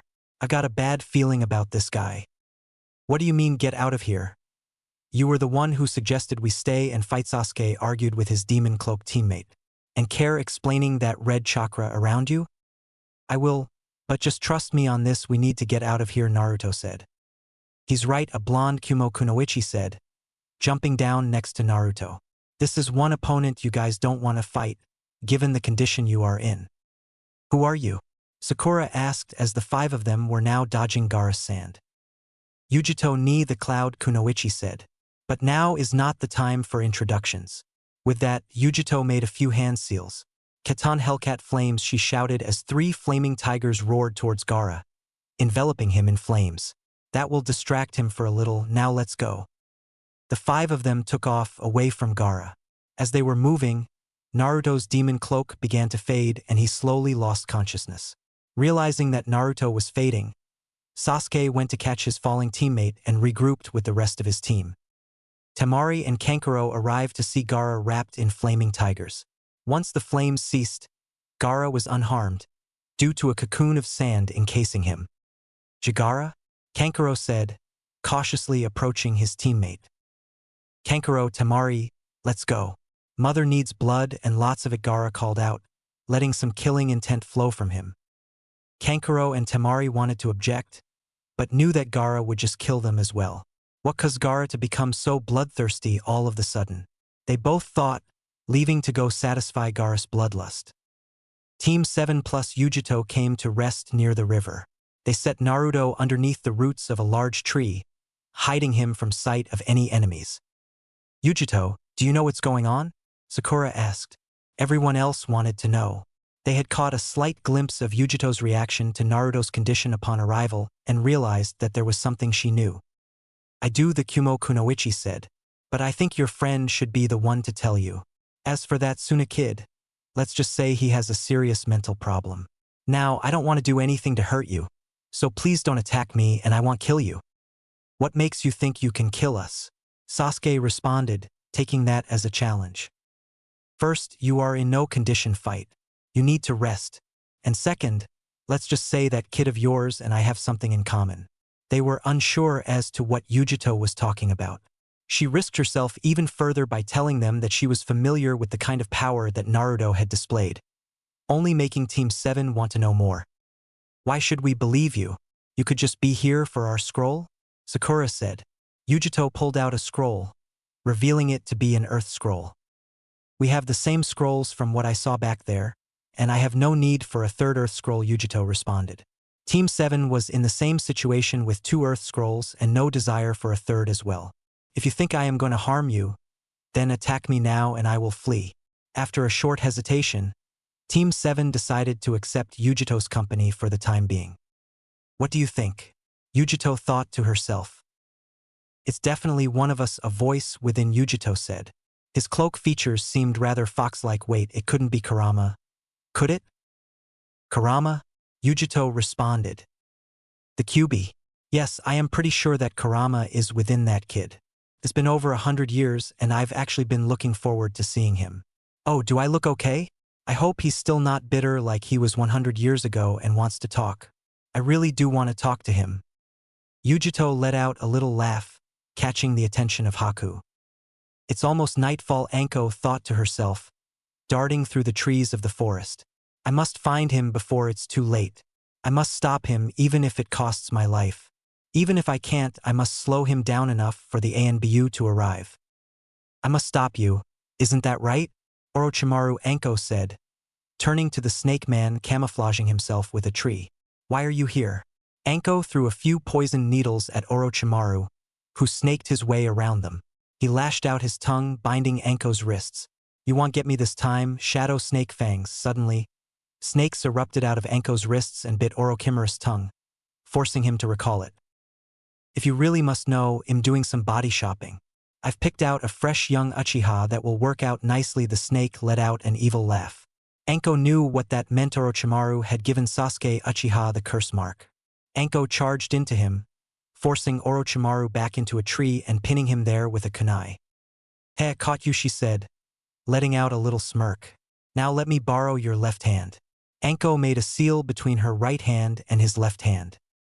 That seal, Orochimaru thought, a little bit of fear coursing through him. "Yes," Anko said with an evil smirk. "You and I will both die." Double snake assassination. Suddenly, Orochimaru disappeared in a puff of smoke, revealing himself to be nothing more than a shadow clone. Anko cursed under her breath as Orochimaru had escaped her grasp once again. Suddenly, the real Orochimaru came up behind her, ripping the burnt skin and revealing his true face. Anko clutched her shoulder as the pain of her curse mark flared up. Please don't end this exam. There are some things I want to enjoy, including 3 from my own village, the snake ninja said. If you stop this exam prematurely, I will destroy your precious village. With that, Orochimaru disappeared, leaving Anko lying on the tree branch to deal with the pain of her curse mark. Surprisingly, Team 7 managed to get a good sleep with everyone, except Naruto, taking 3-hour shifts for guard duty. After about 9 hours of resting, Naruto still had yet to wake. Like Orochimaru-sama said, we attack at daybreak, a sound ninja hiding in the bushes said. Our target is Sasuke Uchiha. If the others get in our way, we just kill them, including that Kumo girl. As morning broke, Sakura was the one on guard. She noticed a ruffling in the bushes and threw a kunai towards it, revealing nothing more than a squirrel. As she let out a sigh of relief, another animal came running towards her out of the bushes. She threw another knife at the animal, noticing that it was carrying something in explosive tag. This put her on guard as she proceeded to wake Sasuke, Haku, Yujito, and attempted to wake Naruto to no avail. Just as she was going to wake Sasuke, there was a voice behind the trees. Don't wake Sasuke. We want to fight him, but you'll just get in the way. What are you here for? That Orochimaru creep sent you, didn't he? Sakura shouted, waking the others with the exception of Naruto. Upon seeing Sasuke get up, the 3 sound ninja were in a slight state of shock. How are you up? The one with black Kakashi-like hair said. I thought the mark Orochimaru gave you should have put you in too much discomfort to fight, if not killed you. What mark? Said a confused Sasuke. Everyone else wanted to know about this mark the sound ninja were talking about. After hearing that, he remembered Orochimaru's head traveling towards them, but Naruto stepping in the way to block it with that weird chakra cloak around him. What do you mean, what mark? The curse mark that should be on the back of your neck, the sound ninja said. There is no mark, your boss never gave me a curse mark. Thanks to that exhausted idiot over there, Sasuke said, pointing to Naruto. But how did Orochimaru-sama fail? The girl asked. Sasuke just shrugged. Now I suggest you leave before we have to kill you, Sasuke said as Haku, Sakura, and Yujito joined him. Sakura, guard Naruto. I don't want him dying before I find out about that weird power of his. Haku, you take the girl, I'll take the one that stole Kakashi's ridiculous hairstyle, and Yujito, you get the other one. The 3 sound ninja jumped at the 4-leaf and cloud ninja. Sakura smiling as they did. Using her knife, she cut a wire, sending 2 giant logs towards them. When did you do that? Haku asked, surprised by the attack. This morning, while everyone was sleeping, Sakura said, letting loose a little grin. She even managed to get a smile out of Sasuke, who charged his target. Granted, the rest of the fight wasn't exciting. Sasuke was hoping for a better fight from the sound guys, but all that happened is that the girl found herself a human pincushion. The Kakashi-looking guy broke one of his arms after Sasuke kicked him right into one of Sakura's traps, and the last sound ninja wound up being chased by flaming cats for a solid 15 minutes.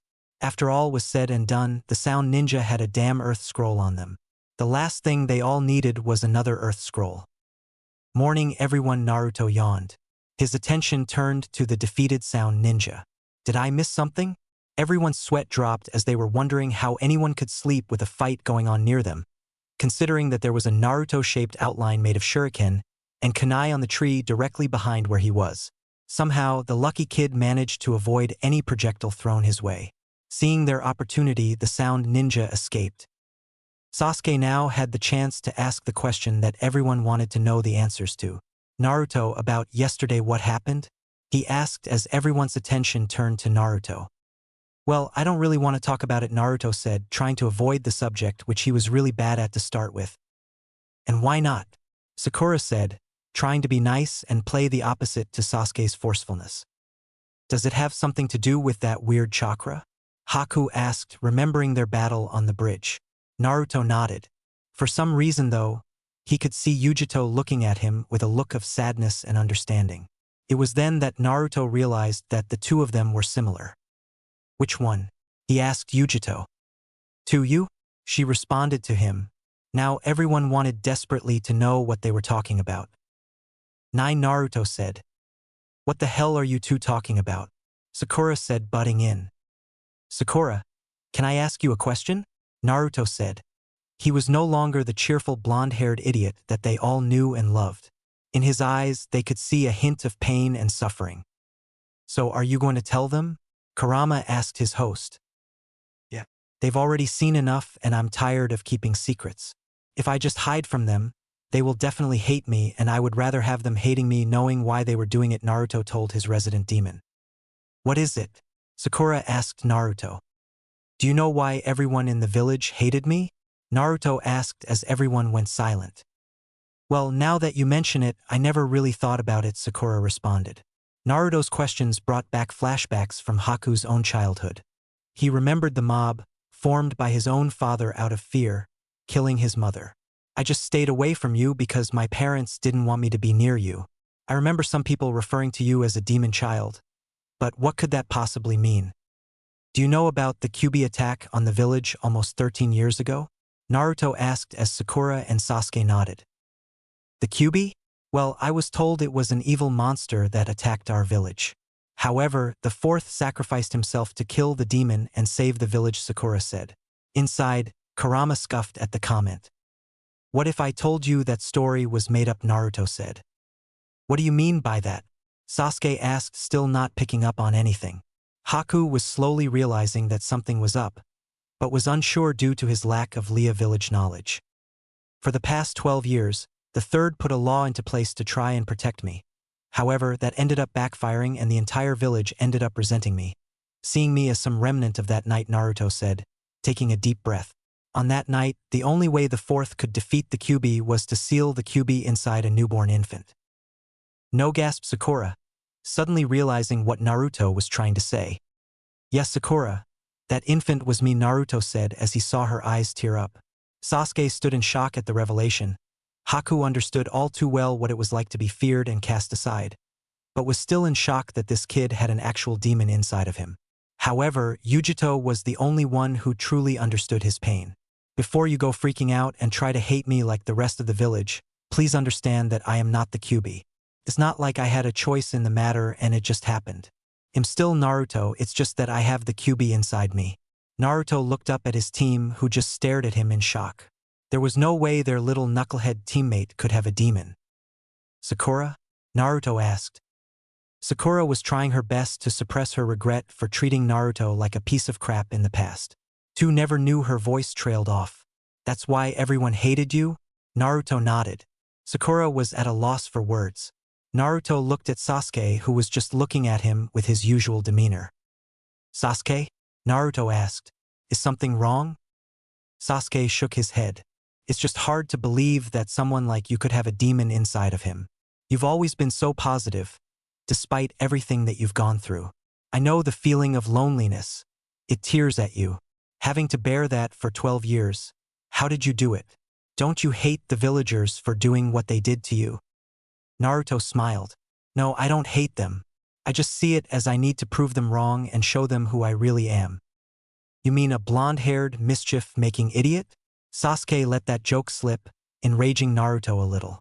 But Naruto soon realized that was just how Sasuke is, and he realized that his team wasn't going to abandon him like the rest of the village. After what you did yesterday, it sounds like that creep was going to give me some sort of curse and you were able to stop him and save us, Naruto.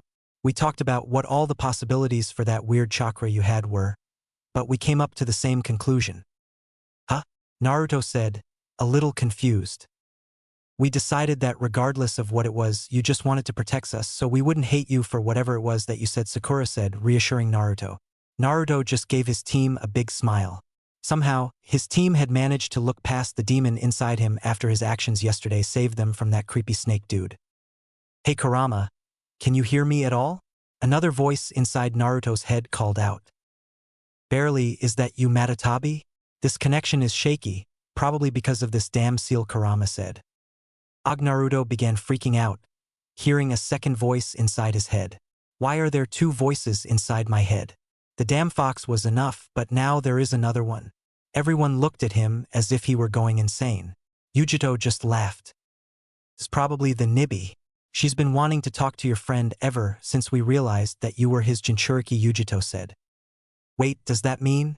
Sakura said, pointing at Yujito. Yes. Like Naruto, I am a Jinchuriki as well, Yujito explained.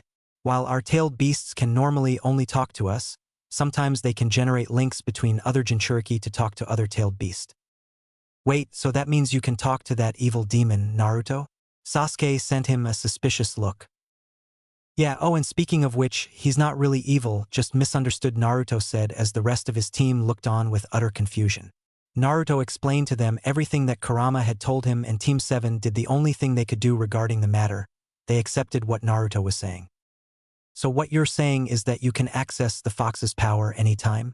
Sasuke asked, hoping that was not the case. If Naruto had access to that power all the time, he would never be able to beat his teammate. No, I can only use it in emergency situations like back there, Naruto said. Sakura asked him why, and Naruto explained that by using the Kyuubi's power with the seal still intact, it would put a major strain on his body, which could also respond in him going unconscious like he did before or even going insane.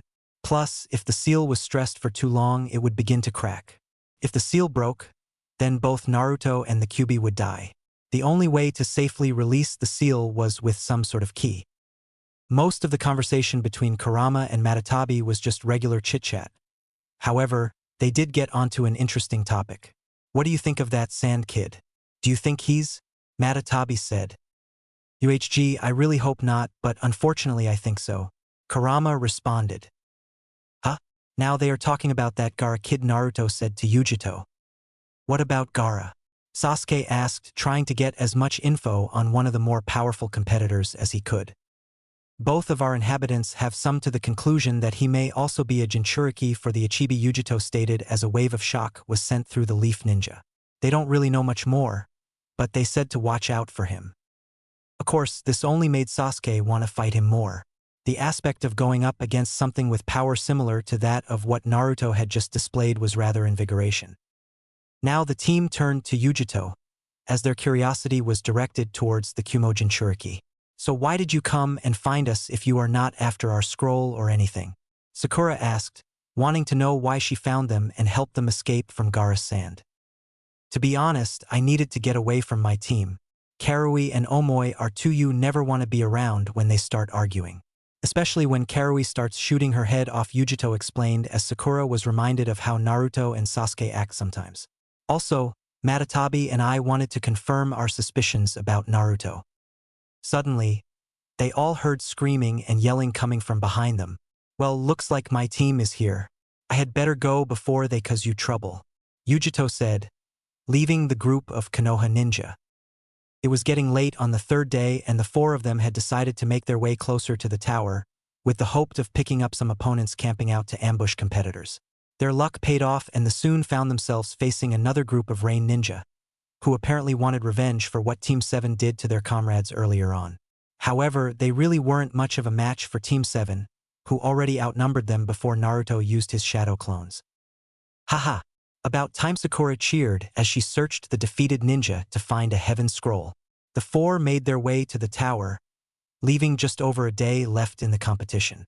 Shortly after, they arrived at the tower and proceeded into their designated rooms. They entered a room to discover no one there, but they found a poster with some sort of saying on it. After seeing that there were missing words, Sakura figured that they would be on the scrolls. The time had come for Team 7 to open their scrolls. As they did, a cloud of smoke appeared in front of them. Team 7 expected one final enemy. Hey, long time no see, the figure in the smoke said. Suddenly, the person was attacked by a small blonde-haired boy who seemed excited to see him. Irika-sensei. The rest called out. What are you doing here? Sakura asked. I'm here to congratulate you for completing the second part of the exam, Irika explained. At the end of the exam, it's set up so that we Chunin are able to meet up with the test takers, and it just so happens that I got summoned to meet you for. And it looks like you made it with just over a day to spare. The four of them were happy to complete the second exam. Now, you guys can use the tower to rest up and to see if any other groups arrive. Did anyone else arrive? Sasuke asked. Yes, I believe I saw Kiba, Hinata, and Shino earlier. A group of Cloud Ninja arrived about an hour before you four, and there is one last group of Leaf Ninja here, although I don't really know them, Irika said. With that, Team 7 entered the tower to go join the rest of them. Chapter 13 Preliminaries, the purpose for the tests. Damn it, Kurama swore as Team 7 entered the living areas in the tower, only to see Gaara and his team. Why did he have to make it? Oh, just stop it already. If he becomes a problem, then we will just have to beat him up a little, Naruto said to Kurama. Team 7 passed Gaara and the Suna ninja, receiving an evil glare as they did so. They proceeded deeper into the tower, hoping to find Team 8. About time you guys made it, Kiba said, coming to meet them. I was afraid we would have to spend all day with that sand guy. Hey, speaking of which, have you guys noticed something seriously wrong with that guy's head? The four of them nodded in agreement. Following that, they explained their encounter to Kiba. Well, you mean you guys ran into him in the forest? Kiba said. And you got out alive? Do you mean you saw him too? Sakura asked. Yeah, we did. Akamaru noticed him, but then began trembling like I've never seen before. I tell you, something is not right about that guy. We watched him mercilessly kill another team using his sand. We thought we were next on his kill list, but something caught his attention and he left, Kiba explained. Team 7 knew all too well what caught Gaara's attention and looked at Naruto. Apparently the fox had managed to save a few more of their friends. At that time Shino and Hinata emerged into the room. Hello, Shino said, greeting his comrades with as few words as possible. He walked into the common area with Hinata following closely behind him. And Naruto, why you made it, the shy girl said, letting out a blush and trying to avoid eye contact. Yep, we sure did, Naruto said. He had returned completely to his normal self since his team found out about the fox. And you made it too, see, I told you, Hinata. You would do great. I even understand that you guys were the first ones here. You bet, guess that makes us the best, Kiba bragged. Sasuke shot him a look, effectively shutting him up. Geez, can't take a joke, can you? Uchiha? There are still a lot of powerful ninja here, so you shouldn't go shooting your mouth off like an idiot. That's something I thought only Naruto is dense enough to do, Sasuke said as Naruto yelled back at him. But seriously, don't underestimate anyone here, especially that Gaara of the desert. I heard that the last test is single combat, and if anyone here has to face him, you had better be careful. Everyone took Sasuke's warning. As it got closer to the end of the exam, a few more teams arrived. Amongst them was the trio of Sound Ninja, a team of Waterfall Ninja, Kabuto's team, Lee's team, and Team 10. As the end of the exam neared, everyone in the tower proceeded to the main hall in the tower, as instructed to meet with the proctors of the exam. The timer stopped. The second portion of the exam had concluded. All the candidates who passed the exam were now standing in a large room. On a stage in front of them stood the Hokage, proctor, and the Jonin senseis for each team. First off, congratulations on passing the second exam, the Hokage announced. Wow, 22 participants out of 90. I was expecting to cut them in half, but I was expecting single digits, Anko thought to herself. I guess Ibiki was right, there are some outstanding ones in this group. The candidates looked around to see who else was there. Some, like Team 10, looked exhausted, beat up, and in Chuji's case, starving. Others, like Team 8, who had 4 days of rest, looked refreshed and ready to go. Your team looks pretty good, Kakashi guy said to his eternal rival. But as long as my team is around, don't expect them to get any farther. Now, it's all about real ability. Well, with youth, there are sweet times and there are sour times, at Kakashi. Huh? Said Kakashi, completely ignoring anything Guy had just said. Oh, Guy, you say something? Guy turned away and tensed up, clutching a fist. Not bad, Kakashi. You're cool in that way and it really gets on my nerves. The Jonin took a look at their students. Baki looked at his team of Sand Ninja and noticed that Gaara was unscathed, but there was something unsettling about him. Something had happened in the forest that had Gaara uneased.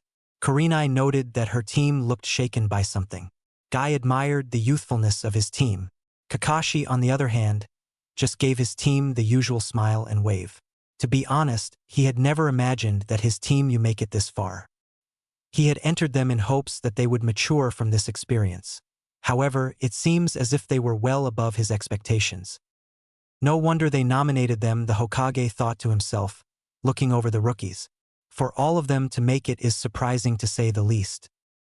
Hokage-sama will now explain the third test, Anko announced to everyone. Please listen carefully. I will, but first there is something I would like you to know. It's about the true purpose of these exams, the Hokage said. Think about it, why do we have many different countries here if each village could hold their own Chunin exams for their own ninja? Everyone took a few moments to think about what the Hokage was saying. To promote friendship between countries? The Hokage asked. I don't want you to be confused by these exams' true meaning. In reality, this is a replacement for war amongst countries. He received many startled looks from the crowd. War? What does that mean? Tenten said to her team. If you go back in time, current allies were once enemies who fought each other for control, the Hokage explained.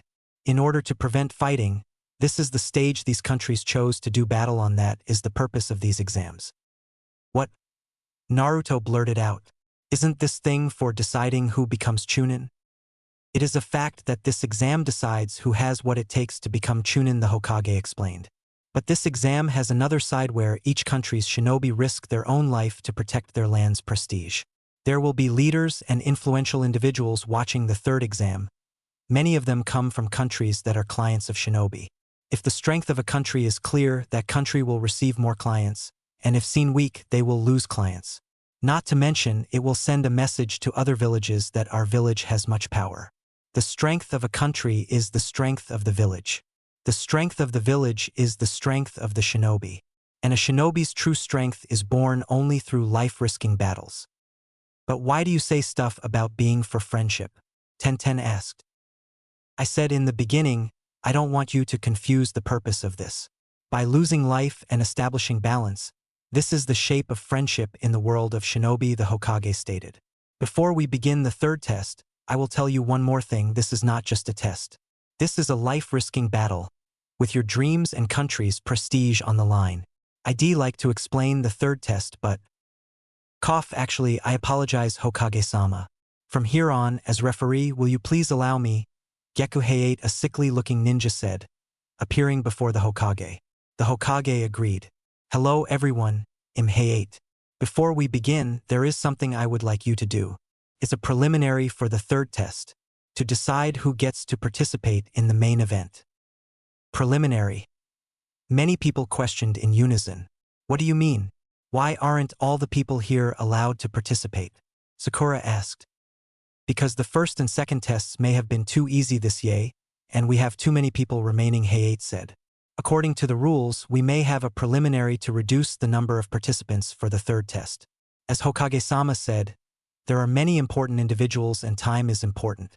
Now that that is said, if there is anyone who feels like they cannot participate in a preliminary match now, please step forward now and you will be removed. I'm going to quit, Kabuto said. Zaku, whose arm was broken, and one of Kabuto's teammates opted to sew the same. One of the Taigakuru ninja did as well. From the waterfall village, there remained one guy and a girl with mint green hair. What Orochimaru said. Should we remove Uchiha due to the curse mark? Anko whispered to the Hokage. I don't think that will be possible, Kakashi said, joining the conversation. He is an Uchiha after all. Besides, I don't exactly want to have to deal with Orochimaru's threats. If the mark does not flare up, then let him compete, the Hokage said, much to Anko's disliking. Sasuke turned to his team. I am not backing out. There are too many strong people here that I want to fight, he said. Naruto, I also want to fight you. Naruto stared at his teammate and smiled. Fine, then I want to fight you as well, he responded as their rivalry heated up. Neji turned to his cousin. Hinata, you should also back out. I must admit that I am impressed you made it this far, but if you continue, something bad will surely happen to you, said Neji. Naruto, who was within hearing distance of this, was a little enraged by Neji's unexplained behavior towards Hinata. Ba, what do you know about Hinata? She's strong and she doesn't need to listen to you, responded Naruto. Naruto thinks I am strong? Hinata thought to herself. This gave her the courage to defy her cousin's warnings and remain in the competition. Now, if there is no one else, we are going to begin the preliminaries, Heiate announced. Since there are 22 entries now, we will have 11 matches. Each match will be a one-on-one battle with the match ending when one fighter is dead, unconscious, or admits defeat. Anko said something into her headset and a screen appeared on the wall behind them. This electronic scoreboard will show 2 randomly selected people who will do battle, she said as names began to flash on the screen. After it stopped, Two names remain: Sasuke Uchiha and Yori Akato. So soon? Sasuke said, trying to sound surprised. Now, these two entrants come forward while the rest of you, please proceed to the balconies above to watch the matches, Hayate announced. Sasuke, you better not lose if you want to fight me, Naruto said to his teammate. Sasuke gave him his usual look, indicating that he was planning on winning this quick. Kakashi also walked past Sasuke. Sasuke, Kakashi whispered, don't use the Sharingan. If that mark acts up, I will have to step in and stop the fight. What mark? Sasuke asked, sending a surprised Kakashi a smile and wondering what was up with everyone thinking he had some sort of mark. Kakashi looked at the back of Sasuke's neck to find that the speculations going around the Jonin were false, and that Orochimaru had not given Sasuke a curse mark. We'll talk about this later then. I guess just forget about what I said then, Kakashi responded as he went up to the stairs. With that, the match began. Yori started off by making a quick hand seal, and a blue chakra aura surrounded his hands. Sasuke activated his Sharingan as Yori sent a few shurikens sailing towards Sasuke, who easily dodged them. Sasuke charged at Yoru, engaging in a quick taijutsu battle. Sasuke had Yori pinned to the ground, but Yori reached and gripped Sasuke's chest, the blue aura appearing around his hand. Sasuke soon felt some chakra being drained from him as he disengaged from Yori. Shocked at Yori's ability to absorb chakra, he knew he would have to fight this battle from ranged, or his movements would have to be quick and precise. How's that curse mark feeling, Sasuke? Yori thought to himself. You are going to have to engage me in close combat. It was then that Yori noticed the Sharingan. What? How does he have the Sharingan activated? He shouldn't be able to without the curse mark flaring up? Apparently Orochimaru never mentioned that he had failed to give Sasuke the curse mark, thanks to the demon-powered Naruto. Sasuke hated to admit it, but he owed Naruto big time for saving him back there. Yori knew he was in trouble if Sasuke could use his Sharingan. He made a desperate attempt to end the fight by charging at Sasuke with his jutsu active. Suddenly, he felt a foot make contact with the bottom of his jaw, knocking him into the air. Copying Lee's technique, Sasuke appeared behind Yori in his shadow.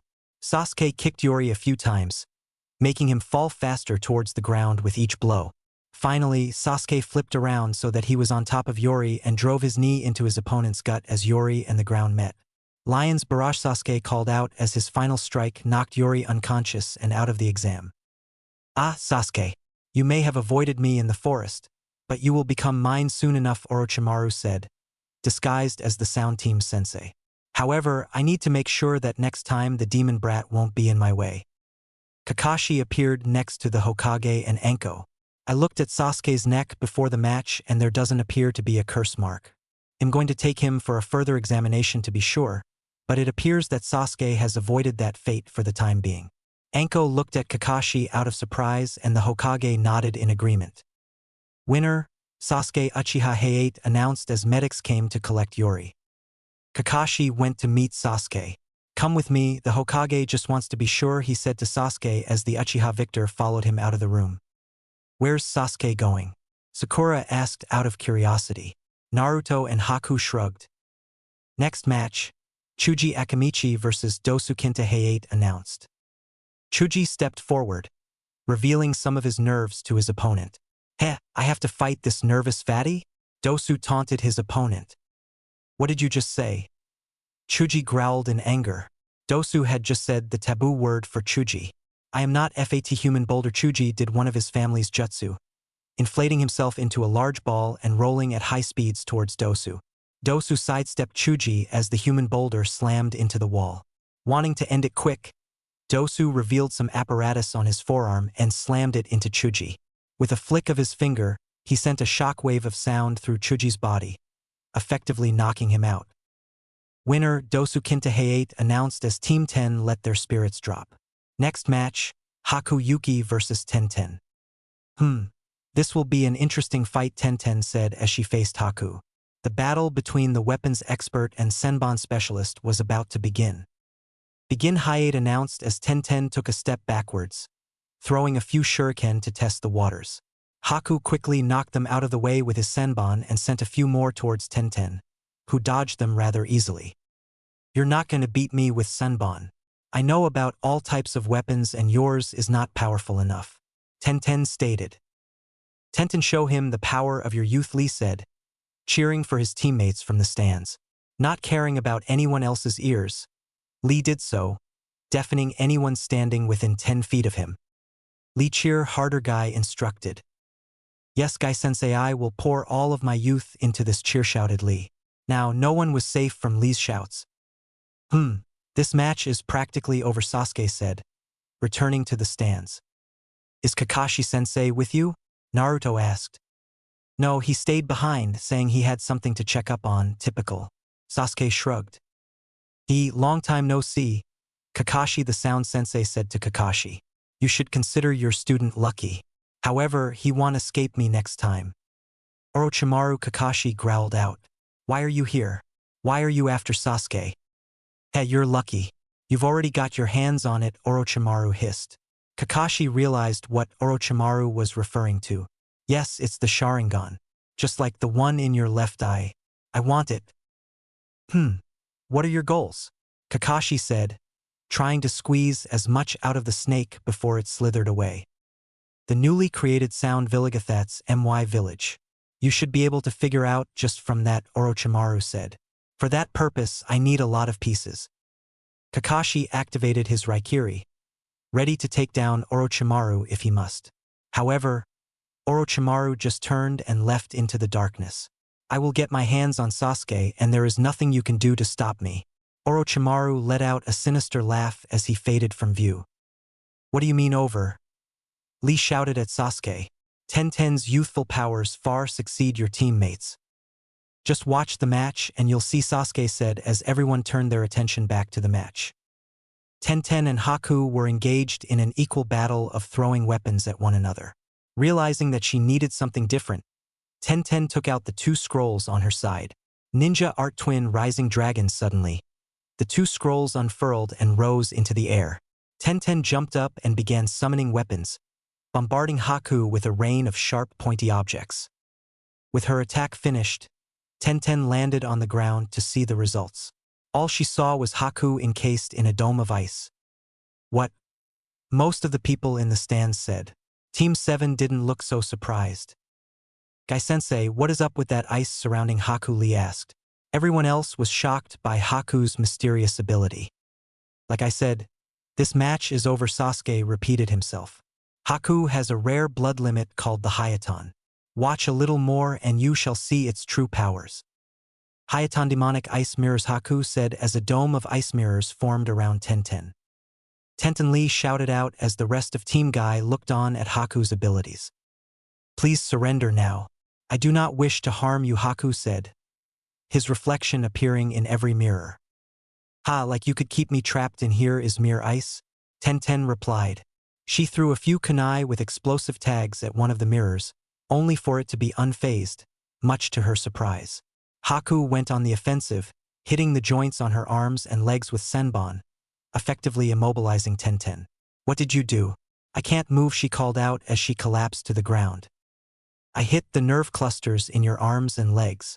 You won't be able to move them for about an hour, but I made sure not to damage them. You should be able to regain full control after some rest, Haku explained. Niji looked on in shock at the skills Haku possessed. The boy's precision appeared to rival even his own.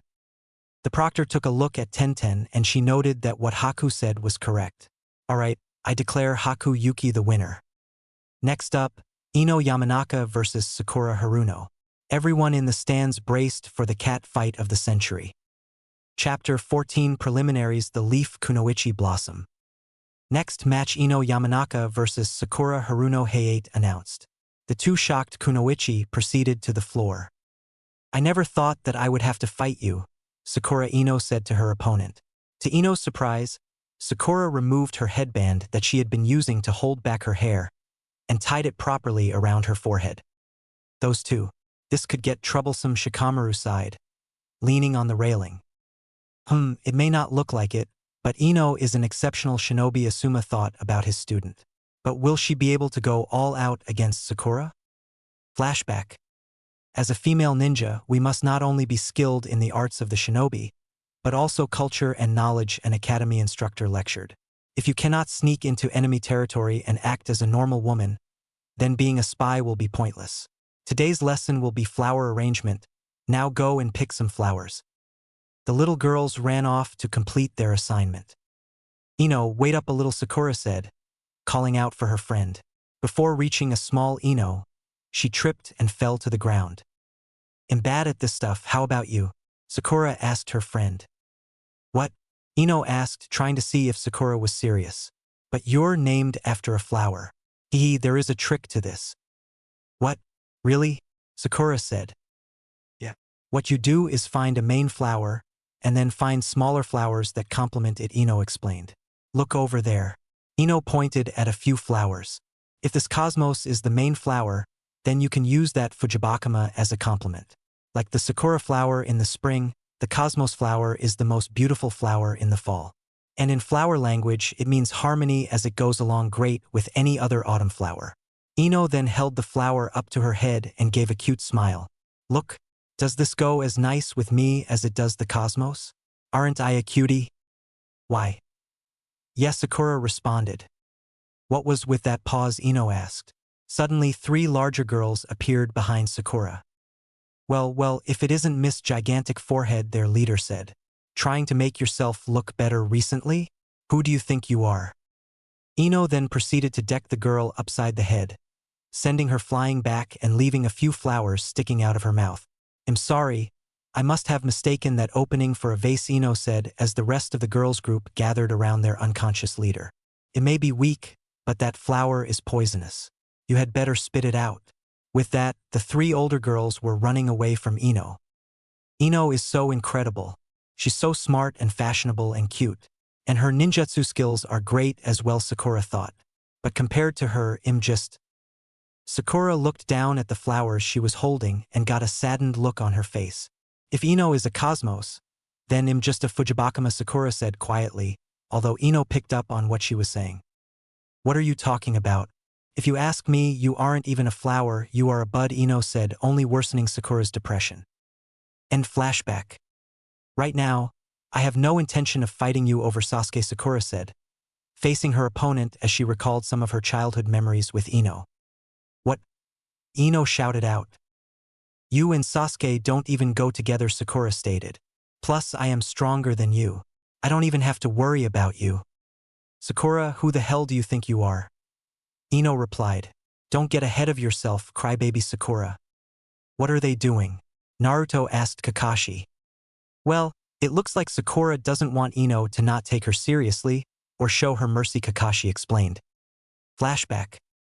Hey Ino, why did you give me the ribbon? Sakura asked, sitting next to her friend. That's because it would be a waste if you ended up as a bud, Ino said. A flower is meaningless unless it blooms, right? And it could grow into an even more beautiful flower. Thank you, Ino, Sakura said to herself as the two went off to pick some more flowers. End flashback. I have always believed those words that you told me, Sakura said to her opponent and rival. I had always believed them to be true. I wanted to be like you. You were my goal. Thanks to you I am here now. That's why, Ino, I want this to be an all-out fight. Unless I really surpass you, it's meaningless. Why are they acting like that? Naruto said, hoping they would get to the fight. He doesn't even understand. He's the same way with Sasuke, Kakashi thought, looking over to Sasuke, who was also starting to get a little impatient at the talking. On the floor, Ino moved her headband from her waist to her forehead, indicating that she acknowledged Sakura as an opponent. The fight was ready to begin. Sakura ran at Ino, creating 3 clones in the process. Ino saw right through them, but Sakura had just focused all of her chakra to her feet, causing her to lunge at Ino with increased speed. Her fist made contact with Ino, sending her back. Wow, Sakura rules, Naruto shouted out. Her basic chakra control is perfect even for a rookie, Kakashi said. In that respect, she's even better than you and Sasuke. This caught both of their attention as Kakashi tried to redirect it back to the fight. Wow, Sakura is even more beautiful now than she ever was, Lee thought to himself. Sakura and Ino both engaged one another, then backing off to throw shuriken at each other. Their shuriken hit one another, canceling the attack completely. But her opponent did great too. This could be a long match. Since when did she become so strong? Ino thought. I can do this, Sakura thought. Both of their fists collided with each other's face, sending them both to the ground. By this point in time, the battle had gone on over 10 minutes and even the proctor was starting to get impatient. There's no way you could be even with me, Ino shouted. Of course, how could I be even with someone who only worries about growing her hair, Sakura replied. Like Sakura had done back in the forest, Ino took a knife and cut her long ponytail off, much to her team's surprise. She then threw the cut hair on the ground, scattering it over. Yikes, Shikamaru said. She snapped. I'm gonna end this right now. I'm going to make I give up come directly from your mouth, Ino said, making her family's signature hand seal. I understand your desperation, but that is useless, seeing as all I have to do is avoid it, which will be easy, Sakura said. You then wouldn't be able to return to your body for a few minutes and Hayate would be forced to call the fight. Sakura prepared to run, only to get tangled in Ino's hair that lined the ground. Ninja Art Mind Transfer Jutsu, Ino called out as her body went limp. At the same time, so did Sakura's. Wait, which one is it? Shikamaru called out, not sure if her jutsu hit. Too bad, Sakura, Ino said, from Sakura's body. Sakuraboth Lee and Naruto called out. Now's your chance, finish Ino off. Idiots, it's useless now, Shikamaru explained. Ino transferred her mind into Sakura. She's now in control of Sakura. Proctor Sakura Haruno would like to, Ino/Sakura said. Sakura don't do it, Naruto shouted out. If you lose to that Sasuke fangirl, you're not a woman. Damn, he's so annoying, Ino thought. Suddenly, Ino felt something inside Sakura's head. Like Sakura was fighting back for control.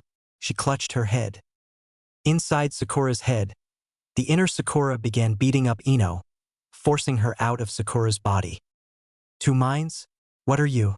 Ino said with her own voice again. Hey, don't you know women have to be tough to survive?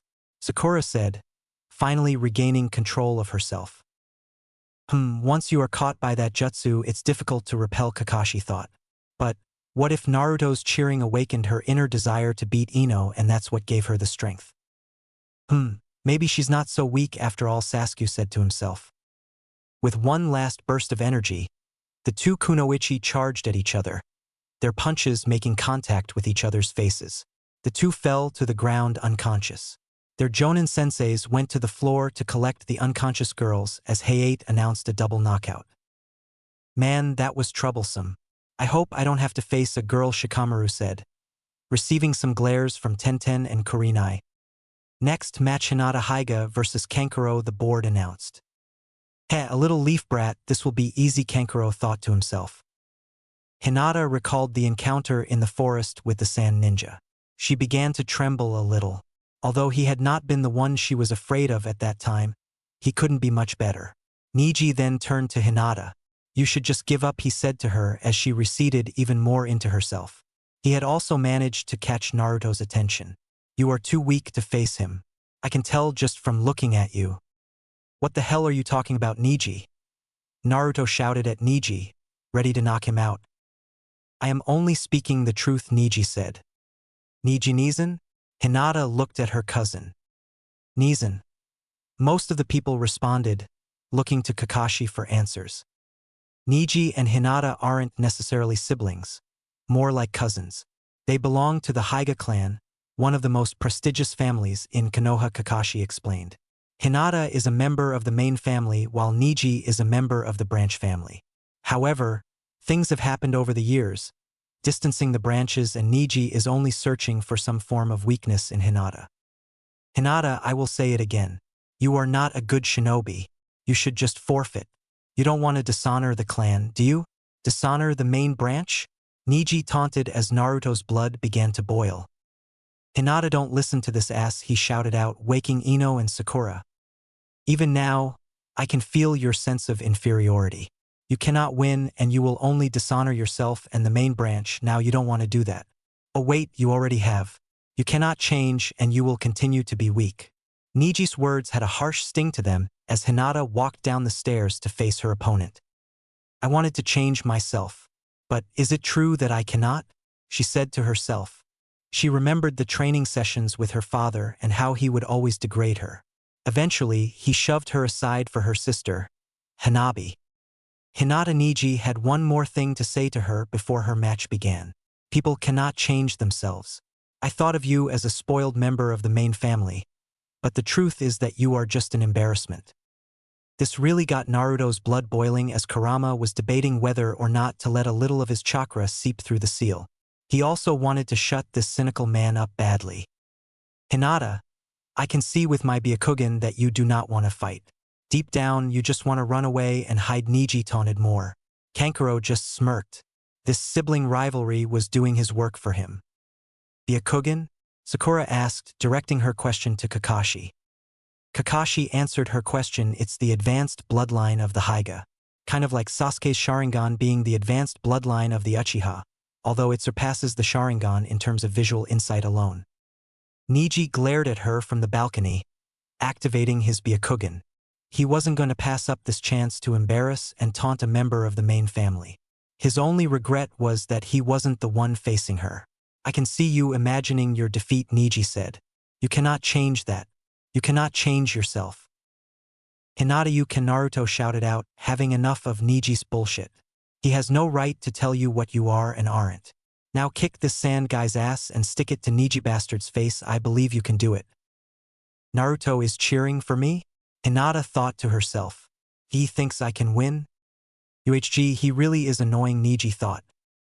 Naruto, thank you, Hinata, though, as her doubts suddenly disappeared. Kankuro noticed this as well.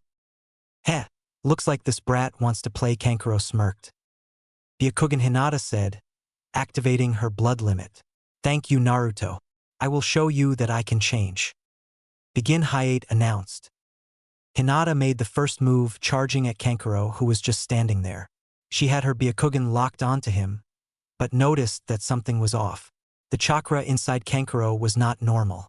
In fact, there was no chakra source inside him, only chakra lines that seemed to go to that bundle on his back. She took a gamble and decided to attack the bundle instead of Kankuro. After a few first strikes, Kankuro retreated as the bundle unfurled itself to reveal another Kankuro. Damn, he said. How did she notice that? Up in the stands, everyone looked on in shock. What just happened? Sakura asked. Niji remained silent, but Lee spoke up. One of the specialties of the Byakugan is that it allows the user to see their opponent's chakra network, Lee said as Niji let out a slight grin. She must have seen something that caused her to attack the bundle instead of Kankuro. Fine, I'll play, Kankuro said, as the first Kankuro skin began to peel away, revealing a puppet. He felt a slight pain in his shoulder, but shrugged it off. She charged at him again, only to be intercepted by the puppet, which was slashing at her with its blades. Thankfully, she managed to dodge. This dance between her and the puppet went on for a few minutes before Hinata noticed something. It was another puppet. Kankuro thought that he had her, but she dodged just in time. How? I thought I was in her blind spot. There should have been no way she saw me. Up in the stands, Naruto smiled. Hinata was doing great and Niji had turned his back on the fight. How did she see that? Even I think that should have gotten her, Sasuke questioned. Yes, but the Byakugan gives her the ability to see in a 360-degree arc around her, Lee explained. Wow, you know a lot about the Byakugan, Lee, Naruto explained. Yes, when your rival is also from the Hyuga clan, you must know about their abilities. It's just like Sensei and the Sharingan, Lee explained. Hinata was now facing two puppets and Kankuro. She had to do something quick as she was rapidly losing stamina. Focusing her Byakugan on Kankuro, she saw thin chakra threads coming out of his hands and attaching to the puppets. Deciding to go for it, she made a dash for one of the puppets, lashing out at the threads. She managed to sever 3 of the threads on one of the puppets. However, the other puppet landed a blow, creating a deep, but not life-threatening gash in her left arm and side. Hinata Naruto shouted from the stands, becoming increasingly concerned for her. You see now, she will not win this, Niji said as the puppets landed another blow on her, sending her back into the wall and leaving a medium-sized puncture wound in her right side. Bah, shut up, Niji. What do you know? Naruto said. More than you think, Niji said, getting Naruto's attention. Although she may be the heir of the main house, she is weak. Her father even pushed her aside to train her younger sister, who is a much better candidate to lead the clan. If she doesn't prove herself to her father by her 16th birthday, he will officially instate Hanabi as the clan heir and she will be forced into a branch family. Like me. That is her destiny and she must accept it. What sort of bullshit are you talking about? What does destiny have to do with this? Naruto asked. What do you mean by main and branch families? Sakura asked. Niji remained silent, but Lee spoke up. The Hyuga clan is composed of a main family that runs the clan. Hinata is a member of the main family. Niji, on the other hand, is a member of the branch family. Lee explained as Niji remained silent. However, from what I understand, the main family has made special rules in favor of themselves and subjugating the branch families. Unfortunately, that has begun to create a rift in the family. Their attention turned back to the fight. Hinata was trying desperately to evade the attacks, although she was beginning to tire. If something didn't happen soon, this fight would be over. Hinata. Naruto shouted again. Don't let these guys put you down. You're stronger than that. Does he really believe that? She thought to herself. She then thought back to the rest of the exam as Naruto had done nothing but support her the entire way. The least she could do right now was not to let him down. She began calling on the last reserves of her energy and made a dart towards the puppets. Demonstrating chakra control that could rival Sakura, she increased her speed, flying past the puppets and towards Kankuro. Hinata landed 2 strikes on Kankuro's wrist, causing him to lose the ability to use chakra with his hands and also causing the chakra threads controlling his puppets to disappear. 2 more strikes to the body caused his sides to go numb. Hinata made one last strike, aimed for his chest. After the final burst of chakra penetrated Kankuro, she disengaged, waiting to see the result of her attack. Kankuro began coughing up blood, as her attack had managed to slightly damage the muscles around his heart. He collapsed to the ground, defeated. Winner Hinata. Hyuga Hyate announced. Yeah, you did it, Hinata. Naruto said, jumping down to give her a big hug. Hinata began to turn red, although it was not because of Naruto. As Naruto let go of her, wondering what was wrong, she fell to her knees, panting heavily. Hinata. Kurenai said. She checked the girl's temperatures and heart rate quickly, determining them to be elevated. Those weapons? Poison, we need a medic over here quick. I think she's been poisoned. 2 medical ninja came over and placed her on a stretcher. It looks like it's poison, one of them said, repeating exactly what Kurenai had just said. Naruto looked down at Hinata on the stretcher. Naruto, do you think I changed? She asked weakly, letting out a non-poison-induced blush. Did I show I can be strong? Naruto smiled. Yeah, you were great, Hinata, the blonde said as the 2 medics carried her off to treat her wounds and poison. Naruto sent a glare up to Niji, basically saying, I told you she could do it. Niji just shrugged it off. Yep, girls can definitely be troublesome, Shikamaru said, looking up at the scoreboard. Damn. Next match, Shikamaru Nara versus Kin Tsuchi. The board read. He can control the shadows, watch out for that, Kin's teammate Zaku said to her. The 2 competitors proceeded to the floor. Man, this is troublesome. I didn't want to have to fight a girl, Shikamaru said. Don't worry, I'll make it quick, Kin said. Begin, Hyate announced. I saw Dosa's ability, but I don't know what hers are, Shikamaru said. Oh well, shadow possession jutsu. His shadow expanded out towards Kin. She dodged his attack, flinging a few senbon towards her. Shikamaru dodged. Clink bells attached to the senbon made as they caught Shikamaru's attention. I know that trick. Next you'll throw one with a bell on it and one without a bell. My attention will be drawn to the bell, and you'll get me with the other needle, Shikamaru said, analyzing her strategy. I just need to avoid those needles. Clink. What? Behind, Shikamaru said, turning around to see the same bells making the sound. String? Suddenly, Shikamaru saw Kin throwing 2 needles towards him. He couldn't dodge these, so he had to block. Kin was about ready to throw a few more needles into Shikamaru, but found herself unable to move. What? She said. Heh, shadow possession jutsu is finally a success, Shikamaru said, analyzing Kin's facial expression. You haven't noticed it yet? A string at that height doesn't make a shadow. Kin looked down to see two shadows coming off of her string and connecting to her shadow. I can change the shape of my shadow. So I made it real skinny to make it look like the shadow of your string. Shikamaru then pulled a shuriken out and aimed it at Kin. Because of the jutsu, she did the same thing to him. Are you crazy? She called out. If you attack, we will both get hurt. I know, Shikamaru said. Well, just keep throwing shuriken to see how long we last. As the shuriken got really close to the competitor's face, Shikamaru quickly bent backwards to dodge it, causing Kin to do the same. However, she slammed her head on the wall behind her, knocking her unconscious. Heh, one down, Shikamaru said, returning to an upright position. If you're a shinobi, then you have to fight with knowledge of your surroundings. The distance to the wall behind you was what got you. I used the shuriken to keep you from noticing how close you were to it. Winner, Shikamaru Hayate announced. Yeah, Shikamaru cheered out. Kurenai returned to the stands. How is she? Naruto asked, concerned for Hinata. She'll be fine. Thankfully the poison was a common type and they had the antidote here in the tower. They are just stitching her wounds up and she might even make it back to watch the final fights, Kurenai explained. Alright. It's good that Hinata will be alright, and even better that she won, Kiba said quietly. Now that leaves me Shino, Naruto, Niji, Lee, those two Sand ninja, all three Kimo ninja, that one green-haired waterfall ninja and her teammate. Naruto turned back to the arena to see the next matchup. Yeah, about time, Naruto said. Akamaru got so lucky, Kiba said. Next match, Kiba Inuzuka vs Naruto Uzumaki, Hayate announced. Chapter 15 Prelims, the Battles of the Jinchuriki. Naruto and Kiba stepped to the floor. Yeah, Akamaru, it's like we have already won, Kiba cheered. Shut the hell up and don't bring your puppy here.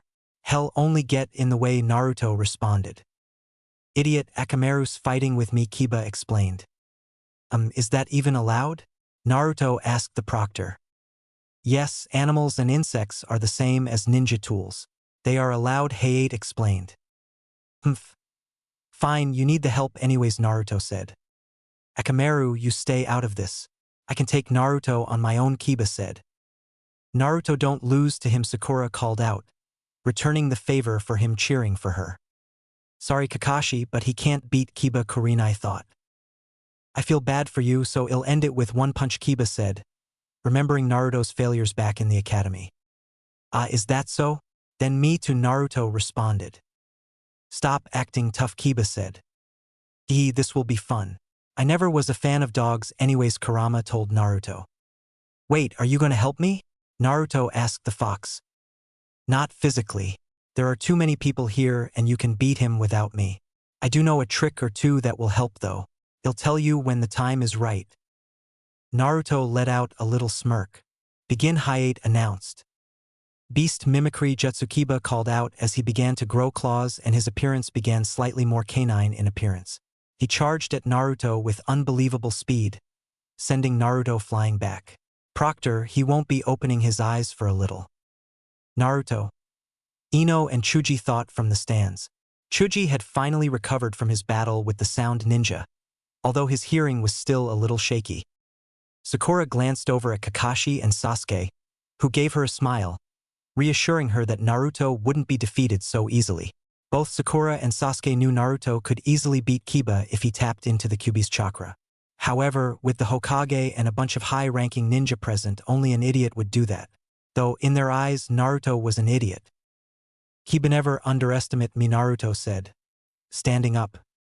Naruto, Sakura called out. Although she normally wouldn't be so enthusiastic about Naruto, she wanted her teammate to win, plus she owed him for helping her face Ino. As for Sasuke, he wanted Naruto to win so that he might get a chance to fight him in the final round. Yash, now that's the power of youth, Lee called out as Guy nodded in agreement. Saying that as you bleed.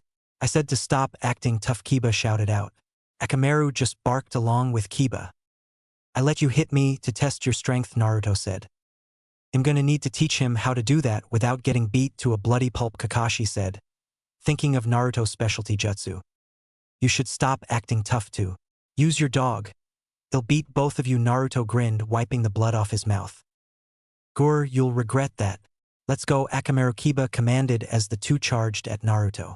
He threw a few smoke balls, making Naruto unable to see. As Naruto exited the cloud, Akamaru latched onto Naruto's arm. "Yeah, way to go," Akamaru Kiba said as he saw Akamaru sitting next to an unconscious Naruto. "Naruto," Sakura called out. Akamaru returned to Kiba, but ended up biting his master's hand, surprising everyone. "Akamaru?" Kiba questioned, wondering why his best friend would suddenly do that to him.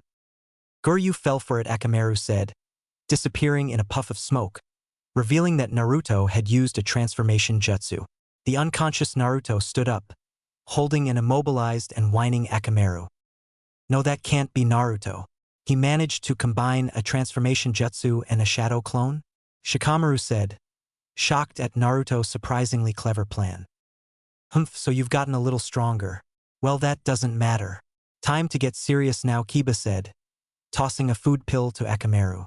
Suddenly, Akamaru's fur turned red and became a bit wilder. The re-energized Akamaru kicked the shadow clone, dispelling it and freeing himself. "Let's go, Akamaru." Beast clone Justo Akamaru jumped onto Kiba's back and turned into a copy of Kiba. Their face had a feral appearance, similar to when Naruto was using Kyuubi Chakra. Both of the Kibas charged at Naruto with great speed. Naruto was only just able to dodge it by jumping in the air. "Now Fong over Fong," Kiba called out as he and Akamaru spun rapidly towards Naruto. Naruto landed, coughing up a bit of blood in the process. "That's the difference in our abilities," Kiba said. "I can't lose here. I will become Hokage," Naruto exclaimed, forcing himself to his feet. Kiba laughed. "You become Hokage?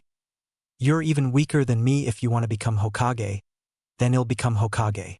Kiba mocked Naruto's dream. Big mistake. Now was time for Naruto to use his new jutsu. He flung a small amount of shuriken at Kiba, who just laughed at Naruto's desperation. "Shuriken Shadow Clone Jutsu," Naruto called out as those few shuriken turned into nearly 100. Thanks to his speed, Kiba was able to dodge most of them, but he and Akamaru still got hit by a few. Fortunately for them, their wounds were only scratches. "Where did he learn that?" Asuma said, turning to a smiling Kakashi and Team 7. "I might have showed them a thing or two," Kakashi replied. "But that's an A-rank technique," Asuma replied. "It may be, but it not when you can already use shadow clones.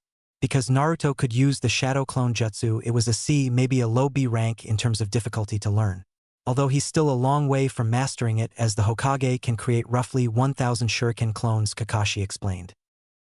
If he taught Naruto that technique, then I wonder what he taught the rest of his team," Asuma thought. "Kit, the key to defeating dogs like this is to use their nose against them," Kurama explained, finally giving Naruto that advice he promised. Naruto knew what the fox was referring to and reached into his pouch to pull out 2 yellow smoke bombs.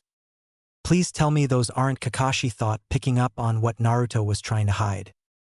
Kiba and Akamaru charged at Naruto, hoping to pay him back for those shuriken. As they got close, Naruto took a deep breath and threw the smoke balls on the ground. "Gah!" screamed Kiba. Both he and Akamaru, who had transformed back, were clutching their noses. Everyone's sweat dropped in the stands as Kakashi just let out a slight laugh. "They don't call him the #1 unpredictable ninja for nothing," Kakashi said. Both Sasuke and Shikamaru had to admit that what Naruto just did was rather effective. Given that he's a prankster, I've been wondering if Naruto carried any stink bombs on him. Right now, Kiba's sense of smell is 1000x more powerful than a human Kurenai thought, actually impressed at what Naruto had done. Kiba and Akamaru were both rolling in pain, as Naruto's stink bombs ravaged their super-sensitive sense of smell. Naruto created 2 shadow clones to restrain Akamaru this time. He then created 4 more to knock Kiba into the air. "Uzumaki," the 4 clones called out as they sent Kiba into the air. The real Naruto then jumped above Kiba, kicking his head and slamming him into the ground. "Barrage," Naruto called out. He took that move from Sasuke, Kakashi thought, looking over at Sasuke, who let out a smirk. "Winner Naruto," Uzumaki Hayate called out. "Yeah, I won." Naruto started cheering. At that time, Hinata re-entered the room and saw Kiba lying on the ground and Naruto celebrating. She came to the conclusion that Naruto and Kiba just had a match and that Naruto had emerged victorious. While she was happy that Naruto had won, she was sad that Kiba lost. Upon seeing her re-enter the room, Naruto ran over to Hinata, hugging her and celebrating. This time she fainted, much to Naruto's confusion. Kurenai came over and picked her up and carried her up to the balcony. Is she going to be okay, Kurenai-sensei? Naruto asked. Yeah, she's just tired, that's all, Kurenai responded, letting out a slight chuckle as they proceeded back the stands. He still doesn't get it. Naruto, that was an excellent display of youth, Lee shouted. I only hope my match is next so I can show everyone my youthful powers. Guy looked at his student and gave Lee his nice guy pose, creeping out most of the people who saw that. Next match, Shino Aburame versus Fu of the Waterfall High 8 announced. Darn, he'll never get to go, Lee said as his spirits deflated. No worries, Lee, you will get your chance, Guy said, reassuring his student. Alright Shino, go kick some butt, Naruto shouted out. No one could understand how Naruto had even more energy after fighting, but this was Naruto. Shino and Fu faced each other and the proctor announced to begin. Shino started by unleashing a few of his insects on Fu, testing out the waters of the battle. However, Fu's response was completely different than he had expected. BBB bugs? Fu said, putting Hinata stuttering to shame. Yes, bugs, Shino responded, almost insulted by Fu's calling his insects bugs. I am an Aburame and my family lives in symbiosis with these bugs. As Shino's insects crept closer, Fu backed away, almost as if she was afraid of them. Images began to flash through her mind, causing her to cower against the wall in fear. What's going on? Shikamaru asked, confused by Fu's reaction. It looks like she has a severe case of entomophobia, Kurenai said. Entomophobia? Naruto asked, spelling out the word. Sakura sighed. It means fear of insects, you idiot, Sakura responded. Get them away from me, Fu called out as Shino's insects crept closer. Do you forfeit then? He asked. Fu, remember the task the elder gave to us, Fu's teammate called out. Her memories came to her. Flashback. For the past decade, our village has been seen as weak. The only reason we haven't been attacked is because of our secret location, a village elder said to Fu and her team. However, for the first time in years, we finally have ninja who are ready to compete in Konoha's Chunin Exams. Please go and show that our village is still strong. We won't disappoint you, Shibiki-sama, the 3 waterfall ninja said, bowing to their leader. End flashback. Fu, realizing what she promised, decided that today was the day to get over her fears. She stood up and faced Shino, indicating that she would not surrender. However, it was too late as Shino's bugs swarmed her, sucking her chakra, and Fu's screams resumed. Fu's teammate looked on with sadness at what his teammate was enduring. Suddenly, Shino's insects were repelled with a violent blast of chakra and Fu was on the floor crying out in pain. To everyone's horror, red chakra began to bubble around her. Every high-ranking ninja rushed to her. I'm sorry, but I must do this for the safety of the ninja here, the Hokage said. Five-pronged seal said, slamming his fingers into Fu's stomach. The red chakra receded, but everyone's expressions did not. Fu dropped to the ground unconscious. Hokage-sama, Shino asked, what was that? Why did you interfere with my fight? It is something I cannot talk about right now, Shino. However, I declare you the victor of this match, the Hokage said. Just know that I had to do so for everyone's safety. Sakura and Sasuke turned their shocked expressions towards Naruto. And Naruto, are you all right? Sakura asked, seeing the same look in his eyes that they say back in the forest when Naruto told them his little secret. Yeah, just shocked, that's all, Naruto said back to them. He then turned to Yujito, who shared the same expression of pain and sadness that Naruto had just displayed. Both of them looked up at Gaara, only to feel his desire to kill someone now. Whoever was matched up against him had better be ready for a fight to the death. Kurama, Naruto said to the fox. Yeah, I saw and felt it too, Kit. She's one of us. Based on the chakra cloak, I would assume that Chome, the Nanabai, is sealed within her. However, for some reason, that appears to have manifested into a strong fear of bugs, the demon fox replied. Shikamaru noticed that Naruto's expression was different from everyone else. Naruto, do you know what's going on? The lazy genius said. No, Naruto lied, not wanting to reveal everything right there in front of everyone. Shikamaru just shrugged it off, not wanting to put in the extra effort to question Naruto some more. Kakashi at the same time looked at Naruto and even some of the reactions from his team. He knows, and based on the rest of the team's reactions, I suspect they are aware as well. I wonder what happened, Kakashi thought, knowing he would have to talk to his team once this was over. Trying to move on, Hayate quickly announced the next match. Yujito Ni versus Takeru Rigido. Yujito and the remaining waterfall ninja stepped forward. Yujito took a look at Takeru, who was still shaken by the previous event. She knew the easy way to win this would be to let a bit of her demon chakra flare, as she and the Nibi were on friendly terms with one another, but even Ibiki and Anko would see that as cruel. Begin, Hayate called out. Katan Flaming Hellcats, Yujito said as she unleashed 2 tiger-sized flaming cats on her opponent. Sushin Water Wave, the still shaking Taigakaru ninja called out, just getting the attack off in time, dousing the flaming cats. Despite being at an elemental disadvantage, Yujito could see her opponent faulting with his moves. All she had to do was keep the pressure up and he would eventually slip. After a few minutes of battering the waterfall ninja, Yujito unleashed her final attack. Fiery claws, she said, swiping at her opponent with a flaming cat-like claw and sending him back against the wall with severe burns to his torso and arms. Winner Yujito Ni, Hayate announced. Her team cheered and Team 7 even joined in a little.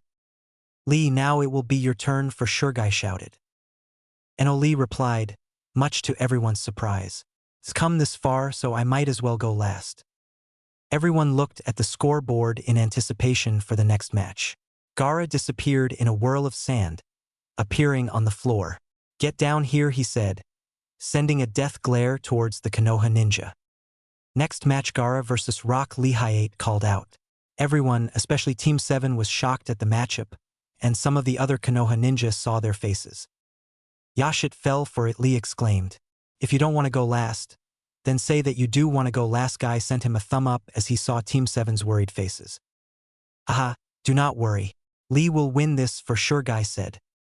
Kakashi tapped Sasuke on the shoulder. Activate your Sharingan and watch the fight with that. Sasuke instantly knew why Kakashi wanted him to do that. Lee jumped down to face Gaara. To be able to face you this early, I could not be happier, Lee said. The cork in Gaara's gourd shot towards Lee, only to be caught. Now don't get antsy. Begin, Hayate announced. Lee, be careful, Guy thought, observing the match. Spinning leaf whirlwind, Lee shouted, launching a sweeping kick at Gaara's head. The sand around Gaara blocked it, much to Lee's surprise. The sand then lashed out at Lee, who flipped backwards to avoid it. Lee attacked again, only to be blocked by the sand. Kankuro arrived next to Naruto, having been released from the medics after his loss to the little leaf brat. Physical attacks are useless against Gaara. Regardless of Gaara's will, the sand acts on its own to protect Gaara. That's why, up until now, no one has ever been able to put a single scratch on him. Naruto was shocked upon hearing those words. Gai-sensei, why is Lee only using taijutsu attacks at close range? Sakura asked, observing the battle. Why doesn't he just use ninjutsu? It's not that he doesn't use ninjutsu, Guy explained. It's that he can't use ninjutsu. What? Team 7 said in unison, although Sasuke was silent, his attention on Lee and the match. Lee has no skill for ninjutsu or genjutsu. In fact, he can't even conjure a single clone, Guy explained. But how did he get so far? Sakura asked. When I met him, he was a complete failure. The only techniques available to him were taijutsu. That's why he can win, Guy said, turning his attention to Lee. Lee, take them off. But Gai-sensei, that's only for a time. I must protect my precious people, Lee said. It's all right. I'll allow it this once, Guy said. A smile quickly worked its way onto Lee's face as he sat down to reveal a set of training weights underneath his leg warmers. There is no way some measly weights will make a difference against Gaara, Temari and Kankuro thought. Much better. Now I can move free, Lee said, dropping the weights from the top of the statue in the room. Boom was heard when the weights made contact with the floor, creating large craters in the floor, startling everyone, and waking up poor Hinata. Everyone had to pick their jaws up off the floor. Isn't that a bit much, Guy? Kakashi said to the blue beast of Konoha. Guy said, letting out a smile. Go Lee. Yes, Lee exclaimed, taking off with unimaginable speed. He appeared behind Gaara, before anyone could see what was happening. Everyone except Sasuke, who was following the fight with the Sharingan. Lee's attack was stopped just inches away from Gaara's head, closer than anyone had gotten before. He can't use ninjutsu or genjutsu, so we focused all his time and effort on taijutsu, Guy explained. Even if he can't do nin or genjutsu, he won't lose to anyone. He's a taijutsu specialist. As Guy said that, Lee spun above Gaara, lashing out his foot and kicking the back of Gaara's head. Lee had just become the first person to land a blow on Gaara. Hey, I warned you. Lee won't lose to anyone, Guy said. That kid is strong. Now we are just getting started, Lee said, facing his opponent. Lee disappeared again using his speed. He landed a series of blows to the sand wall around Gaara, confusing it until finally he made his move, throwing Gaara into the floor with his next punch. What? Lee said as sand began to peel away from Gaara's face. Suddenly a wave of killing intent shuddered throughout the room. Damn. Ever since this Chunin exam started, Gaara's slowly been losing control, Kankuro thought to himself. This is getting bad, Kit. I am even beginning to feel that damn raccoon trying to worm his way out, Kurama said. What? Naruto yelled inside his head. It's true, Naruto, the Nibi said, coming into his head. Naruto had not noticed Yujito come behind him. I can feel the blood lust of that badger. Out of all of us, he was the most unstable. All he ever thought about was mindless killing. Unlike most of the tailed beasts who tried to keep their distance from humans, the Ichibi would just waltz up to the nearest village and destroy it. I guess you could say the Ichibi is a true monster. Shit, this Gaara is awake, Kankuro thought. If he gets caught by this Gaara, there's going to be nothing left of him besides blood-soaked sand. What the hell is that? How did he block Bushibraw's attack with that? Naruto said, coming out of his quick conversation with the Nibi. It's the armor of the sand.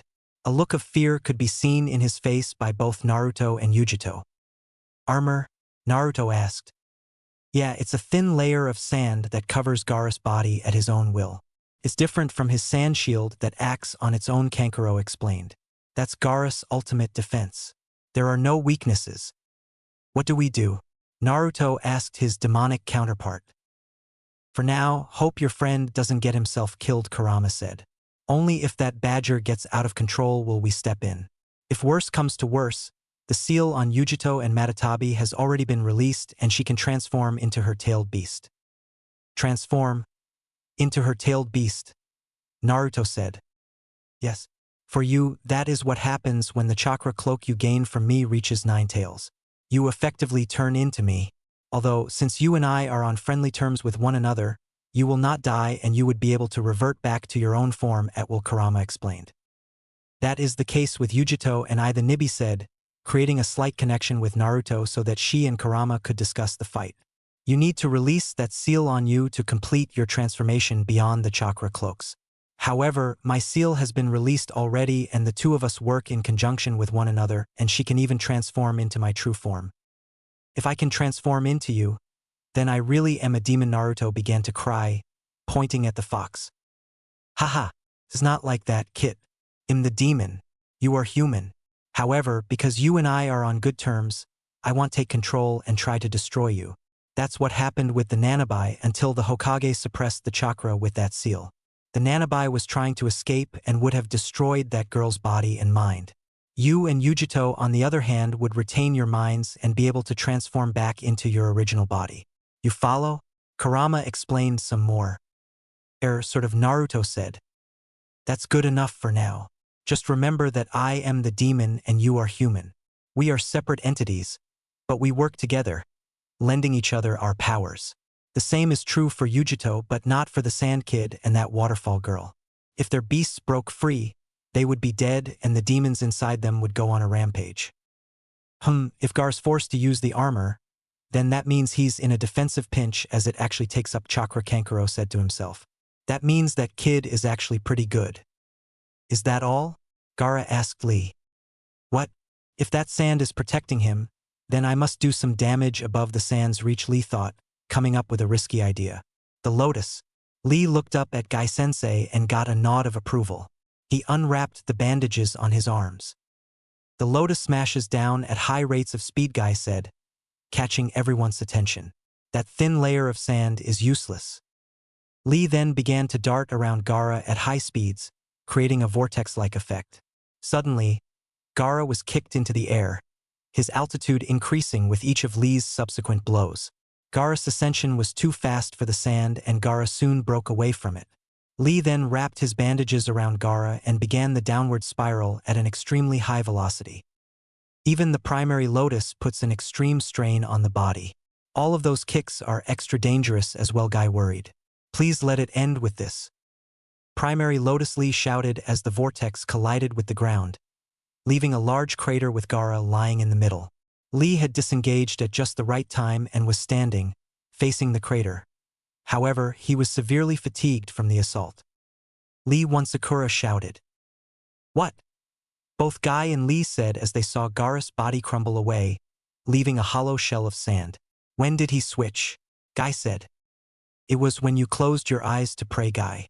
Lee hesitated for a moment because of the pain, and that's when he switched, Kakashi explained, catching it with his Sharingan. This is turning out to be fun, Gaara said sinisterly. I am going to enjoy killing you.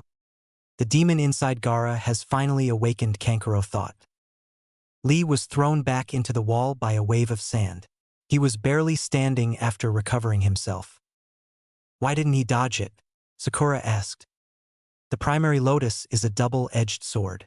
It's a forbidden technique that puts massive amounts of strain on the user's body and legs, Guy said. Right now, he's feeling so much pain that he can barely move, right, Guy? Kakashi asked as Guy nodded. Lee, don't forget, you are a genius of hard work, Guy called out as Lee remembered his days just out of the academy. Thank you, Guy-sensei, Lee said, before a wave of sand fell on top of him. Lee moved out of the way. With that, I am revived. Lee is smiling even though he's getting pushed around? Sakura asked. If anyone was as much into this battle as Guy, it was Sakura. No, now the tables will turn, Guy said, confusing Sakura a little. The lotus of the leaf blooms twice. You are finished here, Gaara said to Lee. This will end now, Lee proclaimed. The lotus of the leaf blooms twice, Kakashi thought on Guy's words. Wait, no, you don't mean? Yes, Kakashi, I do, Guy replied as everyone wanted to know what they were talking about. Then the 8 inner gates, Kakashi asked. Yes, he will open them, Guy said. He has the ability. Even so, such a dangerous technique, Kakashi tried to argue. The extreme lotus, Guy said. That kid has a precious thing he wants to prove. So I turned him into a man that could accomplish it. How many gates can the kid open? Kakashi asked. 5, Guy said, astonishing Kakashi. Wait, what are these gates? Sakura said. Unlike everyone else, who was focused on the fight, Sakura had managed to get caught in between Guy and Kakashi's conversation. Sakura, the chakra coils of the body flow through 8 inner gates that limit the flow of chakra through the body. They are the gates of opening, healing, life, pain, limit, view, wonder, and finally death, in that order, Kakashi explained. The lotus forcibly releases these restraints. It increases your power tenfold, but destroys the body in the process. The initial lotus is done by opening the first gate. You release your brain's restraints with the first gate. Then you use the second gate to revitalize your stamina. After opening the third gate, you enter into the ultimate lotus, Guy explained. No way, the initial lotus does so much damage. Does that mean? Sakura asked. Sakura, after opening all the gates for a short period of time, you will gain more strength than the Hokage, but you will most certainly die afterwards. Neji, Sasuke, and even Naruto I will not lose here, Lee thought. Third gate. Gate of life, open, Lee said as power began to surge out from him. Lee's skin turned red and his eyes turned white as everyone was now paying 150% attention to the fight. Fourth gate. Gate of pain, open. Fifth gate. Gate of limit, open. Kakashi, what is this? Sasuke stammered out. The power of the 8 inner gates, Kakashi told his student. Sasuke, just know that this power is considered forbidden for a reason. Before Gaara even knew what was hitting him, he was hit multiple times, in the air in rapid succession. His sand armor was being ripped off him by Lee's assault. Neji, this technique was going to be for defeating you. but I will show it here and now. Gaara was thrown into the floor, sending a massive shockwave echoing throughout the building. Some of the people present were afraid the arena was even going to collapse. With his bandages still wrapped around Gaara, Lee reeled him in for one more blow. This is it. Extreme Lotus. Gaara was slammed into the ground just as the pain became too much for Lee. No way. The ground turned to sand, Guy said, utterly shocked that Gaara had survived that. The sand crept close to Lee, who couldn't move. It wrapped around Lee's left arm and leg. Gaara clenches his fist as Shino and Hinata saw the horror that was about to come. Desert coffin. The sand surrounding Lee's arm and leg imploded, crushing them. Now, Gaara called out as more sand made its way to Lee. Suddenly, Guy jumped in the way, dispersing the sand. Why did you save him? Gaara said, clutching his head as everyone looked onto Lee, saddened by the damage he had received. Some of them knew that Lee's career as a shinobi was most likely over. Because he is my beloved student and comrade, Guy responded. Gaara got up and walked away, obviously in internal strife with the demon inside him. Winner, Gaara Hayate announced. To everyone's disbelief, Lee stood up, unconscious and with a crushed arm and leg, not to mention having opened the 5 of the 8 gates. Guy turned to Lee. Lee, you shouldn't be standing. The fight is over. I'm sorry, Guy said, realizing that Lee was actually unconscious. Lee, you really have become a spectacular ninja, Guy cried as Lee collapsed into his sensei's arms. Naruto and Sakura both rushed to Lee's side. Naruto sent a look of death, even managing to let a little of Kurama's chakra slip out, giving him the demonic eyes for just a moment. However, it was long enough for Gaara to get Naruto's message. Medical team, please get here quick, Hayate called as the stretchers were brought. You're his Jonin instructor? Please come here for a second. One of the mednines said to Guy. There were torn muscles and broken bones throughout his entire body. We could do something about that if that wasn't the only problem. The damage sustained by his left arm and leg are severe. I'm sorry to say this, but he will never be able to live as a shinobi again. To say everyone who heard that was shocked to the core would be an understatement. Even inside Naruto, Kurama was beginning to release his anger. For the demon, that was probably the most entertaining battle he had seen in a long time, and he was truly rooting for Lee. What really enraged the fox was the fate that Gaara had left him with. The next time he and the Ichibi met, heads and tails would be flying. Noit just can't be possible. Can't be over for Bushibrows. Naruto started to tear up. If that's so, then what is he supposed to do? He wanted to fight against Sasuke and Neji to prove himself. Can't you do anything about it? Kakashi was doing everything he could to restrain the screaming boy as the medics carried Lee away. To say everyone was shocked to the core by that match would be an understatement. Neji just looked at Lee. You never realized it, Lee. The heavens will never allow a pawn who puts their own body at risk to advance, he thought. With most of the field trying to regroup, the last 2 matches were getting underway. Only Tamari, Neji, and Omoi and Karui of Kumo remained. Next match, Neji Hyuga versus Karui.